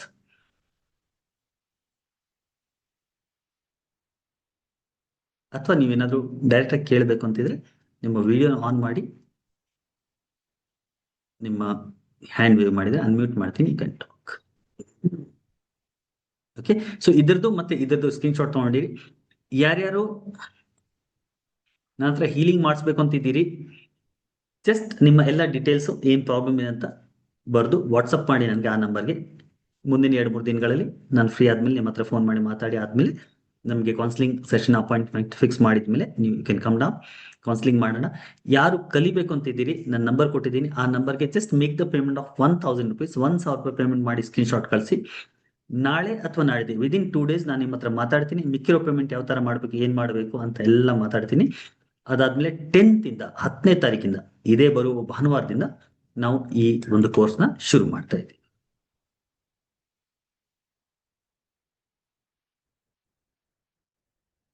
ನಿಮ್ಗೆ ಯಾರಿಗೆ ಪರ್ಸನಲ್ ಪ್ರಾಬ್ಲಮ್ ಇದೆ, ಆಸ್ ಐ ಟೋಲ್ಡ್ ಯು, ನೀವು ವಾಟ್ಸಪ್ ಮಾಡಿ ನನ್ನ ಡೀಟೇಲ್ಸು, ಫೋನಲ್ಲಿ ಮಾತಾಡೋಣ. ಯಾಕಂದ್ರೆ ನಿಮ್ಗೇನು ಡೈವೋರ್ಸ್ ಇರ್ಬೋದು ಅಥವಾ ಹಸ್ಬೆಂಡ್ ಕೇಸ್ ಹಾಕಿದಾರೆ ನೀವೇನು ಹೇಳ್ತಾ ಇದ್ದೀರಿ ಮೇಡಮ್, ನೀವು ನನಗೆ ವಾಟ್ಸಪ್ ಮಾಡಿ, ನನ್ನ ಫೋನಲ್ಲಿ ನಿಮ್ಮ ಹತ್ರ 1 or 2 days ಮಾತಾಡ್ತೀನಿ. ಮಾತಾಡಿ ಆದ್ಮೇಲೆ ಅದನ್ನ ಮುಂದೆ ವರ್ಸೋಣ. ಓಕೆ, ಜ್ಯೋತಿ ಥೆರಪಿಗೆ ಪ್ರೈಸ್ ಎಲ್ಲ ಎಷ್ಟಾಗುತ್ತೆ ಅದೆಲ್ಲ ಫೋನಲ್ಲಿ ಮಾತಾಡೋಣ. ಕೌನ್ಸಿಲಿಂಗ್ ಸೆಷನ್ಗೆ ₹500 ಹೇಳಿದ್ದೀನಿ, ₹500 ಫಾರ್ ದ ಕೌನ್ಸಿಲಿಂಗ್ ಸೆಷನ್.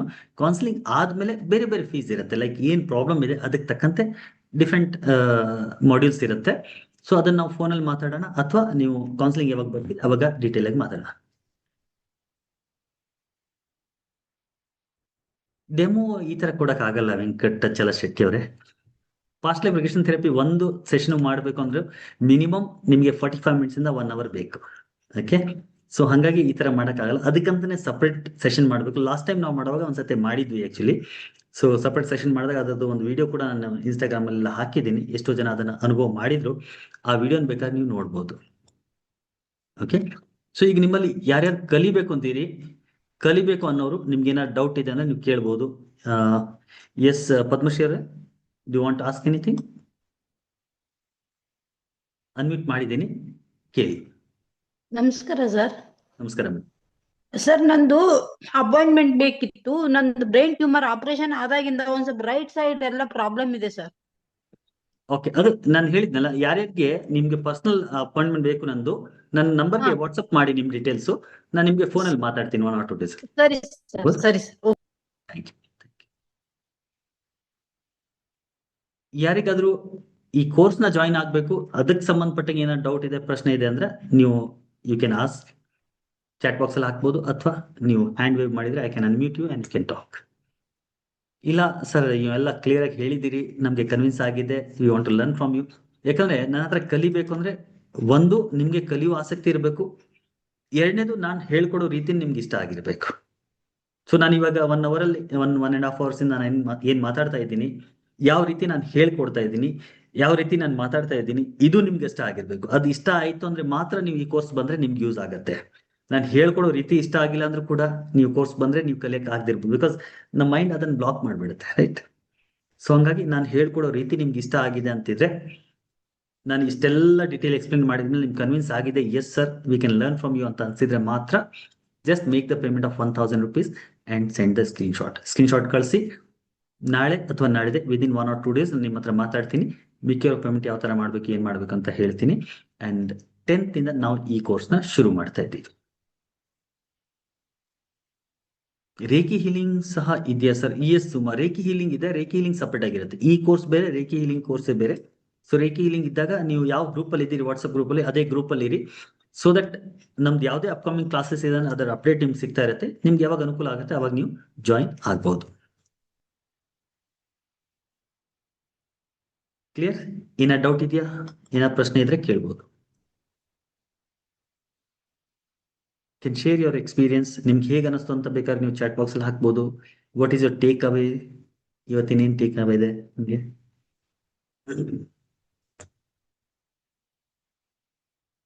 ಏನ್ ಕಲ್ತ್ರಿ, ಏನ್ ತಿಳ್ಕೊಂಡ್ರಿ ಇವತ್ತು? What is your take away?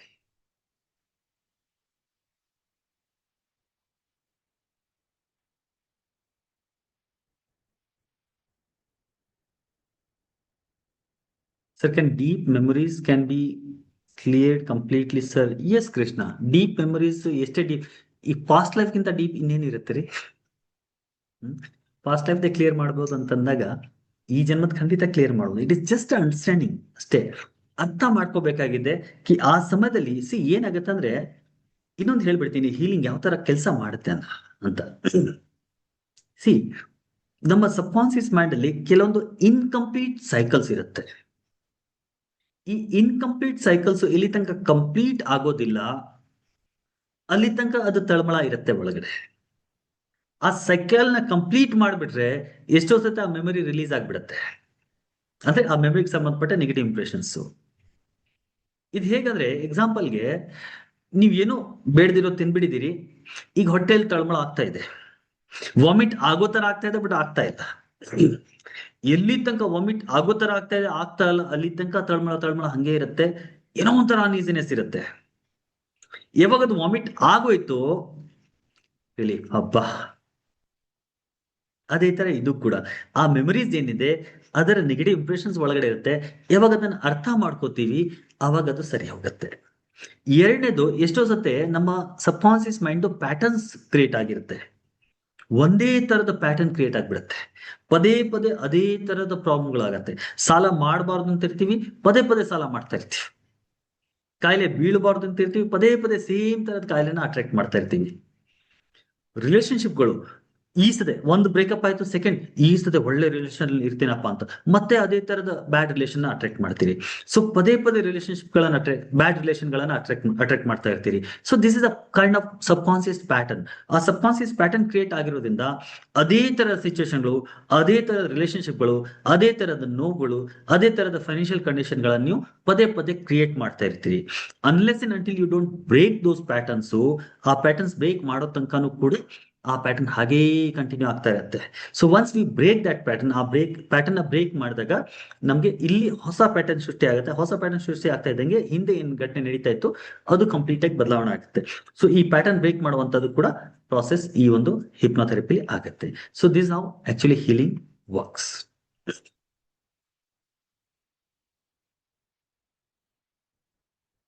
Wonderful session. Thank you, Prabhanjan ji. Thank you so much, Kulkarni ji. Thank you, Padma Shri madam. All right. So ಈಗ ಯಾರ್ಯಾರು ಕಲಿಬೇಕು ಅಂತಿದ್ದೀರಿ, if you made the payment, chat box ಅಲ್ಲಿ ಕೂಡ ಹಾಕ್ಬೋದು sir payment ಮಾಡಿದ್ದೀನಿ ಅಂತ. ನಾನು ಅಲ್ಲಿ ನೋಡಿ ನಿಮ್ಗೆ ರಿಪ್ಲೈ ಕೂಡ ಮಾಡ್ತೀನಿ ವಾಟ್ಸಪ್ ಅಲ್ಲಿ. So if you have done the payment can put it in the chat box also. ಈ ಥೆರಪಿ ಕಲಿಬೇಕು ಸರ್, ಈ ತರ ಪ್ರಶ್ನೆ ಇದೆ, ನಿಮ್ಗೆ ಏನಾದ್ರು ಡೌಟ್ ಇದೆ ಅಂದ್ರೆ you can ask. Do have any doubts? ಏನೋ ಡೌಟ್ ಇದೆಯಾ, ಏನೋ ಪ್ರಶ್ನೆ ಇದೆಯಾ?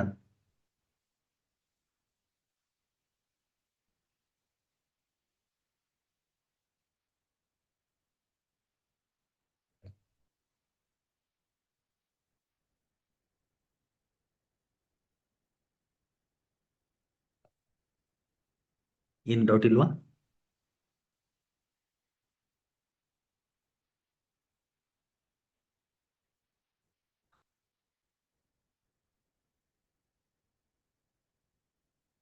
ಆಲ್ರೈಟ್, ಹಾಗಾದ್ರೆ ಯಾರ್ಯಾರು ಕಲಿಬೇಕು ಅಂತಿದ್ದೀರಿ, just make the payment of 1000 rupees today and send the screenshot. As I told you, ನಾಳೆ ನಿಮ್ಮ ಹತ್ರ ಮಾತಾಡ್ತೀನಿ. ಮಾತಾಡಿ ಆದ್ಮೇಲೆ ಮುಂದಿನ ಪ್ರಾಸೆಸ್ ಬಗ್ಗೆ ಮಾತಾಡೋಣ. 10th ಇಂದ ಇದೇ ತಿಂಗಳು 10ನೇ ತಾರೀಕಿಂದ ಅಂದ್ರೆ 4 ದಿನದ ನಂತರ ಸಂಡೇಯಿಂದ ಕ್ಲಾಸಸ್ಗಳನ್ನ ಶುರು ಮಾಡ್ತಾ ಇದ್ದೀವಿ. ಸೊ ಯಾರ್ಯಾರು ಕಲಿಬೇಕು ಅಂತ ಇದ್ದೀರಿ, ದಯವಿಟ್ಟು do not think much, definitely ಈ ಕೋರ್ಸ್ ಅಟೆಂಡ್ ಮಾಡಿ ಅಂತ ಹೇಳ್ತೀನಿ. ಯಾಕಂದ್ರೆ ಈ ಥೆರಪಿ ಏನಿದೆ ಇದರ ಅವಶ್ಯಕತೆ ತುಂಬಾ ಜನರಿಗಿದೆ, ಅದರ ಥೆರಪಿಸ್ಟ್ಗಳು ತುಂಬಾ ಕಡಿಮೆ ಇದ್ದಾರೆ. Definitely by one are the other way we can help the people. So ಜನರಿಗೂ ಹೆಲ್ಪ್ ಮಾಡಿ ಅದರಿಂದ ಆದಾಯ ಕೂಡ ಮಾಡ್ಬೋದು. ಸ್ವಕಾರ್ಯ ಸ್ವಾಮಿ ಕಾರ್ಯ ಎರಡು ಈ ಒಂದು ಥೆರಪಿಯಿಂದ ಆಗತ್ತೆ. ಹಾಗಾಗಿ ಡೆಫಿನೆಟ್ಲಿ ನಿಮ್ಗೆ ಯಾರ್ಯಾರಿಗೆ ಆಸಕ್ತಿ ಇದೆ ಡೆಫಿನೆಟ್ಲಿ ಈ ಥೆರಪಿನ ಕಲೀರಿ. ಈ ಥೆರಪಿ ಕಲಿಯೋದ್ರ ಜೊತೆಗೆ ಇದರಲ್ಲಿ ಸಾಕಷ್ಟು ಜೀವನಕ್ಕೆ ಸಂಬಂಧಪಟ್ಟ, ಅಧ್ಯಾತ್ಮಕ್ಕೆ ಸಂಬಂಧಪಟ್ಟ ವಿಷಯಗಳನ್ನು ಕೂಡ ನಾವು ಇನ್ ಡಿಟೇಲ್ ಈ ಒಂದು ಕೋರ್ಸ್ ಅಲ್ಲಿ ಡಿಸ್ಕಸ್ ಮಾಡ್ತಾ ಹೋಗ್ತೀವಿ. ಸೊ ಅದನ್ನು ಕೂಡ ನಿಮ್ಗೆ ಆ ಒಂದು ನಾಲೆಜ್ ಇಂಪ್ರೂವ್ ಆಗತ್ತೆ, ಜೀವನದ ಬಗ್ಗೆ ಒಂದು ಆಳ ನಾಲೆಜ್ ನಿಮ್ಗೆ ಬರುತ್ತೆ ಈ ಒಂದು ಕೋರ್ಸ್ ಅಲ್ಲಿ. ಓಕೆ, ಯಾರ್ಯಾರು ಹೀಲಿಂಗ್ ಮಾಡಿಸ್ಬೇಕು ಅಂತ ಇದ್ದೀರಿ, ನೀವು ವಾಟ್ಸಪ್ ಮಾಡಿ ನಿಮ್ ಡೀಟೇಲ್ಸ್ ಗಳನ್ನ 1 or 2 days 3 days ಅಲ್ಲಿ ನಾನು ನಿಮ್ಮ ಹತ್ರ ಮಾತಾಡಿ ಒಂದು ಕೌನ್ಸಿಲಿಂಗ್ ಸೆಷನ್ ಶೆಡ್ಯೂಲ್ ಮಾಡೋಣ. ಅದಾದ್ಮೇಲೆ ಮುಂದೆ ಅದನ್ನ ವರ್ಸ್ಕೊಂಡು ಹೋಗೋಣ. ಓಕೆ, ಯಾರ್ಯಾರಿಗೆ ಏನು ತೊಂದರೆ ಇಲ್ಲ, ಕೋರ್ಸ್ಗೂ ಬರುವ ಅವಶ್ಯಕತೆ ಇಲ್ಲ, ಬರೀ ಏನ್ ತಿಳ್ಕೋಬೇಕು ಅಂತ ಬಂದಿದ್ರಿ, ನೀವು ಯಾವ ವಾಟ್ಸಪ್ ಗ್ರೂಪ್ ಅಲ್ಲಿ ಇದ್ದೀರಿ ಅದೇ ವಾಟ್ಸಪ್ ಗ್ರೂಪ್ ಅಲ್ಲಿ ಇರಿ. ನಾವು ಸಾಕಷ್ಟು ಫ್ರೀ ಕ್ಲಾಸಸ್ ಗಳನ್ನು ಮಾಡ್ತಾ ಇರ್ತೀವಿ. ಎವ್ರಿ ಹುಣ್ಣಿಮೆ ಮತ್ತೆ ಅಮಾವಾಸ್ಯೆ ಟೈಮ್ ಅಲ್ಲಿ ಫ್ರೀ ಮೆಡಿಟೇಷನ್ ಕ್ಲಾಸಸ್ ಗಳನ್ನ ಮಾಡ್ತೀವಿ. ಅದೆಲ್ಲ ಕೆಲವೊಂದ್ಸತಿ ಈ ತರ ಬೇಸಿಕ್ ಲೆವೆಲ್ ಕ್ಲಾಸ್ ಏನಿದೆ, reiki basic level self healing free ಆಗಿ ಹೇಳ್ಕೊಡ್ತೀನಿ. ಕೆಲವೊಂದ್ಸತಿ ಪ್ರಾಣಾಯಾಮ ಕ್ಲಾಸ್ಗಳನ್ನ, ಸಾಕಷ್ಟು ಫ್ರೀ ಕ್ಲಾಸಸ್ ಗಳನ್ನು ಮಾಡ್ತೀವಿ. ಅದನ್ನು ಕೂಡ ನೀವು ಅಟೆಂಡ್ ಮಾಡಿ ಅದರಿಂದ ಕೂಡ ಬೆನಿಫಿಟ್ಸ್ ಗಳನ್ನು ಪಡಿಬಹುದು. ಜೊತೆಗೆ ನಿಮ್ಗೂ ನಮ್ಮ ಕ್ಲಾಸಸ್ ಇಷ್ಟ ಆಗಿದೆ ಅಂದ್ರೆ ನಿಮ್ಮ ಸುತ್ತಮುತ್ತ ಇನ್ಯಾರಾದ್ರೂ ಈ ತರದ ಕ್ಲಾಸಸ್ಗಳ ಅವಶ್ಯಕತೆ ಇದೆ ಅಂದ್ರೆ ಅವ್ರನ್ನು ಕೂಡ ನಮ್ಮ ಜೊತೆಗೆ ನೀವು ಕನೆಕ್ಟ್ ಮಾಡಬಹುದು. ಓಕೆ, ಸೊ ಯಾರ್ಯಾರು ಕೋರ್ಸ್ ಬರ್ತಾ ಇದ್ದೀರಿ, 10ನೇ ತಾರೀಕಿಂದ ಕೋರ್ಸ್ ಶುರು ಮಾಡ್ತಾ ಇದೀವಿ. ಕೋರ್ಸ್ ಅಲ್ಲಿ ಮೀಟ್ ಮಾಡೋಣ. ಯಾರ್ಯಾರು ಈ ಕೋರ್ಸ್ ಬರ್ತಾ ಇಲ್ಲ, ಮುಂದಿನ ತಿಂಗಳಲ್ಲಿ ಬೇರೆ ಯಾವ ಕ್ಲಾಸಸ್ಗಳನ್ನ ನಾವು ಮಾಡ್ತೀವಿ, ಆ ಕ್ಲಾಸ್ಗಳು ನೀವು ಏನಾದ್ರು ಜಾಯ್ನ್ ಆಗ್ಬೇಕು ಅಂದ್ರೆ ಆ ಕ್ಲಾಸಸ್ಗಳಿಗೆ ಜಾಯ್ನ್ ಆಗಿ. ಫ್ರೀ ಕ್ಲಾಸಸ್ ಸಾಕಷ್ಟು ನಡೆಯುತ್ತೆ, ಆ ಕ್ಲಾಸ್ಗಳಿಗೆ ನೀವು ಡೆಫಿನೆಟ್ಲಿ ಜಾಯ್ನ್ ಆಗಿ ನಿಮ್ಮ ನಾಲೆಜ್ ಕೂಡ ಬೆಳೆಸ್ಕೊಳ್ಳಿ. ಜೊತೆಗೆ ನೀವು ಸೆಲ್ಫ್ ಹೀಲಿಂಗು ಮತ್ತೆ ಸಾಕಷ್ಟು ಬೇರೆ ಬೇರೆ ಟೆಕ್ನಿಕ್ಗಳನ್ನು ಹೇಳ್ಕೊಡ್ತಾ ಹೋಗ್ತೀನಿ. ಅದನ್ನು ಕೂಡ ಕಲಿತು ನಿಮ್ಮ ಜೀವನದಲ್ಲಿ ಒಂದು ಪಾಸಿಟಿವ್ ಬದಲಾವಣೆಯನ್ನು ನೀವು ತರಬಹುದು. Thank you so much for joining this evening. So ನಿಮ್ಗೇನು ಪ್ರಶ್ನೆ ಇಲ್ಲ ಅಂತ ಅನ್ಕೊಂಡಿದ್ದೀನಿ, ಬಿಕಾಸ್ ನಿಮ್ಮ ಎಲ್ಲ ಪ್ರಶ್ನೆಗಳಿಗೆ ಉತ್ತರ ಕೊಟ್ಟಿದ್ದೀನಿ. ಇನ್ಯಾರಿಗೂ ಏನೂ ಡೌಟ್ ಇಲ್ಲ ಅಂತ ಅನ್ಸುತ್ತೆ. ಅರವಿಂದ, ನಿಮ್ಮ ಹ್ಯಾಂಡ್ ರೈಸ್ ಆಗಿದೆ, ಏನಾದ್ರು ಪ್ರಶ್ನೆ ಇದೆಯಾ ನಿಮ್ಗೆ? ಲಾಸ್ಟ್ ಒಂದು ಕ್ವಶನ್ ಏನಾದ್ರೆ ತಗೊಂಡ್ಬಿಡೋಣ ಯಾರಿಗಾದ್ರು. ಎ ರವೀಂದ್ರನ ಅರವಿಂದ್ರನ? ಇದು ಎ ರವೀಂದ್ರನ, ಎ ಪ್ಲಸ್ ರವೀಂದ್ರ ಎರಡು ಒಟ್ಟಿಗೆ ಆಗ್ಬಿಡಿ. Do you have any question? ನಿಮ್ ಹ್ಯಾಂಡ್ ರೈಸ್ ಆಗಿದೆ,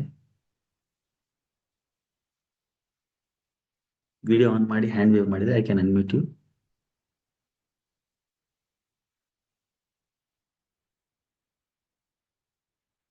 ಥ್ಯಾಂಕ್ ಯು ಎವ್ರಿಬಡಿ.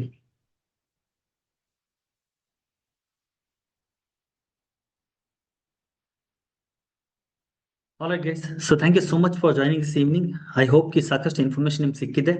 ಸೊ ಯಾರ್ಯಾರು ಕೋರ್ಸಿಗೆ ಬರ್ತಾ ಇದ್ರಿ ಕೋರ್ಸಲ್ಲಿ ಸಿಗೋಣ, ಯಾರು ಕೋರ್ಸ್ ಬರ್ತಾ ಇಲ್ಲ ಮುಂದಿನ ದಿನಗಳಲ್ಲಿ ಇದೇ ತರ ಯಾವುದೋ ಒಂದು ಕ್ಲಾಸ್ ಮಾಡಿದಾಗ ಆ ಕ್ಲಾಸಲ್ಲಿ ಭೇಟಿ ಆಗೋಣ. ಅಲ್ಲಿ ತನಕ please take very good care of yourself. Thank you so much for joining this evening with me. I wish you all the very best and good night. ಶುಭರಾತ್ರಿ. Thank you. God bless you. Take care everybody. Bye bye. God bless you.